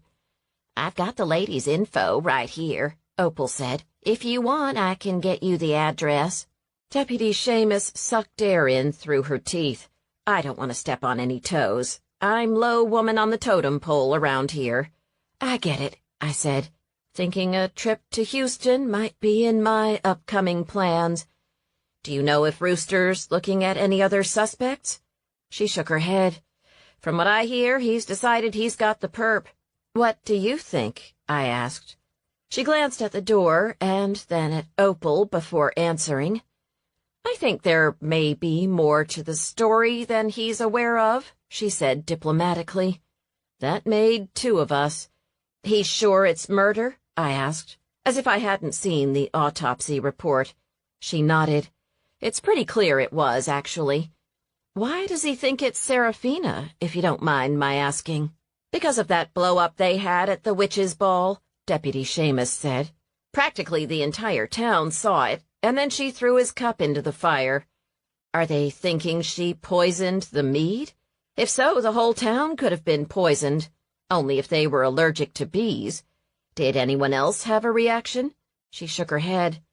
Of course she could have poisoned just his cup.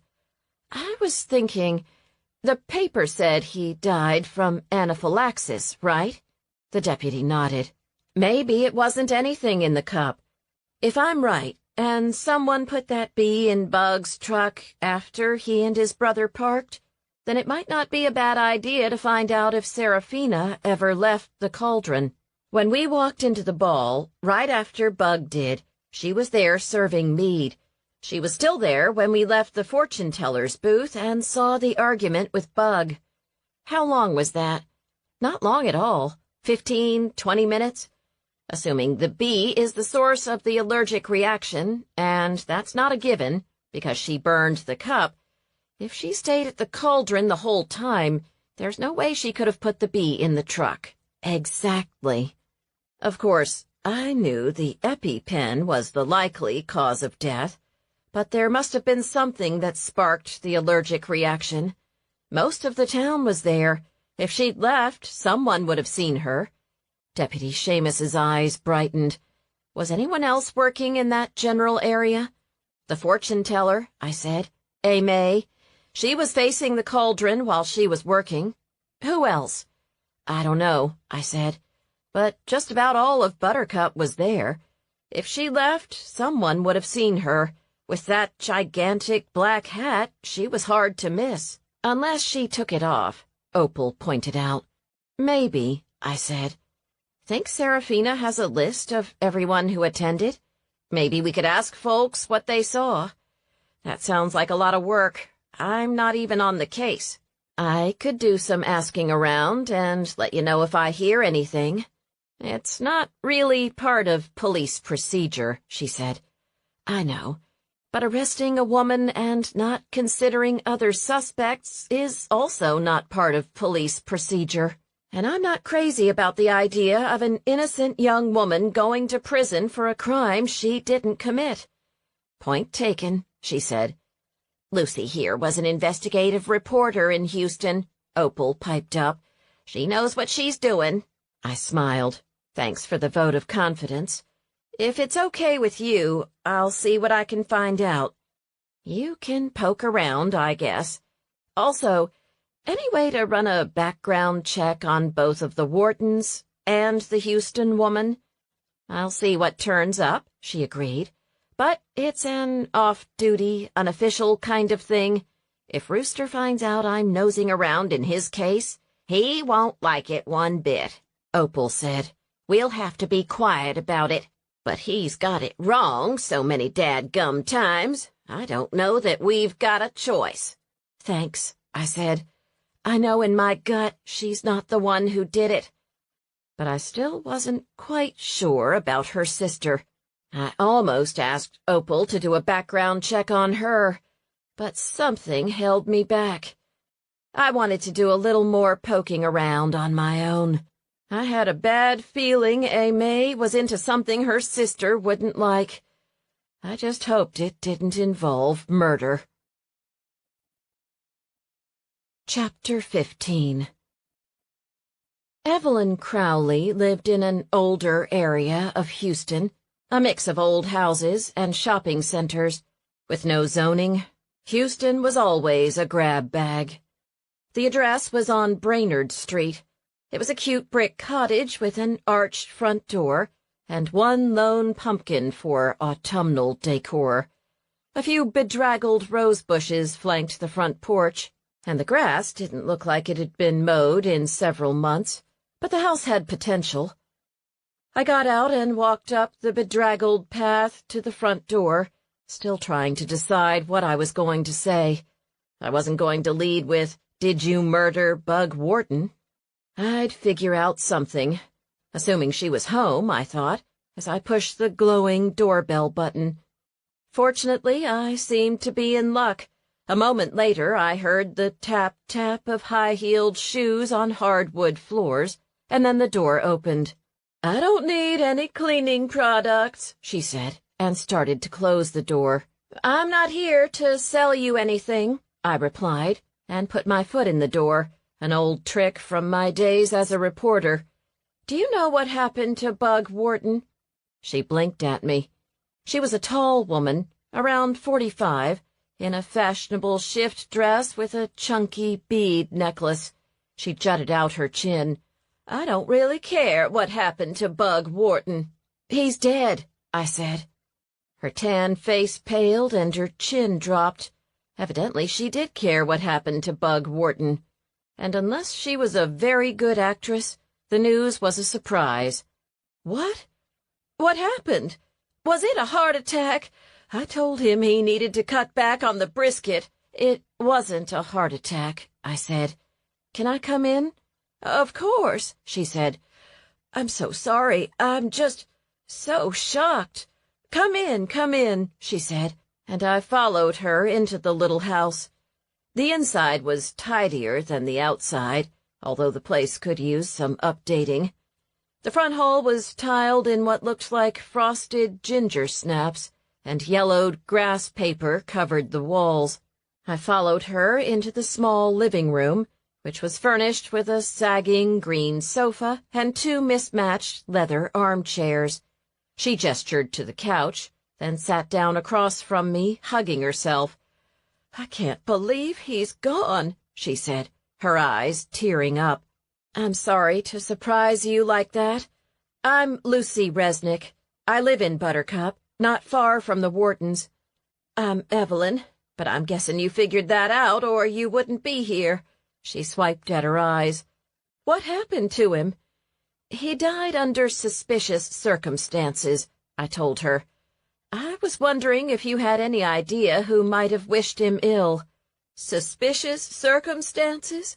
"Anaphylactic shock," I clarified. "And they think someone did that to him?"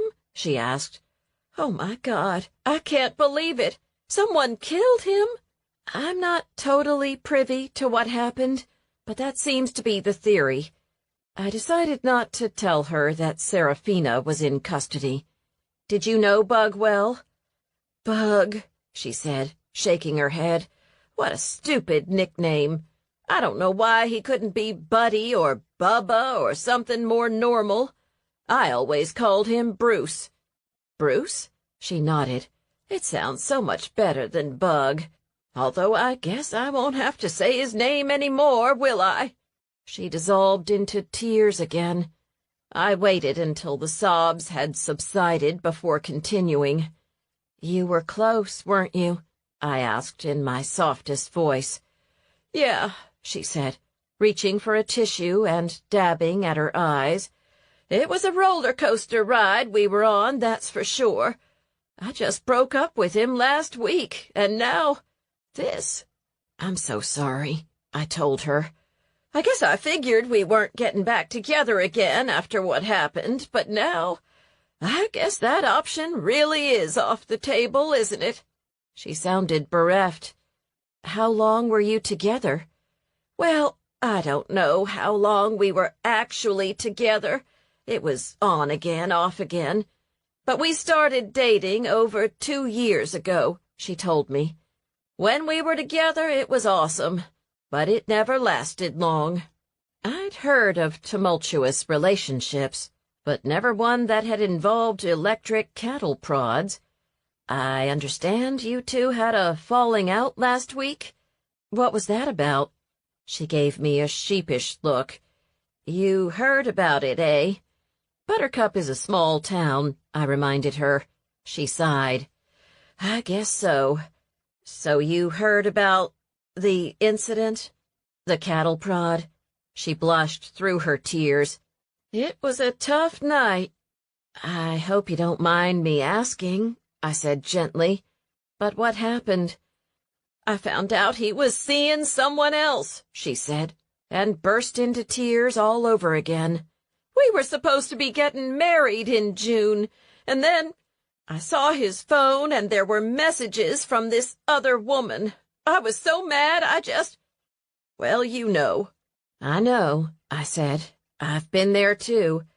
I hate to ask, but do you know who the other woman was?" "No," she said. "But whoever it was talking about meeting late at night and how excited she was about it. I threw his phone in the pond. I have a bit of a temper. It can be a problem sometimes." Enough of a problem to kill him, I wondered. But poisoning him with an EpiPen seemed more of a premeditated type of thing. "Did he have a lot of allergies?" I asked. "Bees, mainly," she said. "He got stung last year and spent a week in the hospital. He wasn't at all afraid of those stupid animals he imported, but he wouldn't get anywhere near a beehive." "How did he decide to open an exotic game ranch anyway?" I asked. "He had a thing for hunting," she said. "The bigger, the better. He was talking about getting some big cats in, but I talked him out of it." "Big cats? Like lions?" "Tigers, I think," she said. "They were super expensive, though, and dangerous." "I'll bet," I thought, thinking about the wounded oryx. "Did he go ahead with it?" "Thankfully not. Some places feed them frozen guinea pigs," she shuddered. "No, carnivores are scary." "When was he talking about it?" "A month or 2 ago," she said. Knew some guy in Katy with a bunch of tiger cubs, I think. I hate the whole idea of raising animals just to kill them, but endangered tigers? So you knew him before he bought the ranch? I did, she said. He was still working. Where did he work? I asked, making a mental note of it. Some tech company, she said. I never got the details. He did really well when they sold it. Why do you say that? He told me.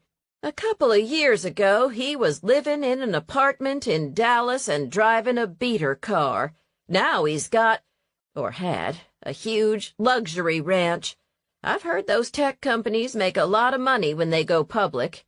Must be nice, I said, although I couldn't imagine working for a tech company. Were things going well with the ranch? It was going okay, but I don't think it was the money maker he expected it to be. I think the drought kind of made it more expensive than he thought it would be to keep all those animals. I can believe that, I said. With the drought, temperatures had soared the past few months. Did he ever talk about selling it? No, she said, but he was looking at alternate income streams. He told me once if he could hold on until December, he'd be okay. What was going to happen in December? She shrugged. I don't know. Maybe some investor or something. She grew teary again. I just can't believe he's gone. I'm so sorry, I said. Was the night you had the argument at the ranch the last time you saw him? She sniffled and nodded, but cut her eyes away.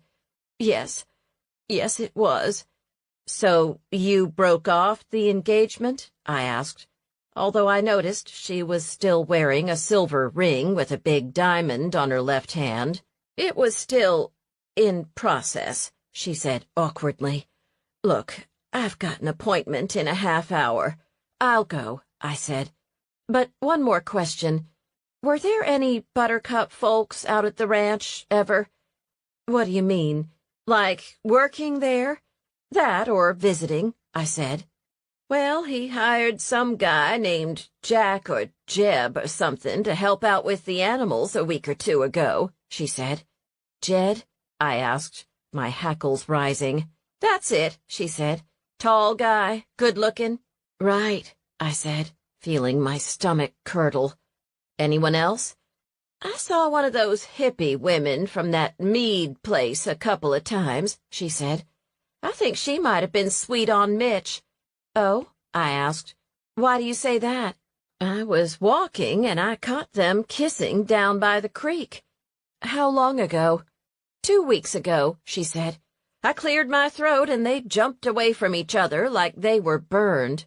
Interesting. Did Bug and Mitch get along? They did for the most part, but I know Mitch was worried about money. Bug didn't like his plans, though, said they were too risky. In what way? She shrugged. I didn't pay attention to that stuff. Some scheme of Mitch's, I guess. I didn't get involved. He probably spent too much at one of those riverboat casinos he likes to go to. Riverboat casinos? She narrowed her eyes at me and crossed her arms. Why do you care about the Whartons so much? It was my turn to evade. Habit, I guess.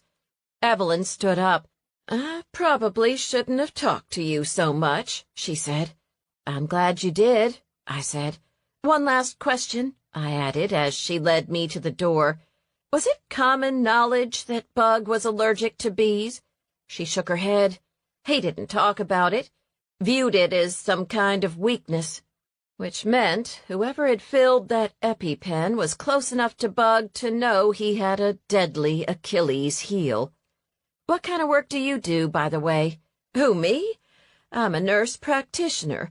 That's how Bug and I met, actually. He asked me out after an appointment.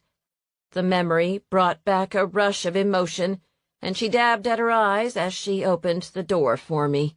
Before stepping out, I fished a card out of my back pocket. If you're ever in Buttercup, feel free to stop by, I said. She studied the card. You have a farm stand? No, I said, but I have plenty of jam around the place, and fresh veggies. I'm happy to share." "Thanks," she said, "but I have no reason to go back to Buttercup. Ever." A moment later, I was on the front porch, the card still in my hand, wondering about Evelyn Crowley and whether her grief was quite as genuine as it had seemed. Houston felt as far away as China when I drove past Buttercup's town square 2 hours later. To my relief, there were no goats or wayward cows nosing at the chrysanthemums flanking the town hall, and the winter veggie starts and pansies on display in front of the red and white were equally unmolested by Dewberry Farm's prodigal livestock. Autumn displays decorated the storefronts. Fanny's Antiques was filled with red and gold leaves and vintage fall linens, and the Blue Onion's window featured loaves of gourds and pumpkins, interspersed with gorgeous braided loaves and the pumpkin bars I had frosted at the cafe. I stopped to tell Quinn what I'd learned about Jed, but the doors were locked, and she didn't answer her door, so I called and left a message instead. A few minutes later, I bumped over the railroad tracks, waving at Bessie May, and headed not to Dewberry Farm, but toward the Honeyed Moon Winery. I had a few questions for May, and I wasn't in the mood to be lied to. May was walking out of the winery's barn when I pulled up the long driveway. She squinted into the sunshine and gave me a half-hearted wave. "Any news?" she asked when I got out of the truck. "Sort of," I said, closing the door behind me. "What was going on between you and Mitch Wharton?" "Nothing," she said, too hurriedly. "You were kissing him down by the creek a week or two ago, from what I hear, and I saw your car at the ranch earlier this week. That doesn't sound like nothing to me. It's none of your business what's going on with me." "I disagree," I said. "If you want me to find out who killed Bug Wharton, I think you're going to have to tell me everything." Her mocha-colored skin turned a shade paler, and she crossed her arms. "I don't see how my personal life has anything to do with what happened to that jerk." I sighed. "Look, May, your sister went to jail for murdering the brother of a man I think you were secretly seeing. I'm sorry, but that means there's some connection there I don't know about, and if I'm supposed to find out the truth, you have to tell me everything you know." She said nothing, her full lips a thin line. "If you don't tell me, I'll have to start asking around, and Buttercup is a small town. You may think you were clever enough to hide whatever was going on, but I assure you, someone in this town knows more than you think they know." I paused, watching her face, which remained impassive. "Tobias and I heard you and Mitch arguing at the ranch the other day." Her nostrils flared slightly, and I thought I detected a flicker of fright in her eyes. "What are the odds that Serafina or Rooster Kotsurek doesn't know something was going on between you and Mitch?" I let that sink in for a moment before continuing. "You can tell me your side of the story, or I can find it out from somebody else. Your choice." The silence seemed to stretch into the next county, but I resisted the urge to break it. In my role as an investigative reporter, I'd learned that silence was an excellent tool to use when asking difficult questions. Finally, she sighed, dropping her arms. "Okay," she said, "but I need a glass of mead, or something." She turned on a booted heel and headed toward the farmhouse she and Serafina shared, and I followed quietly. The inside of the house was as cozy as it looked on the outside, with refinished floors and fresh white batten-board walls. I followed her through the dining room into the kitchen, which was decorated with colorful Mexican pottery and small pieces of folk art. She gestured for me to sit at the small kitchen table, then pulled a bottle of mead from the refrigerator and filled 2 jam jars, sliding one across the tile-topped table to me, before plunking herself down on the chair across from me. I took a sip of the mead, which was honey-sweet and had the tantalizing aroma of spices. May, on the other hand, downed hers in one go and then reached for the bottle, refilling her glass. She'd finished half of it before slamming her glass down on the table and looking at me. "All right," she said in a flat voice. "What do you want to know?" I took another sip of mead before answering in a calm voice. "How long have you been seeing Mitch?" I asked. "About 2 months," she said, dropping her eyes to her glass. "Why did you feel you had to keep it a secret?" She looked up at me, blinking. "Seriously? My sister would have killed me if she knew I was going out with one of the Whartons." "How did you end up meeting him anyway?" I asked. "It was funny," she said, her eyes getting a bit dreamy. "We were both at the same gas station in LaGrange. I noticed him right away. There was just something about him." "Did you start talking then?"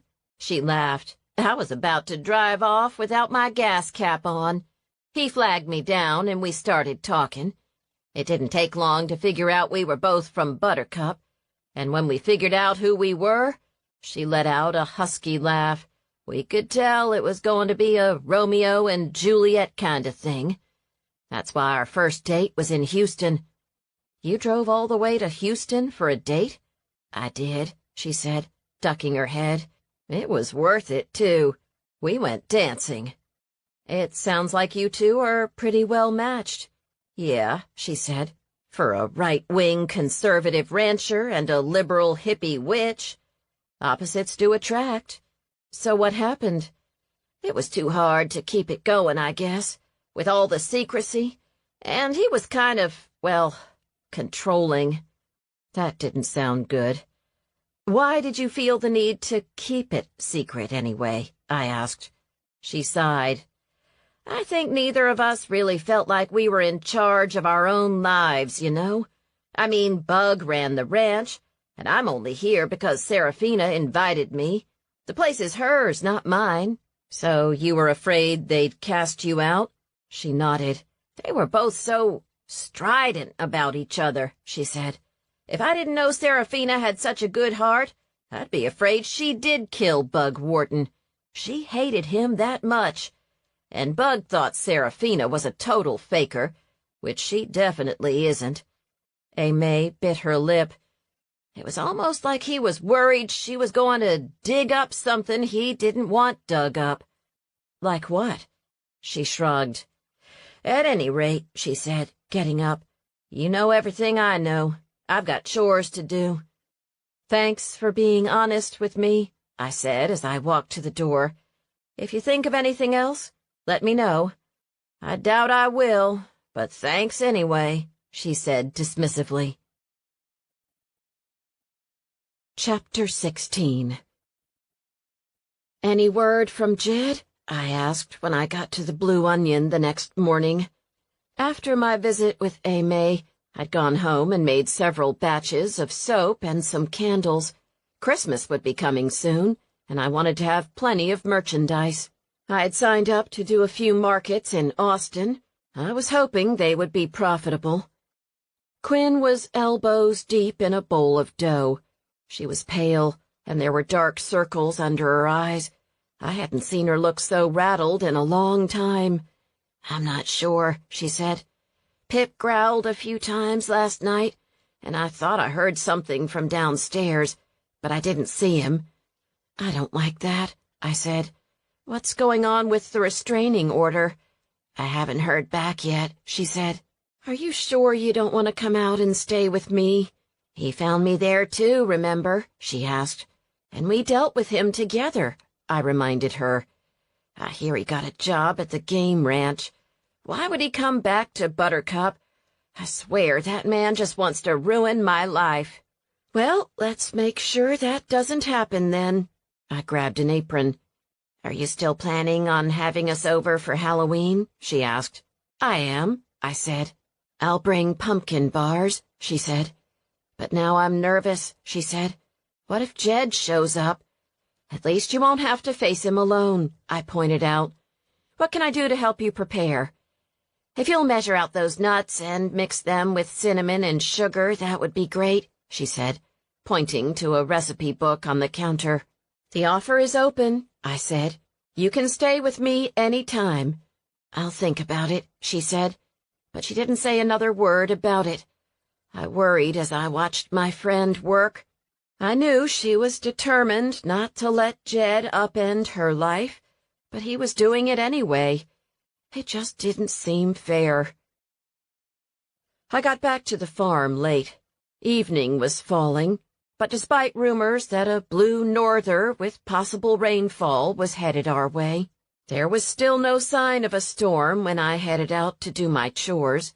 It was a relief to have the stock tank filled, at least for now. I'd rigged up a pump with about 12 extension cords and attached it to a series of soaker hoses. I turned on the pump and checked to make sure water was moving, then headed over toward Blossom, Peony, and the goats. I knew right away that something was wrong. Instead of standing by the fence waiting for treats, the goats were huddled in the corner of the enclosure closest to the barn, bleating nervously. Blossom and Peony were close by.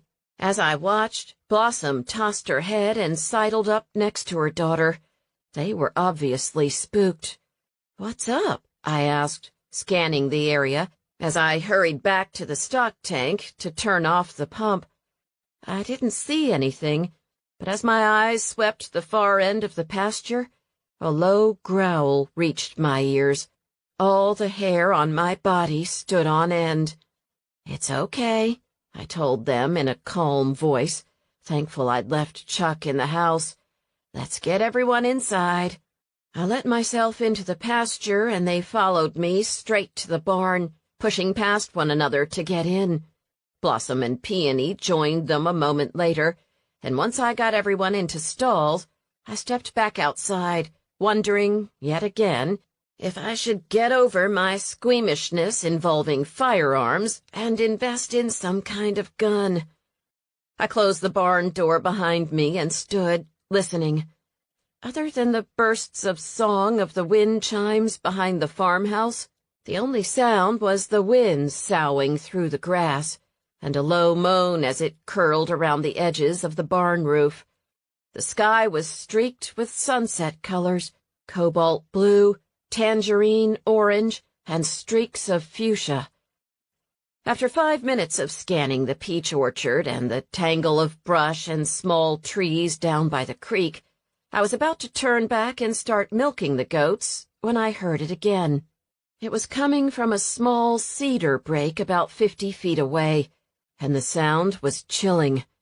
With one hand on the barn door, I peered into the dark green branches.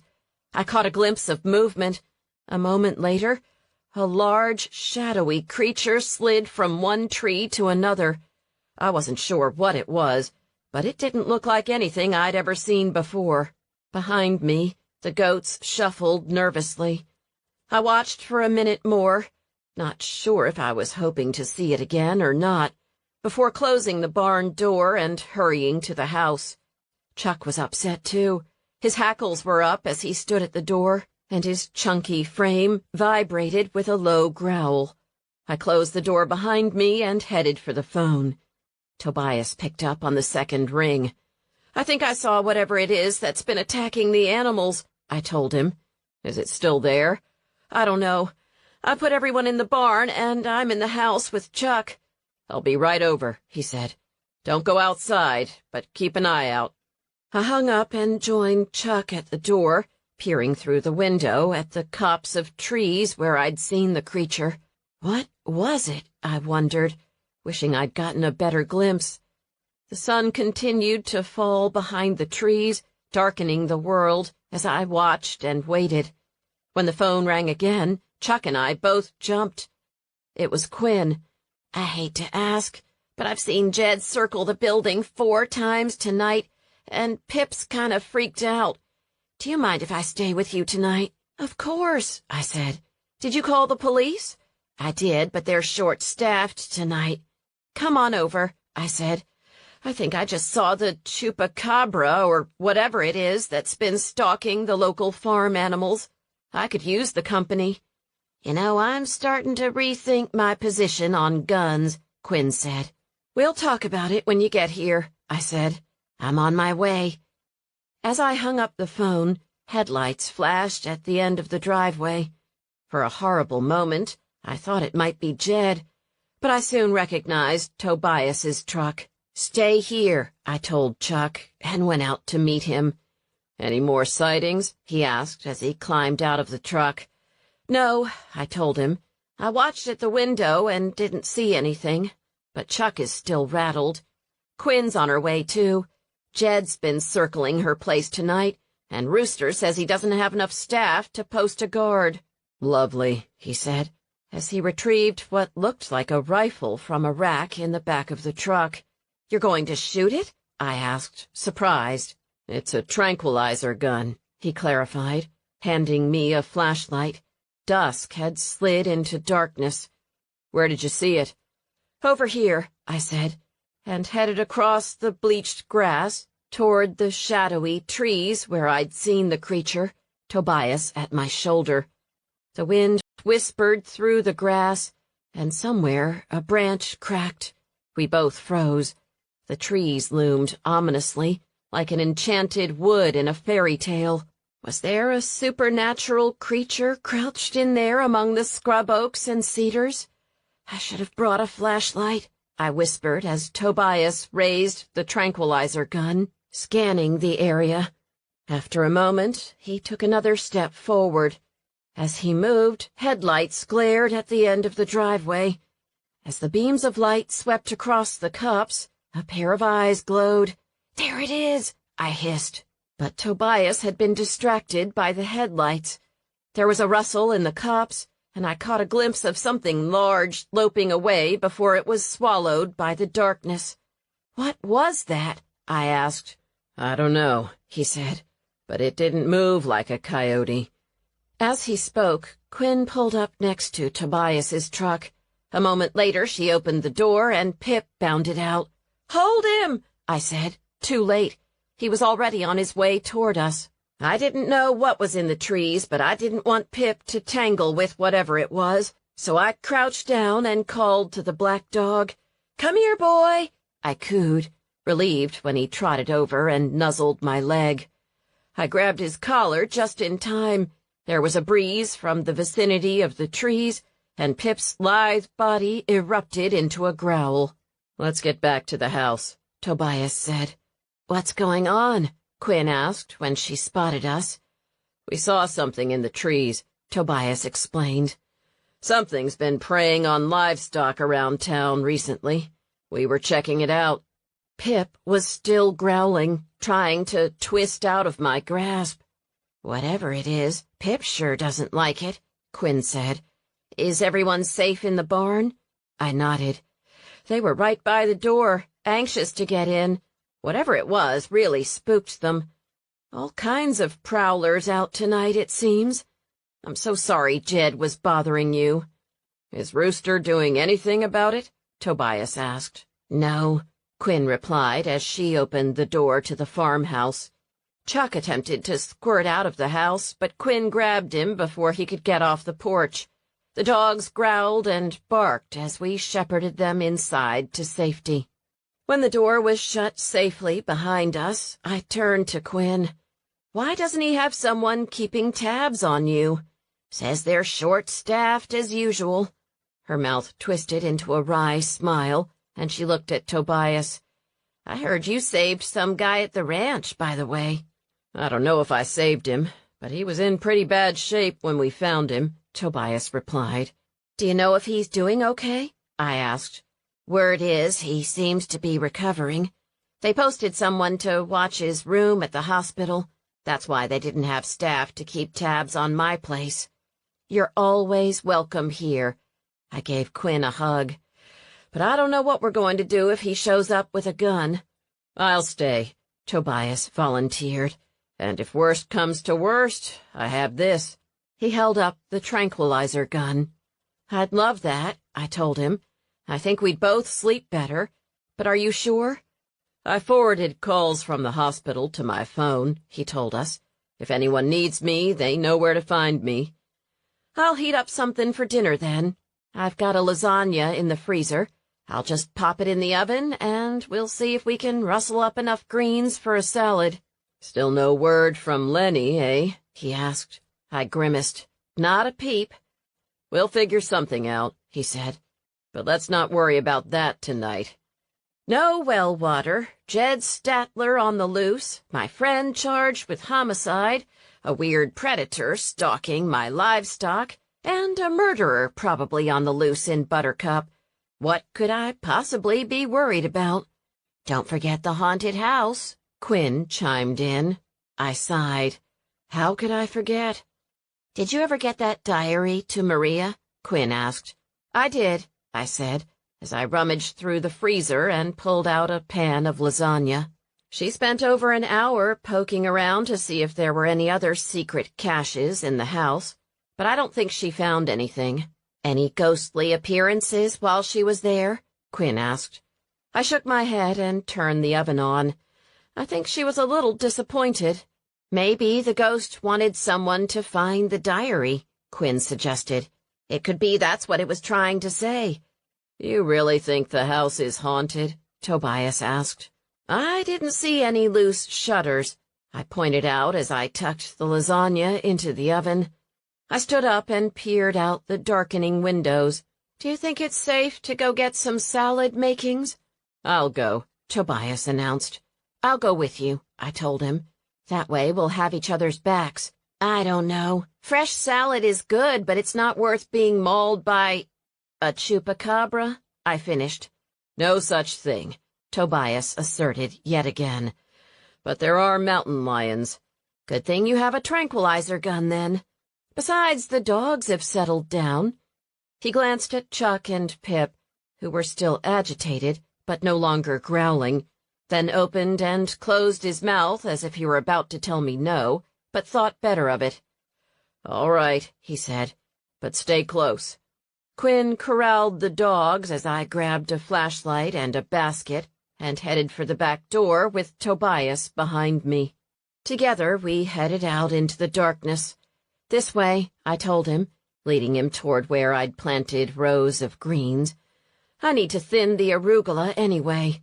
Fine, but we should hurry up about it, Tobias said. I don't feel like shooting a mountain lion tonight. I'm glad, I told him. I wouldn't want to hang out with someone who wanted to shoot a mountain lion. As Tobias stood guard, I used a flashlight to find the row of arugula, and then bent down to pluck enough to fill the basket. I was halfway down the row when there was a low, deep growl from somewhere close to the barn. I stood up and whirled around, shining the flashlight in the direction of the sound. I caught a flash of eye shine, then a quick, sinuous movement as something darted around the corner of the barn. The goats bleated anxiously from inside, and the dogs began barking and yipping behind the farmhouse door. We're going back inside, Tobias said, shouldering the gun, and I didn't argue. Stay behind me. I did happily as we hustled from the garden to the house. Are you sure the barn is locked up tight? He asked as we entered the warm pool of light glowing from the kitchen windows. I kept shining the light behind us, just in case whatever it was decided we looked tasty, but there was no sign of the creature. Now you're making me doubt myself, I said, but I don't want to check. Besides, if I hadn't, wouldn't that, whatever it was, already have gotten in? Probably, he admitted, as I pulled open the kitchen door. Are you okay? Quinn asked as we burst into the kitchen. The dogs went nuts again. We saw it, I told her, by the barn. What do you think it is? She asked. I didn't get a good look, but it's definitely a predator, Tobias said. It didn't have the look of a wolf, but I don't think it was a mountain lion either. Why not? It moved differently somehow, he said. I don't know what it was. I do know one thing, though. What? It wasn't a chupacabra, because they don't exist. After a few minutes, the dogs settled down. When Chuck reclaimed his spot next to the wood stove in the kitchen, Tobias stood up. "I'm going to go check to make sure the barn is secure." "Want company?" I asked as I picked roots off the baby arugula. "No," he said shortly. "I'll be back in a few." Quinn and I watched as he headed out the front door. I abandoned the arugula, feeling anxious as he opened the gate and headed toward the barn, the gun at the ready. He checked the first barn door and had rounded the building to check the back when the dogs erupted behind us. I cracked the door open. "Tobias, watch out!" I yelled. He rounded the barn a moment later, paused, and then started running, but not toward the house. "Where are you going?" "Fire!" he yelled. "Call the fire department!" Chapter 17. "I'll call," Quinn said, and raced for the phone as I bolted out of the farmhouse. The smell of smoke was on the air. When I turned, I saw flames leaping down by the dry creek, which was downhill from us, which meant the flames would soon be rushing toward the farmhouse. My throat turned dry, and I caught a movement on the other side of the creek. It wasn't an animal. It was a person. I caught a quick glimpse of a face, and then it was gone. I grabbed Tobias's arm. "There's someone down there." He surveyed the flame-lit area. "I don't see anything. Are you sure it's not the mountain lion?" "I saw a face," I said. "No time to chase it down now," he pointed out. "I know. We need to get the hose and pump water from the stock tank," I replied. "It's not much, but it's something. If you'll grab the hose, I'll go get the pump going." "I'll put the dogs in the truck," Quinn said. "What do you want me to do about the animals?" "If it gets too close, open the barn and the gates," I told her. "At least they can escape." "What about whatever was out there?" "We'll just have to hope the fire will scare it off." I paused. "And grab my grandmother's cookbook from the shelf.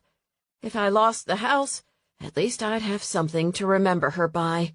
"Got it," she said, as we ran out the door. By the time we got the water going, the fire had advanced and was about 15 feet from my peach orchard. As Tobias tried to wet down the dry grass ahead of the advancing flames, I ran to get a bucket and filled it. Despite our best efforts, the fire was spreading. "We don't have enough water," Tobias yelled when the first peach tree caught fire. I winced as the little tree flamed, then blackened, and glanced back toward the farmhouse. My grandparents' home had survived for more than 100 years. Would this be the end of it?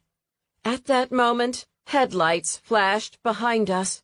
The pumper truck came roaring up the driveway, then bumped down the pasture toward us. The fire brigade had arrived. Peter and Ethan swung down from the truck. "Get to safety," Peter ordered us as they worked to get the hose detached from the truck. A moment later, a solid spray of water had slowed the fire's advance on the orchard. Unfortunately, there was only one truck, and a snake of fire was slithering toward the barn. "I've got it," Tobias said when I pointed it out, and hurried over with the hose. I stamped out some of the flames as he watered the dry grass between the fire and the barn. With luck, it would at least slow it down. I turned back to watch Peter and Ethan battle the flames. They'd saved the peach orchard, but another line of flame was hurrying up the pasture. "It's all going to go up, isn't it?" I asked Tobias. He squeezed my arm. "It might be time to go open the gates." My stomach clenched as I ran to the barn. Would I be able to get them out in time?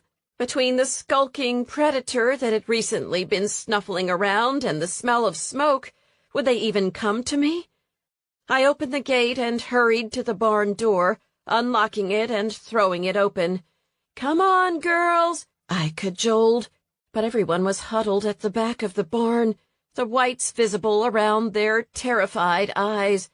"Let's go," I said in my softest voice, taking a step forward, but they just pressed against the back of the barn. For the first time, I began to panic. I couldn't bear to lose them to the fire, but how was I going to get them out of here in time? Even if I managed to rope the spooked animals, was I strong enough to get them to the door?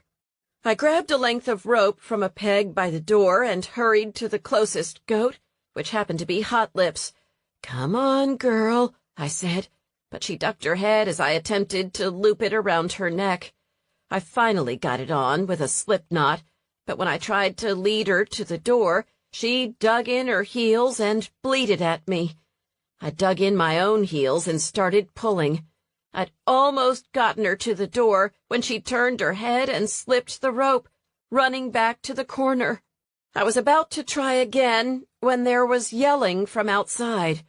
At the same time, there was a loud banging sound, and a cold wind slammed against the open barn door.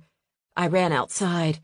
As I turned to look at the fire, a cold, wet drop landed on my head, and then another.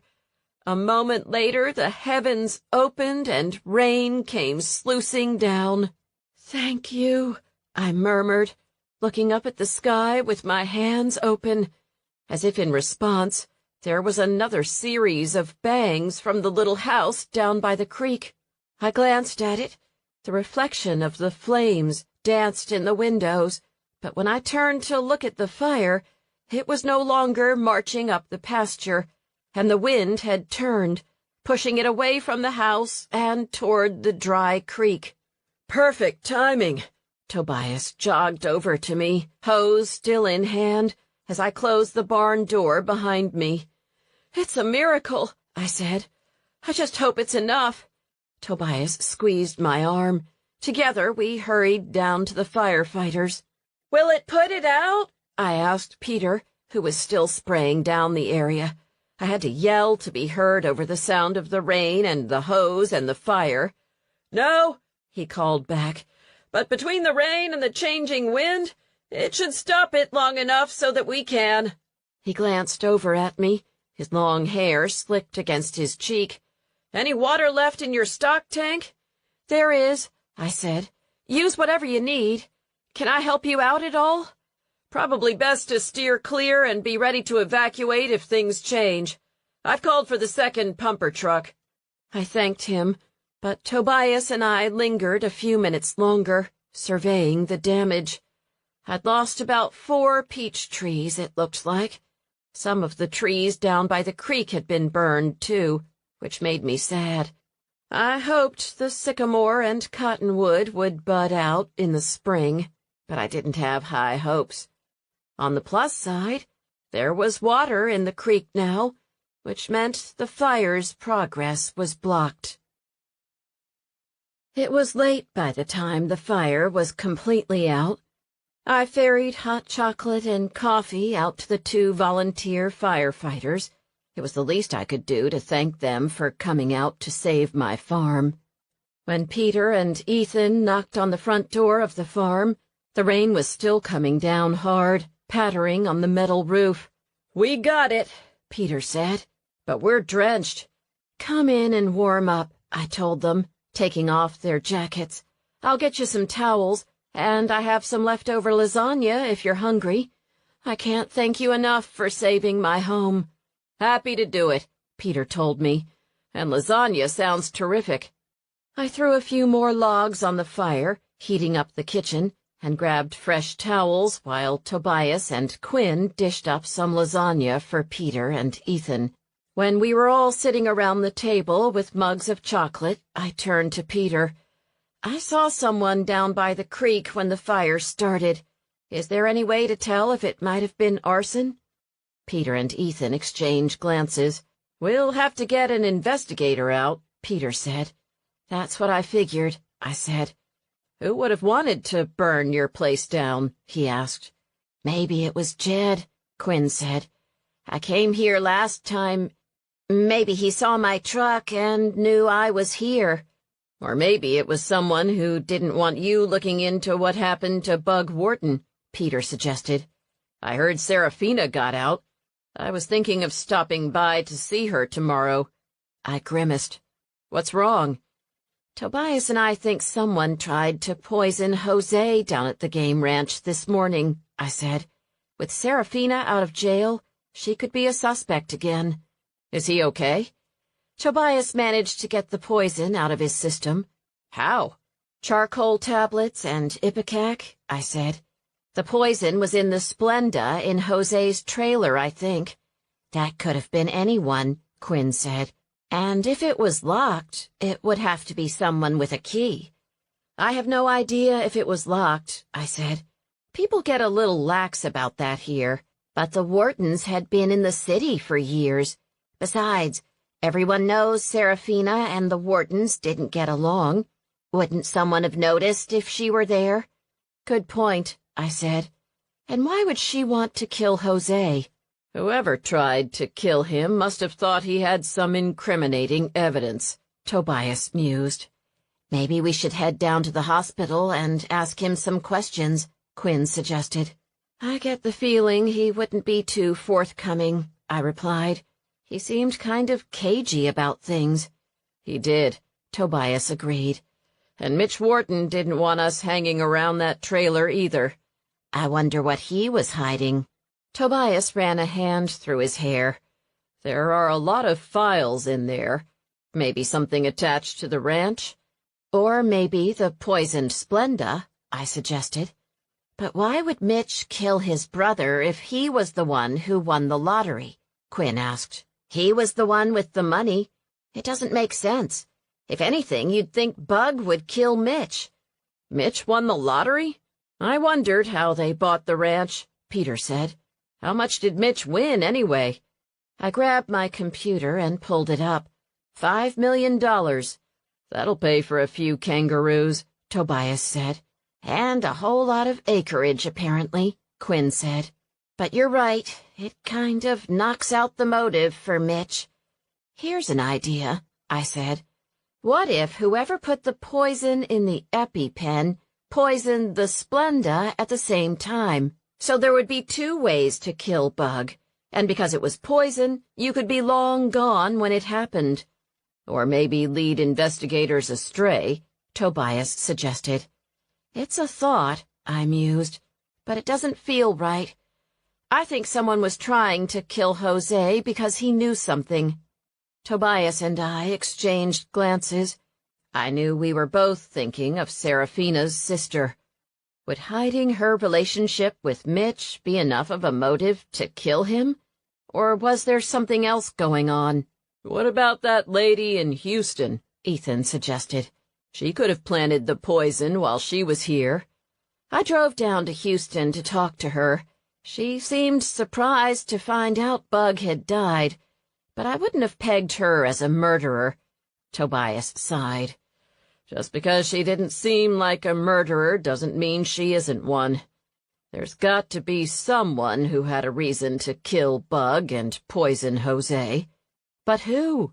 Maybe there's someone we don't know about, Tobias suggested. Maybe someone who worked with both of them. Jed did, Quinn said slowly. We all know he's as mean as a snake. He doesn't strike me as the poisoning type, though, Tobias said. Besides, I don't know when he started working there, and I don't know what his motive would be. He hates authority, Quinn's chin jutted out. I'll bet he reported to both Bug and Jose. In fact, I wouldn't be surprised if Mitch was next. I glanced at Tobias. I guess it's possible. What other options do we have? He asked.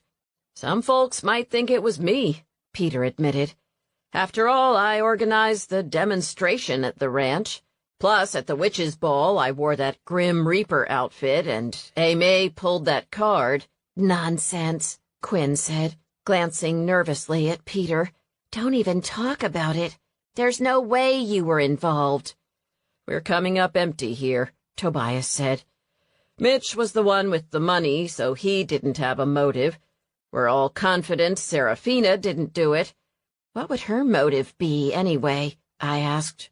Anger over the way the animals are treated, Peter said. And Jose was complicit in it. I can see how someone who was really passionate could see themselves as justified. I guess, I said. But without a secondary reason, it feels weak. Tobias and I glanced at each other again, and I knew we were both wondering the same thing. Would protecting her sister really be enough to cause Serafina to commit murder? It's always possible his Houston ex did everyone in, Quinn said, and Lucy doesn't think she did. Someone probably lit that fire, Tobias pointed out. You've been present both times.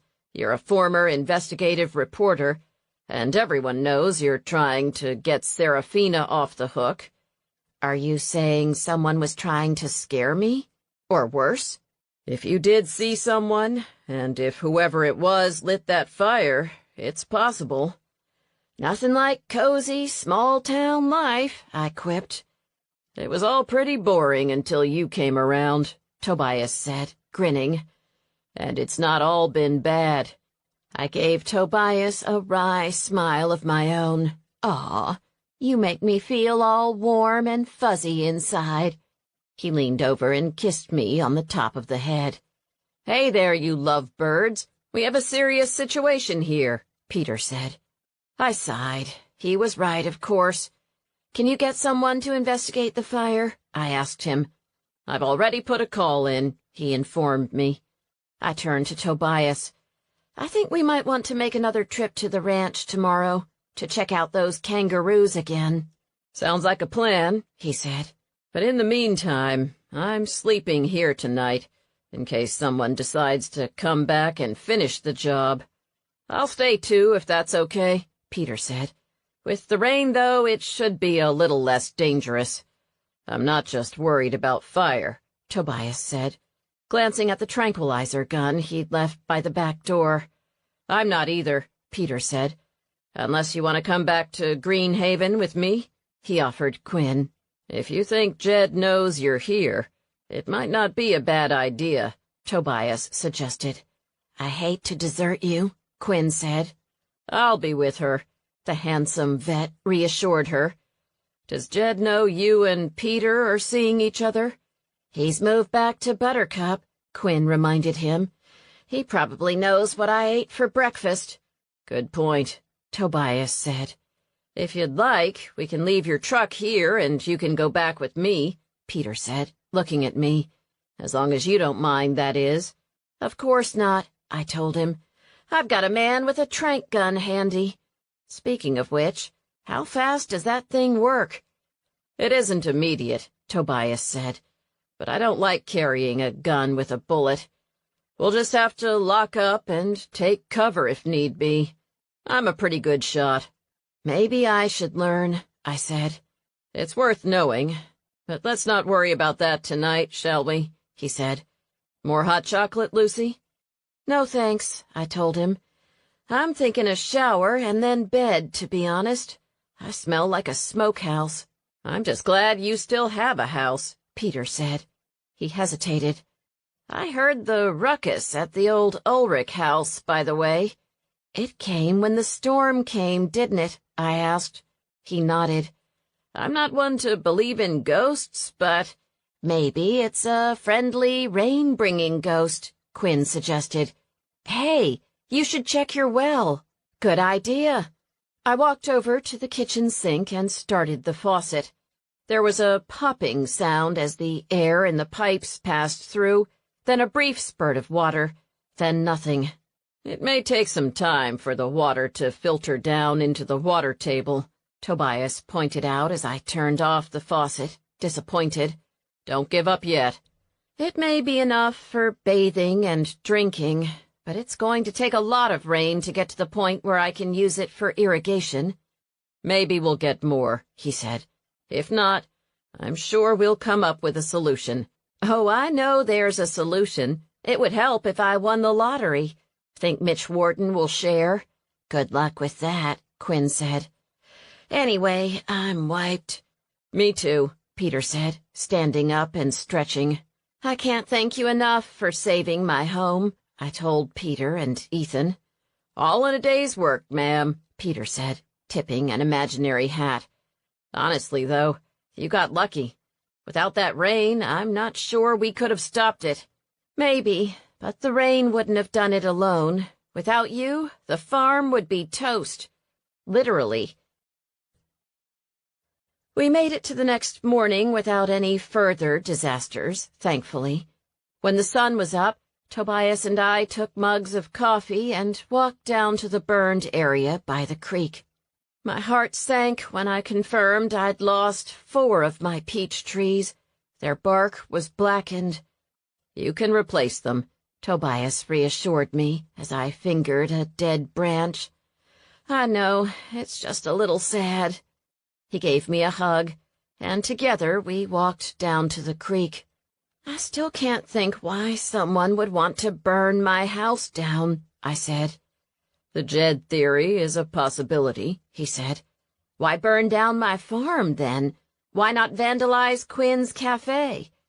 "I agree. It's not really a strong possibility. The only other thing I can think of is that someone knows you're looking into what happened to Bug Wharton and wants you to keep out of it." "I guess that's possible," I said as we reached the creek. "How do you look for signs of arson, anyway?" "Well," he said, "in this case, there wasn't any lightning. You're not by a road, which means it didn't happen because someone threw a cigarette butt out a window. And as far as I know, there's not any electrical wiring down by the creek." "All true," I confirmed. "Plus, I saw someone." "You're sure you didn't get a look at the face?" I shook my head. "Unfortunately not." "What's this?" I stooped and pointed to a blackened piece of red plastic a few feet from the creek bed. "It looks like the remains of a lighter," Tobias said, reaching for his phone to take a picture. "I'll tell Rooster. I know they're going to investigate, but this looks kind of like a smoking gun to me, so to speak." "So someone did try to set fire to my place." "I'm just glad they didn't start with the house," Tobias said. "I guess that's a silver lining of sorts," I said. But I still felt sick inside. Chapter 18. The hospital was a bit of a drive from Buttercup. It was already 10 by the time I pulled up in the visitor's lot. Tobias had helped me finish the morning chores before we parted ways. I'd left the goats and the cows in the barn, just in case whatever had been snuffling around the night before decided to come back, before heading to visit Jose and drop by the Blue Onion to check in with Quinn. "Be careful," Tobias had told me. "Let me know if you find anything out from Jose." "I will. You too," I said. "And if you get a call out to the game ranch, let me know." An older woman at the information desk gave me Jose Montoya's room number. He was in the critical care unit, and I was glad to see Deputy Seamus stationed outside. "How's he doing?" I asked. "He's coming in and out of consciousness," the deputy told me. "It looks like he's going to be okay." "Was it poison?" She nodded. "All the evidence went up in flames last night." "What?" "Someone torched the office at the ranch." "You still have the samples you took, though, right?" "We do have that," she said, looking over her shoulder. "Off the record, what Mr. Montoya drank was contaminated, so it was a good thing the sheriff took the samples, because the rest of the physical evidence is gone." I was right. Someone had poisoned Jose. "Any working suspects?" I asked. "Serafine Alexandre, of course. She was out on bail at the time it happened. If she didn't do it, it was bad luck. Or else someone planned it that way," I pointed out. "Someone set my place on fire last night, too. I heard there was a brush fire out on Dewberry Creek." "We found a melted lighter down by the creek this morning," I said, "and I saw someone at the scene. I'm pretty sure it was arson. Maybe we've got a firebug. Or maybe someone's trying to cover their tracks," I said. "I visited Bug's ex-girlfriend in Houston. Maybe someone doesn't want me poking around. When this guy wakes up, I'm hoping he can provide some answers." "I'm glad you're guarding him," I said. "I was hoping to talk to him myself." "I'll have to be in there with you," she told me. "No problem. Are you on the case?" "A little bit," she said. "Why are you interested in it?" "Because I think the sheriff arrested the wrong woman," I told her. "It's not the first time," she replied. "It certainly isn't," I told her as I walked into Jose's room. The caretaker was hooked up to all kinds of wires and was disturbingly gray. As the machines beeped around him, I turned to the deputy. "Has family been in?" "A woman was here last night, very upset. She went home, said she had to work, but asked me to take care of him and said she'd be back this morning." "His wife?" "I don't know. Her English wasn't very good, and my Spanish is terrible." "Did she have any idea why anyone would want to poison him?" "Not that I know of." She shook her head. "I'm sure they'll interview her. Hopefully someone who speaks Spanish will be around to translate." As she stood at the door, I sat down next to his bed. "Jose?" I said in a gentle voice. He moved his head back and forth, looking agitated. "It's okay," I reassured him, touching his hand. He seemed to relax. "You're safe now, but I wanted to know if you had any idea who did this to you." Jose started writhing a little bit. "Juego," he murmured. "Juego?" I repeated. "Juego," he said. I turned to the deputy. She shrugged her shoulders. "He's been saying that on and off since he got here. Any idea what it means?" She shook her head, looking like she was about to answer, when a woman burst into the room. "He okay?" she asked, looking worried. "He's fine," I said. She looked confused, and I gave her the thumbs up. She relaxed and pulled up a chair across from Jose's bed, taking his hand and touching it tenderly. There was no wedding ring, but I got the impression they were a couple. Not for the first time. I wished I'd paid more attention in Spanish class. As we sat there, he murmured "Juego" again. I looked at the woman who was holding his hand. "Juego?" I asked. "Juego," she said it crisply. "Como se dice en inglés?" I asked, stretching the limit of my Spanish knowledge. She pantomimed throwing something. I shook my head, and she repeated the word in Spanish. "No comprendo," I said. She sighed and tried again, this time miming pulling something down, but I wasn't understanding. "Good man," she said finally. "Help others. Why someone do this?" Her eyes filled with tears. "I don't know," I told her honestly, repeating the word "juego" to myself. When I got home, I was going to have to look it up. I left a few minutes later, with assurances from Deputy Seamus that someone who spoke Spanish would be in to interview the woman, and took her card so I could follow up. "I'll make sure they look into what happened at your place," she assured me. "Thanks," I said, "and thanks for keeping an eye on Jose." She nodded, and we shook hands again before parting ways. "How'd your night go?" I asked Quinn when I walked into the Blue Onion an hour later. "It was good," she said. "Any more issues at the farm?" I shook my head. "I went to visit Jose, though. Is he doing okay?" "Not great, but he's still kicking. He had a girlfriend or a wife there. She was very upset, but I don't speak Spanish and she doesn't speak much English, so we didn't really connect. He kept saying the word juego, though. Any idea what that means?" She shook her head. "I've got a Spanish-English dictionary upstairs, though. I'll go get it." She hurried upstairs and came down a minute later, flipping through the pages. "It looks like it means game," she said. She looked like she was pantomiming throwing something. "Maybe dice, like in Monopoly?" "Maybe," I said, but I got the feeling there was something else going on. "I wish I knew what to do now," I said. "I think we should talk to Serafina," Quinn said. "Why?" I asked. "Neither of us thinks she's involved." "No," Quinn asked, "but I just have, I don't know, a feeling. She untied her apron. "There's not a lot of trade right now. Why don't we head over there now? I'll ask Cindy to close up." "You sure?" "I am," she told me. "I'll just check in with her. She's at the cash register in the front." She disappeared to the front of the cafe and came back a moment later. "We're good to go," she told me. "Her sister Sophie will be here in 15 minutes anyway. They can handle things together.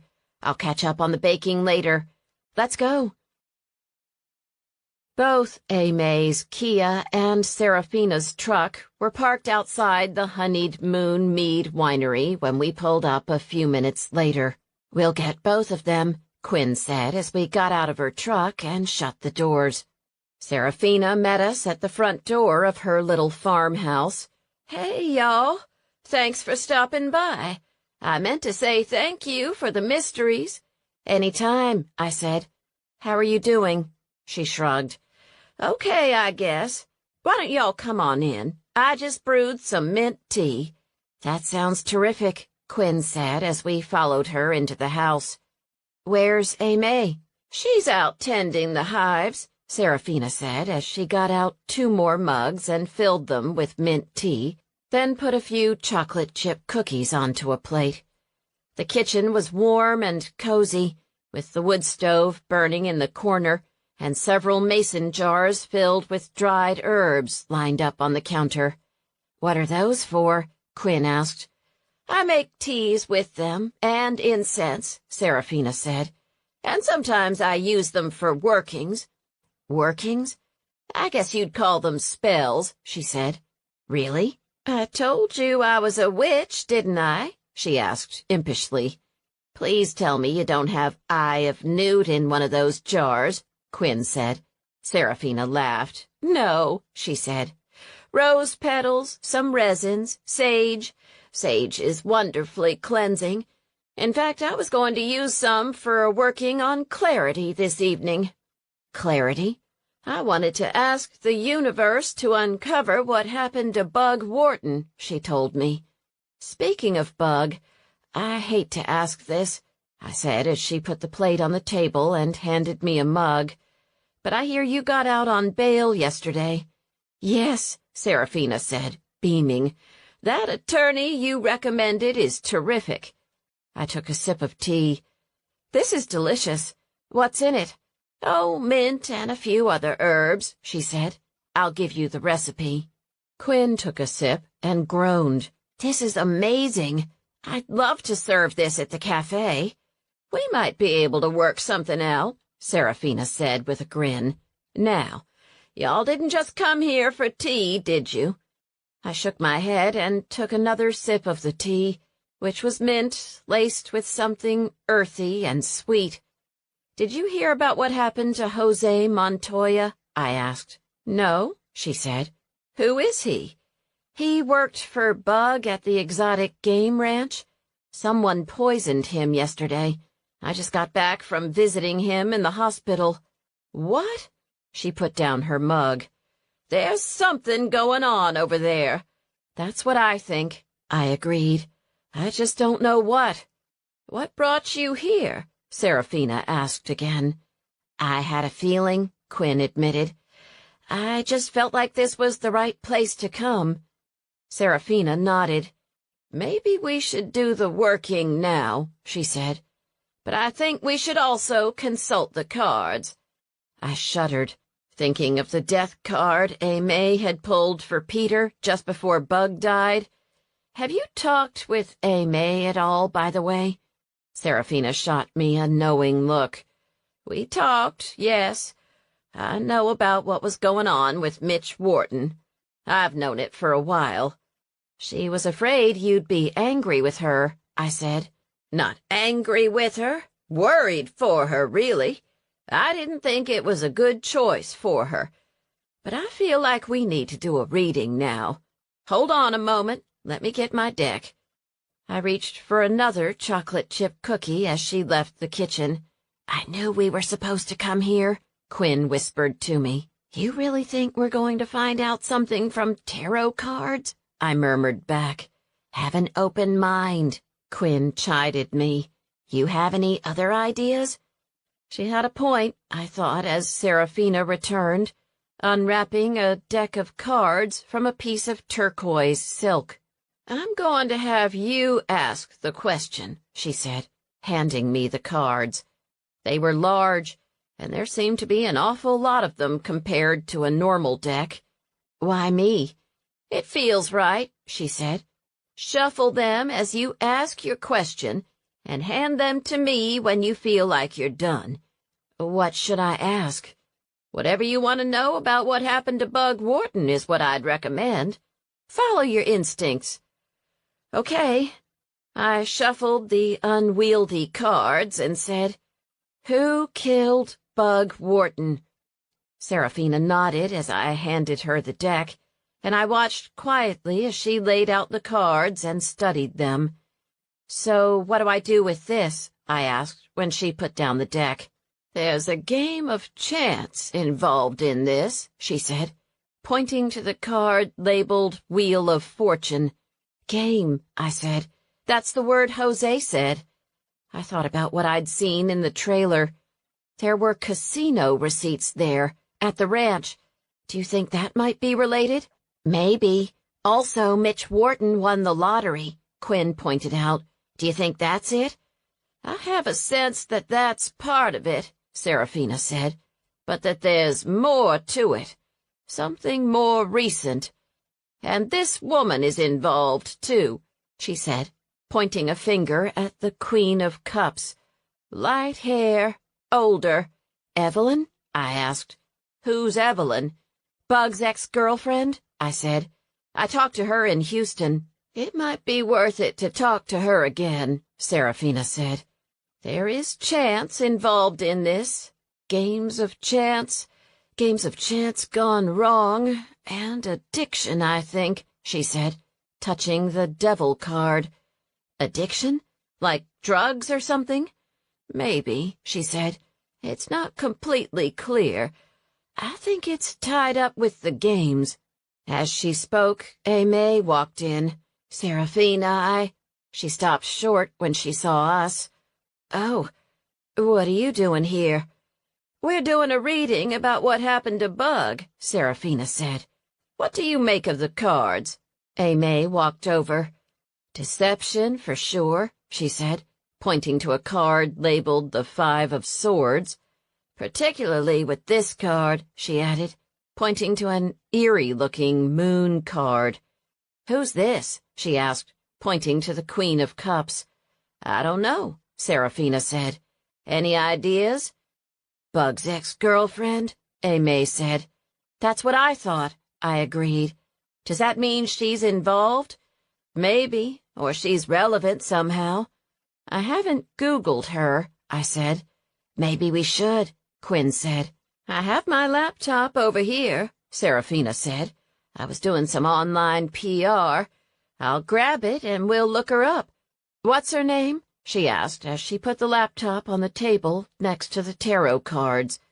The combination of technology and magic made me grin. Nothing like a little 21st century divination.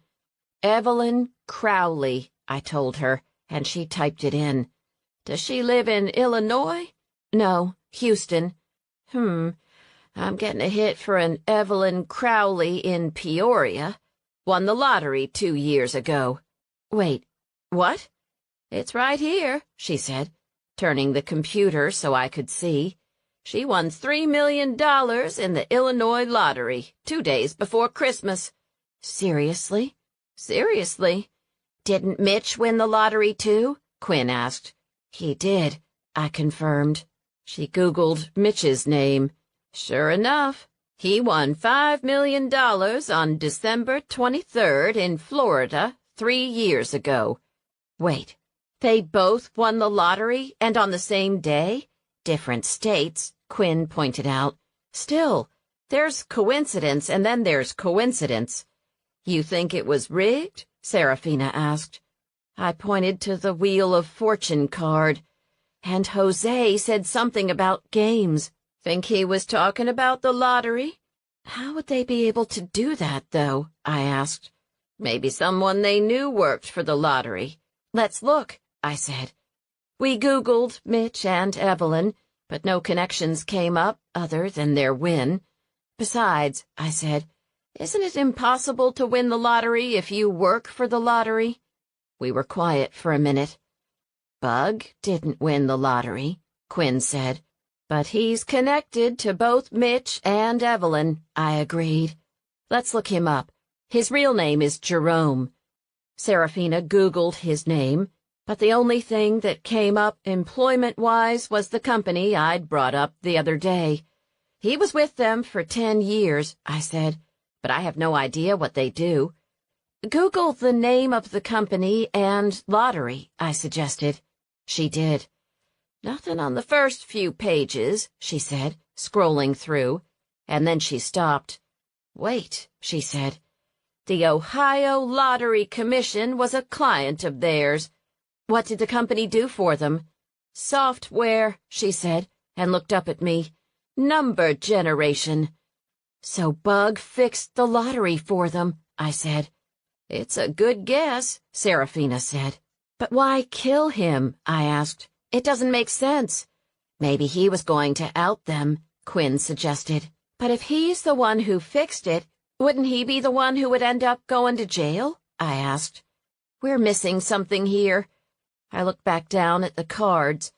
5 of swords, I said, pointing at one of the cards. What does that mean again? Deception, something hidden, Serafina said. That could apply to the lottery scam, assuming that was what was going on, Quinn said. I think that's a pretty good assumption, I said. As I stared at the cards, I wondered what I was doing, taking my lead from a tarot card reading. On the other hand, it had been pretty helpful so far. Here's the thing. Mitch and Evelyn profited from the lottery, but it looked like Bug was in charge of the ranch. Who owned the title? We can check that too, Serafina said. I'll look up the address and run it through the appraisal district website. She typed for a moment, then clicked the mouse with a flourish and sat back. Owner, Jerome Wharton. Appraised value, $3,500,000. That's a lot of money, I said. And I heard he paid in cash. Almost like he won the lottery, Quinn quipped. Or some close friends shared their winnings. What do you think Jose knew? I asked. Obviously, someone wanted to keep him quiet. Maybe he overheard something, Serafina suggested. Or maybe he saw something. She did some more Googling. Whoever it was seemed to have some medical knowledge. Both times the weapon was chemical.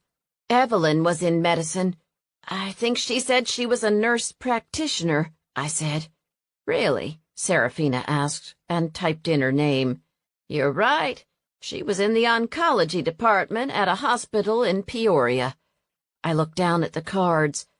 Why would she want to kill him? Maybe she ran out of money, Quinn suggested.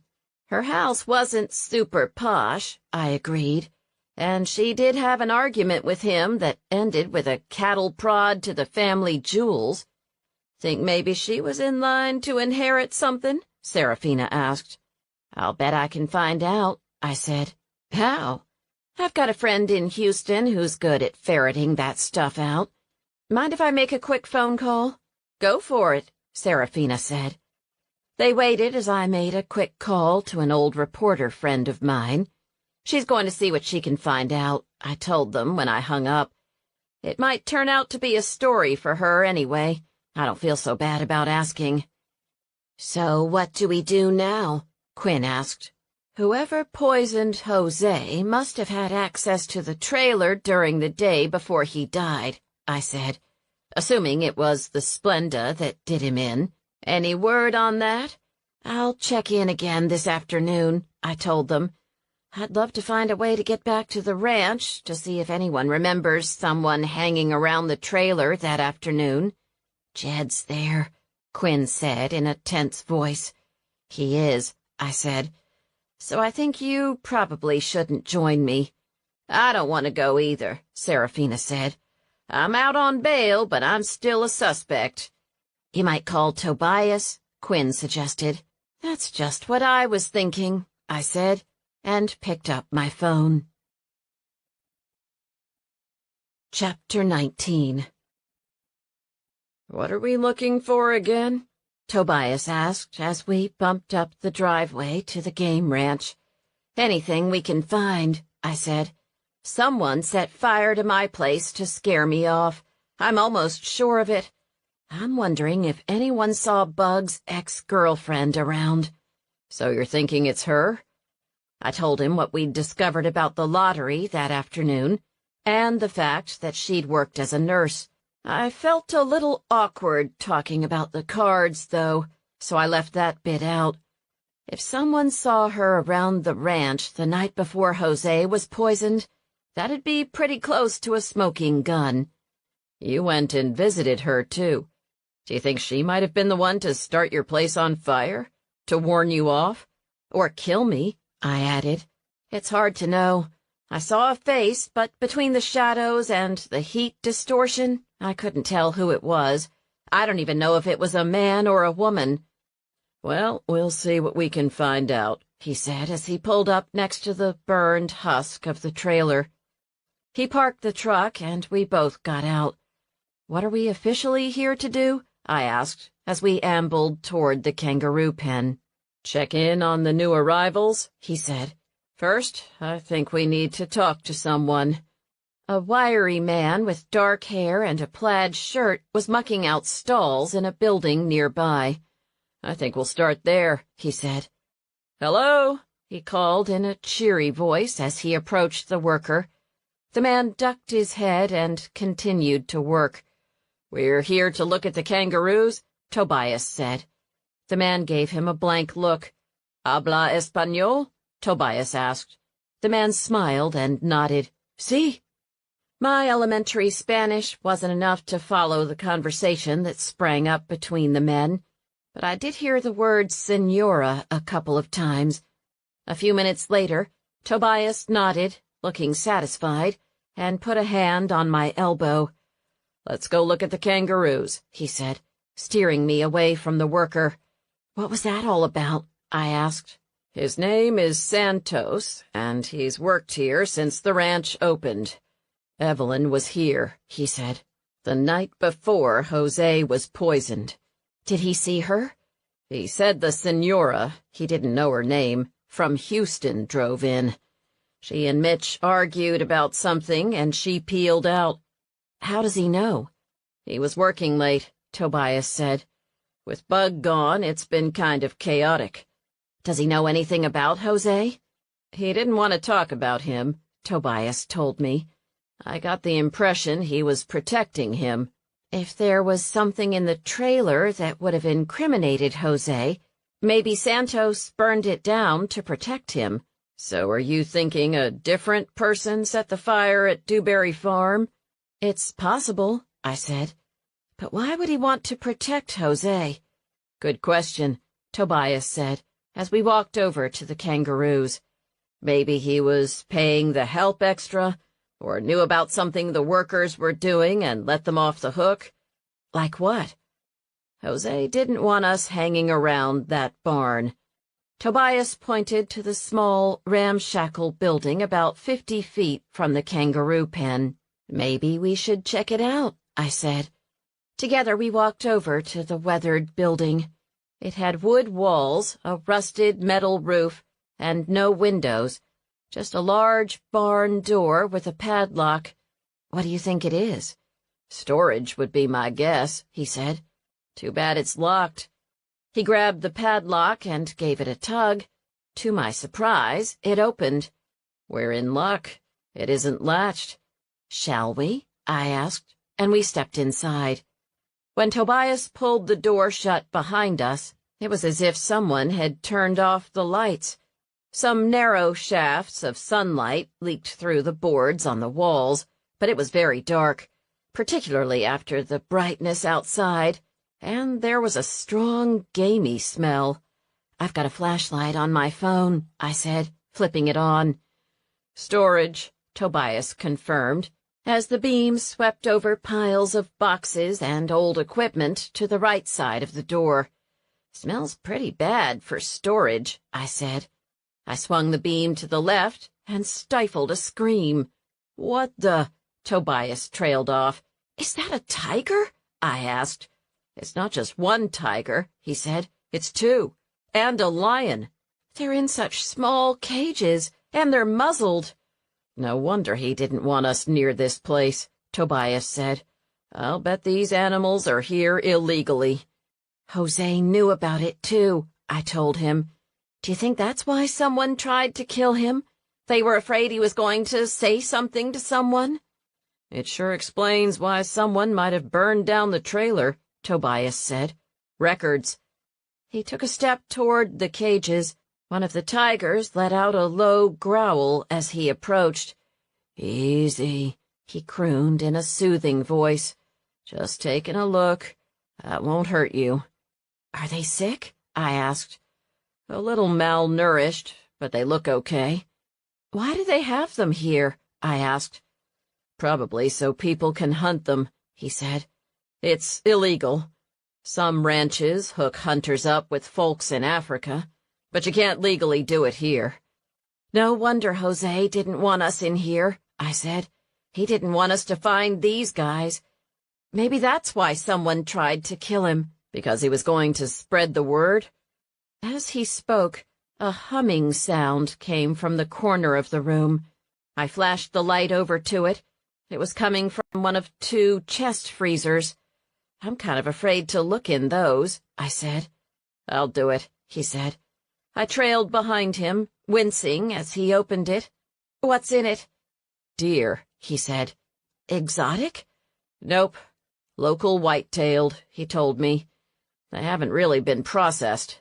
"It's not deer season, though, is it?" "Not until November," he said. "And these don't look like they've been here for long. Someone poached them." "Poor things," I murmured. "But why shoot and store deer when you've got exotics all over the place?" Tobias looked over at the cages, and I shone my light on them. "They've got to eat," he said. I shuddered.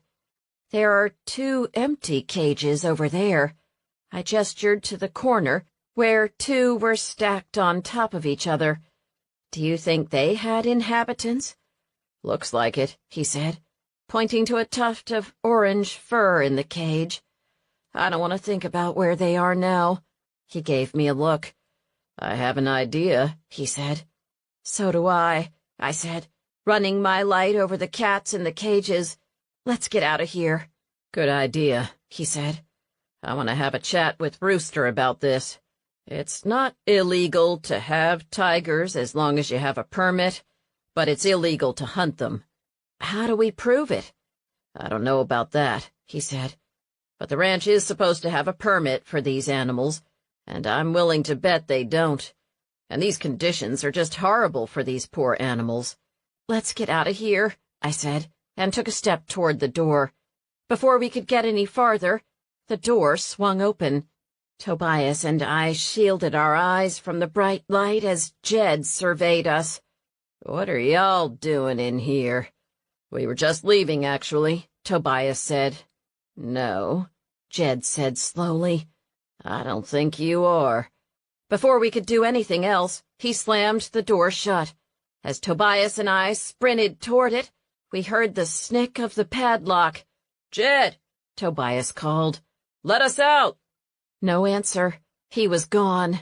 "Crap," I said to Tobias. "What do we do now?" "Find a way out of here was my first thought." "I like the way you think. Any ideas on how?" "No." "Me neither," I said, pushing against the door. "For old wood, this is holding pretty well."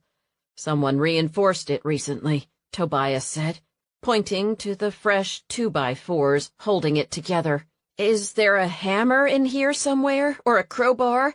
Maybe we can pull off those boards and weaken the door." "Or go after the walls," Tobias suggested, pressing against a weak board. I shone the light at the boards, then realized what I had in my hand. You know, this flashlight doubles as a cell phone. Maybe I should use it. "You call. I'll try to kick our way out of here." As he kicked against the wall, I dialed Quinn. I was down to 1 bar on my phone. The reception was spotty at best. She wasn't answering. I left a quick message, then hung up and dialed Peter, and then Serafina. Nobody picked up, so I left messages. Have you considered 911? Tobias suggested, as he gave a board a swift kick that splintered it. I dialed, and the dispatcher picked up. "What is your emergency?" "Someone locked us in a barn," I told her. "What?" "I'm sorry, you're breaking up." "A barn. A farm. No, a barn," I said slowly. "A barn? Is there a window?" "No," I said. "That's why I'm calling. We can't get out. There are tigers in here, too." "Fires? Tigers. Tigers?" "Yes. Look, I don't have time for prank calls." "This isn't a prank call." She let out a weary sigh. "Fine. What's your location?" "We're at the Safari Exotic Game Ranch." "I'm sorry, ma'am, you're breaking up." "Where?" As I repeated what I'd told her, the phone beeped 3 times. The connection was lost. "What happened?" "The connection died," I said, just as there was a click and the barn door opened. Chapter 20. It was Mitch, with Jed a few feet behind him. In his hand was a gun. I couldn't tell what kind, but it looked very businesslike. "What are y'all doing in here?" "We took a wrong turn," Tobias said. "And then your helper here," he added, jabbing a finger at Jed, "locked us in." "Sorry about that," Mitch said, but made no move to unblock the doorway. He was just following instructions. "Why are there tigers in here?" Tobias asked. "They could probably use a little more room than they've got." "It's legal to have tigers in Texas," Mitch said. "If you have a permit for them," Tobias pointed out. "Plus, they need more space than these tiny cages." "It's in process," Mitch told him. "I'll be happy to check them out for you," the vet said, as if we were here on a routine visit and Mitch wasn't holding a gun. "I'll probably have to tranquilize them first, though."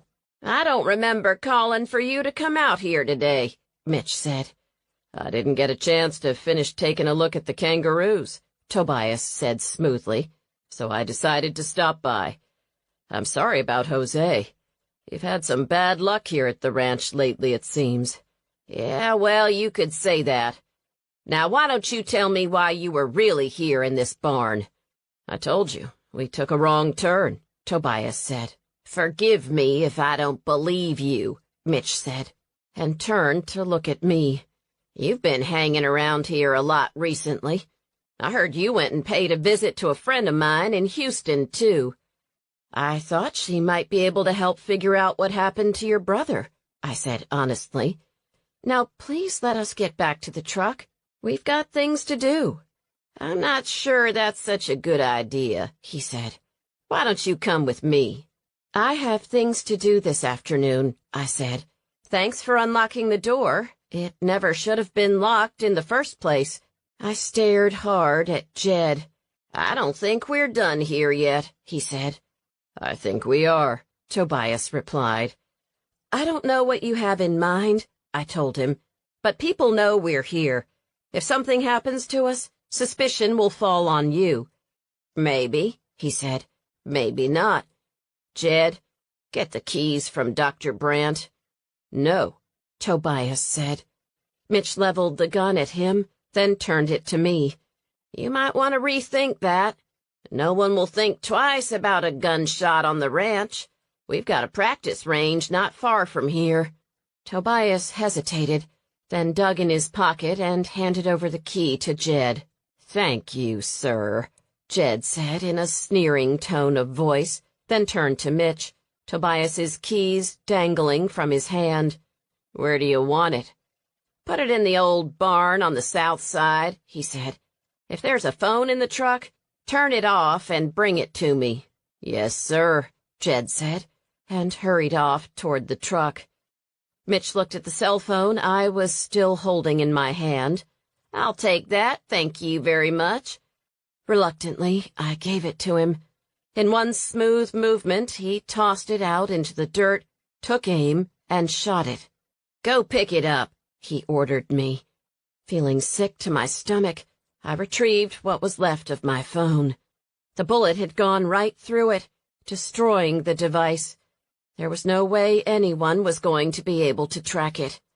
"Now," he said, "I think it's time we got more comfortable." The rancher stared at me, the affable grin gone. There was something stony and scary in his eyes. "Ladies first," he said. "If you don't let us leave soon, people are going to start asking questions about you," I pointed out. "From what I hear, Rooster isn't the sharpest blade in the drawer when it comes to investigating. And to be honest, I think he'll thank me for getting rid of one more bee in his bonnet." The mention of bees made me think of what had happened to Bug. "Did you put the bees in the truck?" I asked impulsively. If I could stall him long enough, maybe the police would get things worked out. "I did," he said. "The venom in the EpiPen was Evelyn's idea." "That's right. She was a nurse. What I can't figure out is, what did you have to gain?" I thought for a moment about the piece of paper the bees had been wrapped in, and the brochures I'd seen in Jose's trailer. "The ranch is mine now," he said. "But you won the lottery." "Only part of it," Mitch replied, "and I was getting down to the end of it. Bug was getting too big for his britches. I wanted to expand the business, but he tried to shut me down." "You brought these tigers here for people to hunt, didn't you?" Tobias said. "Smart vet," Mitch said.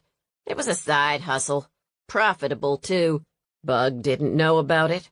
We organized hunts while he was out of town. It was fine till he got sick and bailed on his California trip." "So that's why you killed him," I said. "He was going to out you. We built this place together, and he was just going to shut me out. It wasn't right. Blood is thicker than water. That's the rule." I didn't point out the fact that killing your brother wasn't exactly the friendly, familial thing to do. "So the deer were for the tigers?" Tobias asked. Mitch nodded. "Jose shot white-tailed deer to feed 'em. Some went to the tigers, some went to some folks from Mexico he was helping out. Jose was getting cold feet, though, wasn't he, after Bug died?" Mitch nodded. "Becoming a liability." "Did you help buy the ranch?" I asked. Mitch shook his head. "Nah." "But you won the lottery, and so did Evelyn." "Bug got a big cut of that, and a few others, too. He was the big man on campus. The rest of us were just small fry." "Still, you won quite a bit," I said. The more we knew, the more danger we were in, but the longer we stayed here, the higher the likelihood that Quinn or Peter would get the message and send someone out. You got at least $1 million, even if you split it, by my calculations. Where did all your money go?" Mitch's lips formed a thin line. I thought of the casino brochure and my conversation with Evelyn.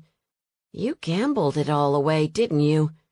My mind turned to the Wheel of Fortune and devil cards. That was the addiction. Gambling. Things between Bug and me weren't even. I was trying to level the playing field. Had a run of bad luck. "And so did Bug," Tobias pointed out. "He deserved it. Lording it over all of us. Wouldn't lend us a dime." "Why was Evelyn in town?" I asked. "We were trying to talk him into one more windfall." "The lottery scam," I said. "The December 23rd winnings. He knew what the numbers would be that day, didn't he?" "It was a code he slipped in. He needed us to collect, though. If he'd won it himself, it would have been obvious." "So you did it in different states in different years. How much did he take?" "Half each time," Mitch said. "And we weren't the only two, either. No, Bug's been collecting for years. Only once he was happy, he quit and left us hanging. And when you were in trouble, he wouldn't help you out. Not just that, he kept me from doing what I needed to pay up. You had debts, I said quietly. Gambling debts. That Cushata place isn't just a resort, I realized, thinking of the credit card statement I'd seen in the trailer. It's a casino. It is a casino, he admitted, but I'm not in debt anymore. Once that will is probated, I'll be sitting pretty. It all comes to you? He nodded. I'll give some to Evelyn, of course. I wasn't putting any money on that. I was guessing she was slated for extermination, too. Why'd she go after Bug? I asked. He wouldn't help her out, he said. She'd fallen on hard times. He told her she'd had her chance. That's what inspired her to help me come up with a plan to take care of him. What are you going to do about Jose? He survived. I'll go see him, he said. Finish what I started. Besides, odds are they can't prove anything once the cats are gone. I'll just remind him what might happen if he decided to tell tales. I know about his poaching. Did you set fire to my property? That wasn't me, but I heard about it, he said.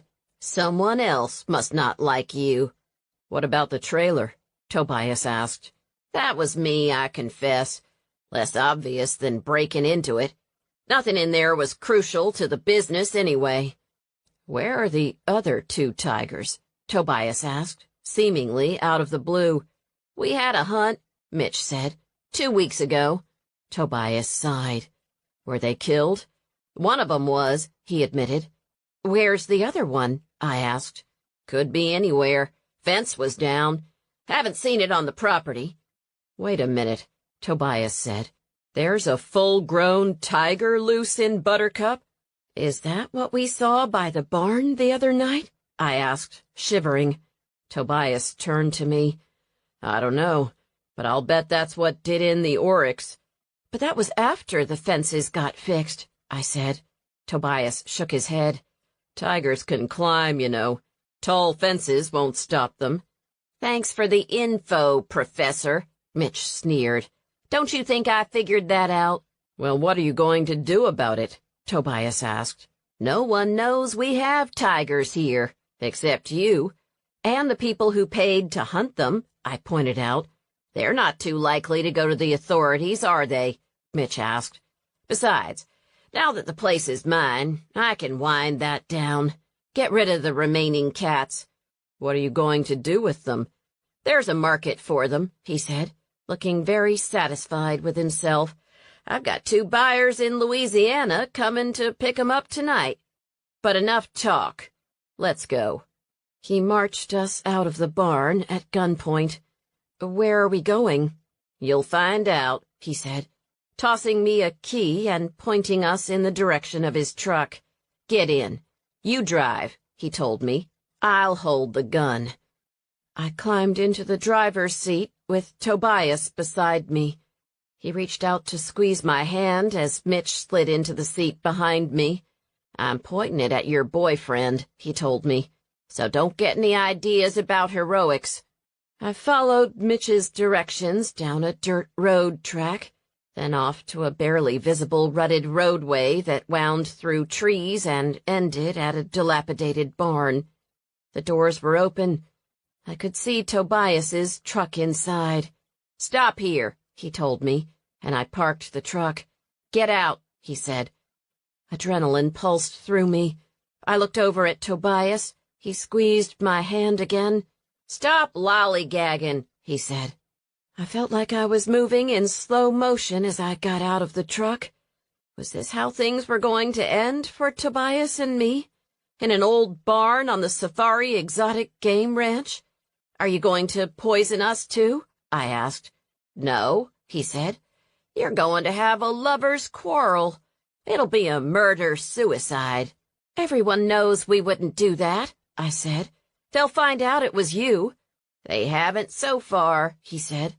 That witch is on the hook for everything. You really don't like Serafina, do you? I asked as we stood together outside the barn. Mitch was leveling the gun at Tobias while Jed stood in the background. She was trying to keep A. May from seeing me. Got her way, too. She deserves it. You really think A. May is going to want to see you just because her sister went to jail? Now that I have the means to help bankroll her business, why wouldn't she? Because you're a murderer, maybe? Tobias suggested.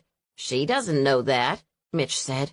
Besides, it's what you do when you really love someone. If it weren't for A. May, I never would have gotten into the gambling in the first place, so she's as guilty as I am. Tobias and I exchanged glances. Mitch Wharton had either gone to graduate school for a Ph.D. in rationalization, or he was seriously unhinged. I was guessing the latter. Get in the truck, he ordered us. My truck? Tobias asked. Tobias's truck was parked inside the barn. There was no sign of Jed, though. Your truck, he confirmed. We're all going to go for a ride. So it wouldn't be at the exotic game ranch, after all. It made sense. He'd want to keep himself clear of everything. What would he do about Jed? Tobias climbed into the driver's seat. I slowly moved around the truck, Mitch's gun pointed at my head, and got into the passenger side, my mind racing as I tried to figure out how to get out of this awful situation. As I closed the door to the truck, Mitch reached for the back door. At that moment, there was a low, terrible growl. My insides turned to water. Mitch yanked at the door, dropping the barrel of the gun for a moment. "Duck!" Tobias said. I didn't hesitate. As I hurled myself to the floor of the truck, Mitch yelled. There was a clatter, then a horrible scream. "The tiger's got him," Tobias said. Without hesitation, he yanked at the door handle and kicked the driver's side door open. "What are you doing? No!" I yelled. As I watched, he sprinted to the back of the truck and grabbed the tranq gun from the rack in the back. I looked out the window to where Mitch lay on the ground, writhing. The gun he'd been holding was nowhere to be seen, and the tiger was mauling his leg. The rancher was screaming like I'd never heard anyone scream before. I looked back at Tobias. He took aim, cocked the tranquilizer gun, and fired. The tiger let out an angry yowl and dropped Mitch's leg, then turned its eyes on Tobias. The dart protruded from its left shoulder. I prayed it would work fast and be enough to fell the cat. Unfortunately, it wasn't working fast enough. Tobias shot a second time, landing a second dart next to the first as the tiger advanced. I watched the muscles bunch in its haunches. It was preparing to pounce. Adrenaline pumped through me. I propelled myself up and over the seat, then grabbed the handle of the back door. As the tiger launched itself, I threw open the back door. The big cat hit the door with such force it jarred my whole body. "Run!" I yelled to Tobias, but he ignored me. As I watched, he quickly reloaded, then lifted the gun another time and loosed a third dart. Then, as the tiger staggered to its feet and I struggled to close the truck's back door, he rounded the truck and yanked open the door to the driver's seat. He turned the key in the ignition and gunned the engine. A moment later, the truck burst out of the barn, the side mirror thwacking against the wood frame of the door as we left the tiger and its former keeper behind us. Chapter 21. As Tobias raced down the dirt track toward the main buildings, I held the bent door shut from the back seat. "How long until the tranquilizer gun takes effect?" "I don't know," he told me. "I'm hoping only a couple of minutes. I hit the cat 3 times. Hopefully that will speed it up, but not kill it. A tiger can do a lot of damage in a couple of minutes, I imagine." "I know," he said, grimacing. "I didn't really have much of a choice, though." "Mitch Wharton isn't facing particularly good odds at the moment," I observed. "No," Tobias said shortly, taking a hard turn in the road. A moment later, we were at the main compound, where 2 police cars were waiting for us. Serafina was there, too, hugging herself, her eyes dark with worry. It looks like at least someone got the message. "What's going on here?" Rooster asked as Tobias screeched to a halt and I practically tumbled out of the back seat of the truck. "I heard y'all were in trouble, but you look okay to me." "Mitch Wharton tried to kill us, but was attacked by a tiger," I told the sheriff. "Tobias hit the tiger with 3 tranquilizer darts, but he doesn't know how long they'll take to work." "Jed Statler's back there somewhere, too. We need to go immobilize the tiger and save Mitch." "Tiger on the loose? I heard about chupacabras, but—" "We've got to hurry," I said. "Mitch is in terrible danger." "I've got just the thing for that," Rooster said, reaching for his sidearm. "No," Tobias said. "I don't want to kill it." "What exactly do you propose we do, then?" "I don't know," he said. "But call an ambulance and follow me." "But—" Neither of us waited for an answer. We got back into the truck. I stayed in the back so I could keep the door shut, and Tobias put it in reverse, then peeled out, going back the way we came. "Think they'll follow?" I asked. Tobias glanced in the rearview mirror, and I looked behind. Rooster was clambering into his car. "Yep." "Slow down or they'll lose us," I said. "We don't have much time," Tobias reminded me. "I don't want to get there alone, do you?" "Good point." He paused until Rooster was mobile, then gunned the engine again. All too soon, but maybe not soon enough, we rounded a bend and arrived at the old barn. Things looked very different from the way they had a few minutes earlier. Both the tiger and Mitch were passed out on the dirt floor of the barn, and Jed Statler was standing over them both, holding the gun Mitch had dropped. "Uh-oh," I said. "Good thing we have Rooster," Tobias said. "Is that a joke?" I asked, as the 2 cop cars pulled in behind us. Jed's eyes widened, but he didn't drop the gun. "What's going on here?" Rooster asked as he clambered out of the front seat of the cruiser. "I don't know," Jed lied. "Yes, you do," Tobias said curtly. "But I don't have time for you now." "Careful," I warned him, as he slipped out of the truck and approached the unconscious tiger and Mitch. "Don't shoot me," Tobias advised Jed, as he squatted next to Mitch and put a finger on his neck. "He's alive, but bleeding badly," the vet said. He unbuttoned his shirt and yanked it off, then fashioned a tourniquet around his leg. "We need an ambulance." He turned to the passed-out tiger. "And we need to get this cat immobilized."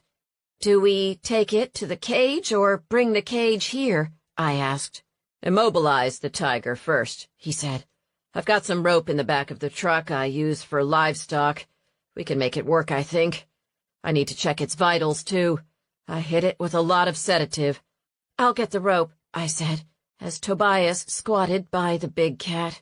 "Looks like you hit Mitch with a lot, too," Rooster commented from a safe distance. "Well, based on what his leg looks like, he may thank me," Tobias pointed out. I grabbed a coil of rope from the bed of the truck and hurried over to Tobias. "I've never tied up a tiger before," he said. "How different from a cow can it be?" I asked. He gave me a look. "I have faith in you," I assured him. "That's so encouraging," he said with a grin, as he expertly tied the tiger's paws together, kind of a big cat hog tying approach, and then plucked the 2 darts from the cat's shoulder. "How long will it last?" Rooster asked, as the ambulance pulled up outside the barn. 2 paramedics came hustling out, then stopped when they saw the tiger. "I've got it under control," Tobias said authoritatively. I hoped he was right. "What do we do now?" I asked. "Get the cage," he said. "I think it's safer than moving the tiger. Can you handle it?" "I'll go with her," Deputy Seamus volunteered. I smiled. In all the excitement, I hadn't noticed her. "Take the truck," Tobias advised. "You can fit it in the truck bed." "Will do," I said as he tossed me the keys. A half-hour later, the tiger was safely in the cage in the back of the truck. Rooster was trying to figure out who he should call about the tigers locked in the barn, and Mitch was headed to the hospital under guard. Jed had tried to tell an alternate story about what had happened, but nobody was buying it. Even Rooster didn't trust him. "You're not supposed to have a firearm in your hand when you're on parole," he told Jed. "You're coming with me." For the first time ever, I found myself agreeing with something Rooster had said. Chapter 22. Halloween dawned cold and clear, a mix of freshness and smoke in the air as I finished my chores. To celebrate Serafina being cleared and Jed winding up back in jail, I'd invited my friends to a Halloween potluck celebration at the farm. The Kramers couldn't make it. They were busy with school events, but Peter, Quinn, Serafina, Aimee, and Tobias had RSVP'd yes. I busied myself taking care of things around the house and made a quick trip to the red and white grocery. The front of the store was decked out with beautiful golden chrysanthemums and a small pile of pumpkins. Inside was a hard-to-pass-up bin loaded with half-price candy for trick-or-treaters. I was checking out with 3 bags of Snickers and a bag of tortillas when Maria walked in the door, wearing a black sweater with a bright orange jack-o'-lantern sewed onto it. "Lucy," she said, "I heard you had a bit of excitement." "You could say that. You're looking festive today." "Thanks. I love holidays," she said. "But enough about that. Murderers on the loose? Tigers prowling in Buttercup? What is this world coming to?" she asked. "Everyone said it was a chupacabra, but I knew it couldn't be. I'm just glad we're safe." "Me too," I said, although something was outside my barn the other night, and it didn't look like a tiger. It looked almost wolf-like. Ed Chovanec trapped a mangy German shepherd last night, and a lot of us have been wondering if that's what's been hanging around. It's bony as all get out, but it's huge. "What did he do with it?" "Took it to Tobias for treatment this morning," she said. "I think he's hoping Serafina will help him get it well and adopt it out. It's such a relief that Rooster finally figured out what happened to those poor men." I decided not to comment on Rooster's investigative abilities.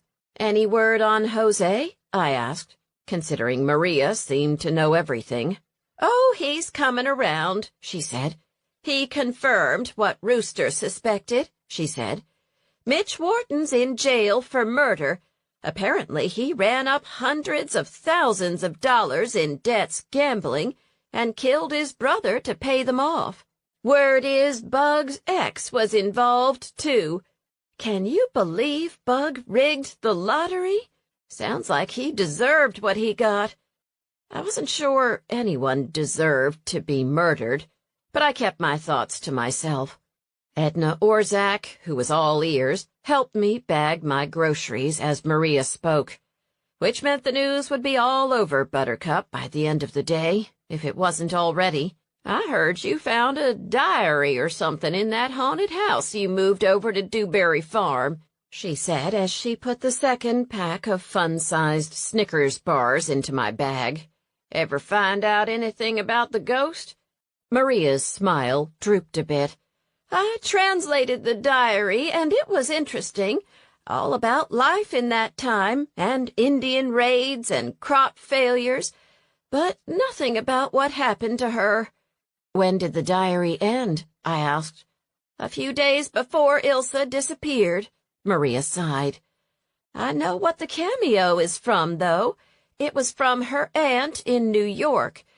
There was a lot of talk of correspondence between them, but she must have put the letters somewhere else. She sent it to Ilsa for her 16th birthday. "So we may never know what happened," I said, still thinking of the rusty knife that had been hidden with the diary and the cameo. "No," Maria said. But there were a lot of Indian raids at that time. Maybe the house was built on an Indian graveyard and they came for retribution, Edna suggested, eyes wide. So you have double ghosts in the house, the Indians and the girl they killed. Maria and I exchanged glances. Maybe, I said. We may never know, unfortunately. I should be glad to have a record from my ancestors, Maria said. But I have to say I was hoping for a bit more closure. Maybe we'll turn up something else during the renovation. Maybe, Maria replied, not sounding hopeful. At any rate, I've got to go. I'm supposed to make a Jell-O brain mold for a Halloween party tonight, and I need some evaporated milk to make it gray. Ugh, I said. Enjoy. I'll try, she grinned, adjusting the hem of her Halloween sweater. Oh, by the way, the German club voted to donate $10,000 to the renovation. All we ask is that you preserve the outside and the beautiful stenciling downstairs. Really? I asked. And Jacob Mueller has agreed to help out at a discounted rate. He's kin too, you know. In fact, I was looking at Ancestry.com the other day, and I think I found a Vogel connection too. Your grandmother and my grandmother were first cousins. So maybe the house was meant to be at Dewberry Farm after all. I felt the rightness of it as I said it. Feels like it, she said. Anyhow, we'll figure out the details later this week. Happy Halloween, and do let me know if you find out anything else while you're renovating. Thanks, Maria, I called as she headed back toward the canned milk. Sounds more like Christmas than Halloween to me, Edna said with a twinkle in her eye. You're telling me, I said, ripping open one of the bags of Snickers and offering her a fun-sized bar. Happy Halloween, I told her. Her face lit up. Thanks. My pleasure, I answered, through a fun-sized bar of my own. Tobias came early to help me prepare. As we set to work in the kitchen, Chuck dogging our heels and hoping for stray scraps, I filled him in on what Maria had told me, and he told me about the German shepherd he'd treated that morning. Do you really think he was what we saw the other night? I asked, as I checked on the chicken I'd put in the oven to bake. Maybe, he said. He's malnourished and has a terrible case of Demodex, but he's a good dog. I think with the proper treatment, he'll make someone a loyal companion. What's Demodex? A type of mange caused by mites. It's treatable, but it's a long process. I heard Serafina offered to help out. She did, he said. She's got some extra room. Plus, she's already treating Cheekies for Demodex, so she knows what she's doing. I'll donate the medical care and supplies. That's lovely of you, I said. It's the least I can do, he said. I wish it were as easy for the tigers. No luck? I'm working with a few organizations on getting them back to health and rehabilitated. But apparently there are a lot of homeless tigers in Texas at the moment. I'm hoping we can find a zoo or sanctuary that will take them. There's a big homeless tiger population here? Why? People buy them as pets when they're little, and then they grow up. I shook my head. I don't understand people. That makes two of us, he agreed, giving me a hug. But all we can do is try to do some good and look out for people who need help. Like you did with Serafina. And you're doing with that poor dog, I said. And those tigers. He kissed my head. Every little bit counts. I'm glad you're in my life. I'm glad you're in mine, I replied. And I must confess the kitchen work took a bit of a back seat for a while. We were shredding chicken for enchiladas when Serafina pulled up outside with a blue bag slung over her shoulder and a wine carrier in her hand, containing what looked to be several bottles of mead and some spices. You're here early? I said as she walked in and set the carrier down on the counter. "I promised I'd douse the place for you," she said. "Is May coming later?" She grimaced. "I couldn't get her to come. She's still upset about everything that went on. It'll take time." "I'm sorry," I said. She shrugged. "Life has its ups and downs. I'll help her through it as best I can. You have a few minutes to douse? I'll get the mead warming when we get back." "I'll finish the chicken," Tobias told me. "You go on out." "Thanks," I said. As I followed Serafina outside, she opened the voluminous blue bag she had brought. "I brought my sticks." "Those look like bent coat hangers," I said. "That's exactly what they are," she beamed. "Ready?" "Why not?" I asked, thinking you got what you paid for. And if nothing else, I'd get to spend a few minutes with Serafina. "Good luck," Tobias said with a wink and a grin. "If I see a geyser, I'll know you were successful." I stuck my tongue out at him and followed Serafina out the door. "How's May really holding up?" I asked. "She's not great, but I think she's going to be all right," Serafina said. "I think she's still a little hung up on Mitch, to be honest, even with everything he did. There's something about someone wanting you so much they're willing to commit murder to have you." "Sounds kind of icky to me," I said. "Me too," Serafina said. "She must have some karmic stuff she's working through. I'll see if I can do a clearing ritual when I get home. I can't thank you enough for finding out the truth about what happened to Bug and Jose. Without you, I'd likely be spending this Halloween, and many more, in jail for something I didn't do." "Thank you so much for getting the police out there," I said. "You were a lifesaver, literally." "Of course," she said. "Any idea what's going to happen to the tigers?" "They're going to be rehabilitated, but after that, we're not quite sure yet. Tobias is working with a few places. He'll be sure to get them placed. At least we now know what the chupacabra was. A neglected German shepherd, poor thing. He's super sweet. I'm thinking of calling him Chupa." "I like it," I told her. "Now," she continued, holding the bent hangers out in front of her as if they were antennae. "Ready?" "You're in charge," I said. "What do they do when they find water?" "You'll see," she said. "Where's the original well?" "Over there," I said, pointing to the well house, which was on a knoll not far from the house. Let's head down to the creek. Easier to get to the water table there, maybe." "Here's hoping," I said.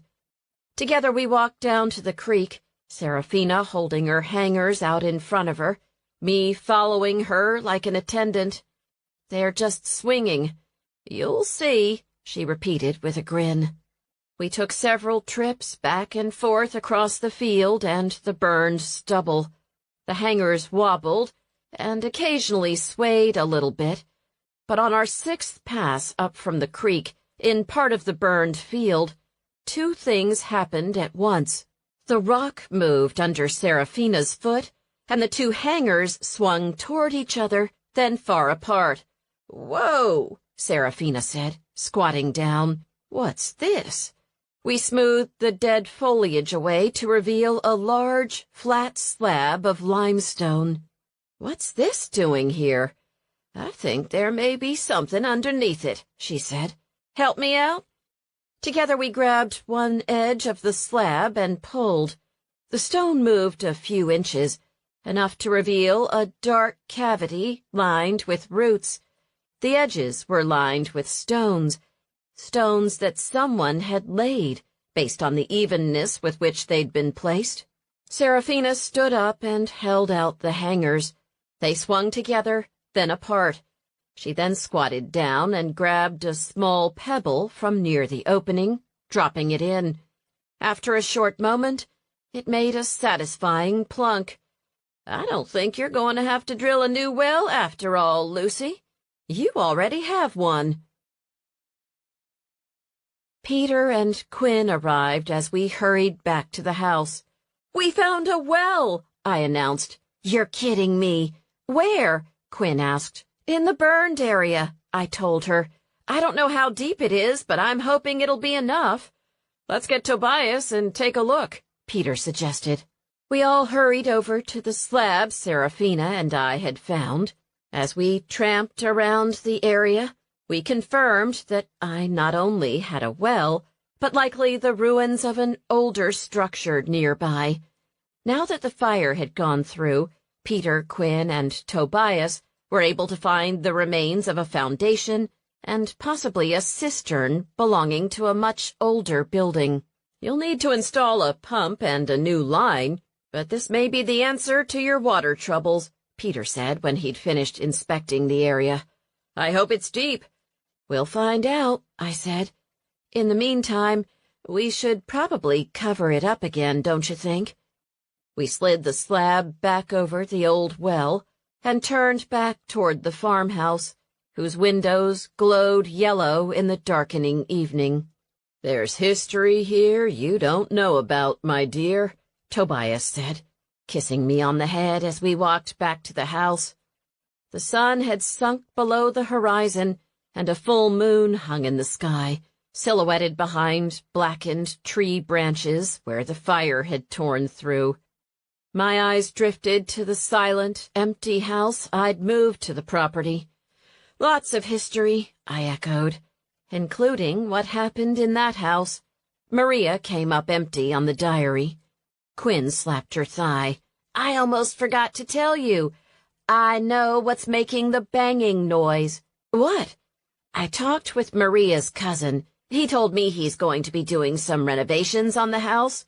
And he heard it, too, when he was checking it out a few weeks ago." "So he heard the banging?" "He did," she confirmed. "What we thought was a ghost? It was just the old metal in the roof contracting when the temperature dropped. It happens a lot in these old houses, apparently." I said. Serafina looked doubtful, too. "Can we walk over? I'd love to see it." "Sure," I said, shivering. Dinner was in the oven, so we had some time, but the full moon and the darkness blanketing the abandoned house gave me the heebie-jeebies. "This place creeps me out at night," I confessed. "It has a sad feeling, I'll give you that," Serafina said as we approached, "but not evil." "Can you tell what happened here?" She stepped up onto the porch. "She fled," she said in a voice of wonder. "Had to leave everything behind." "What?" "There was a raid. She ran. She was planning on leaving anyway, but she didn't have time to pack. She grabbed money out of her parents' room and ran into the woods." "Where did she go?" "She went north," Serafina told me. "Another family member was there. She sent a letter to her parents when she arrived. They never got it. They're all still here trying to communicate with one another. They're ghosts? They're spirits," she corrected me. "There's a veil between them." "So the house is haunted," Quinn said. As if in reply, there was a bang from upstairs. "It is," Serafina said. "Hold on. It's good we're here tonight. The veil is thinnest." "What about the knife?" Serafina closed her eyes. "It was to be protection," she said. "It wasn't blood, she's saying, just rust. She never used it. She still feels bad. Says you'll find her in the records of New York City. She says to tell Maria." Quinn and I exchanged looks in the light of the rising moon. "Can you help them communicate?" I asked. "I think so," she said. We were all quiet for several minutes. I could feel something from the house, something that made my skin prickle. Serafina murmured a few things in what sounded like French, made a few signs with her hand, and then rummaged in her blue bag again. A flame flared in the darkness. "What's that?" "Sage," she said. "It's done. The parents have peace, and they are willing to depart. Now I want to smudge the place." "It's not safe upstairs," Tobias warned her as she stepped up on the porch. "The smoke will rise," she replied placidly, a small smile on her lips. "Need company?" I asked. "No," she said. "They asked me to come alone." As we all watched, she stepped into the house, using the lighter as a candle. We tracked her progress from room to room by the glow in the windows. When she appeared at the door, I had to confess the house felt lighter. "All done," she said. "They might come back and visit from time to time, but they are free now." "Thank you," I said. "It does feel different," Quinn said slowly. My phone beeped as we stood there. "I think the casserole's done," I said. "We should head up. Anything else we need to do here?"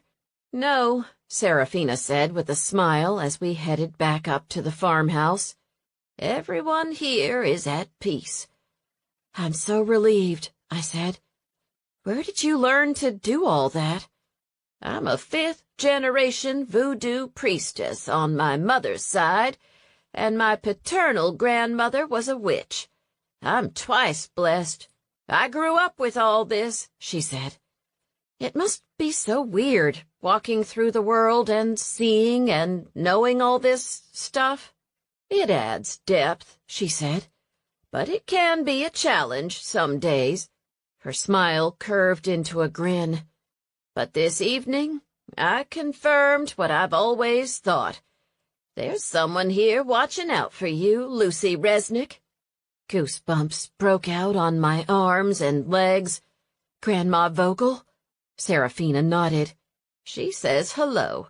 She's delighted you're at the farm. She's not trapped here, is she?" "No, not at all. She's here because she wants to be. She can go at any time." "That's a relief."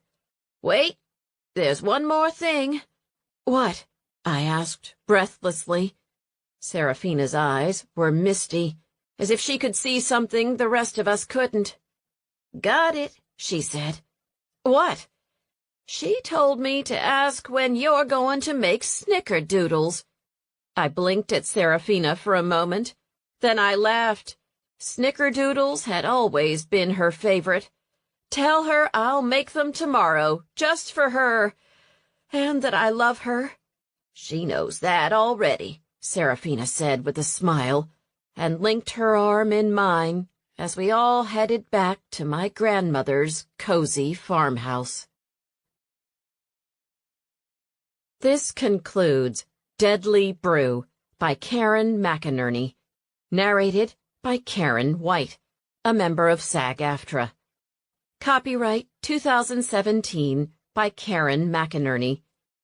This unabridged audiobook is published by arrangement with Karen Macinerney and was produced in the year 2018 by Tantor Media, Incorporated, a division of Recorded Books, which holds the copyright thereto. Please visit tantor.com for more information on our growing library of unabridged audiobooks. Audible hopes you have enjoyed this program.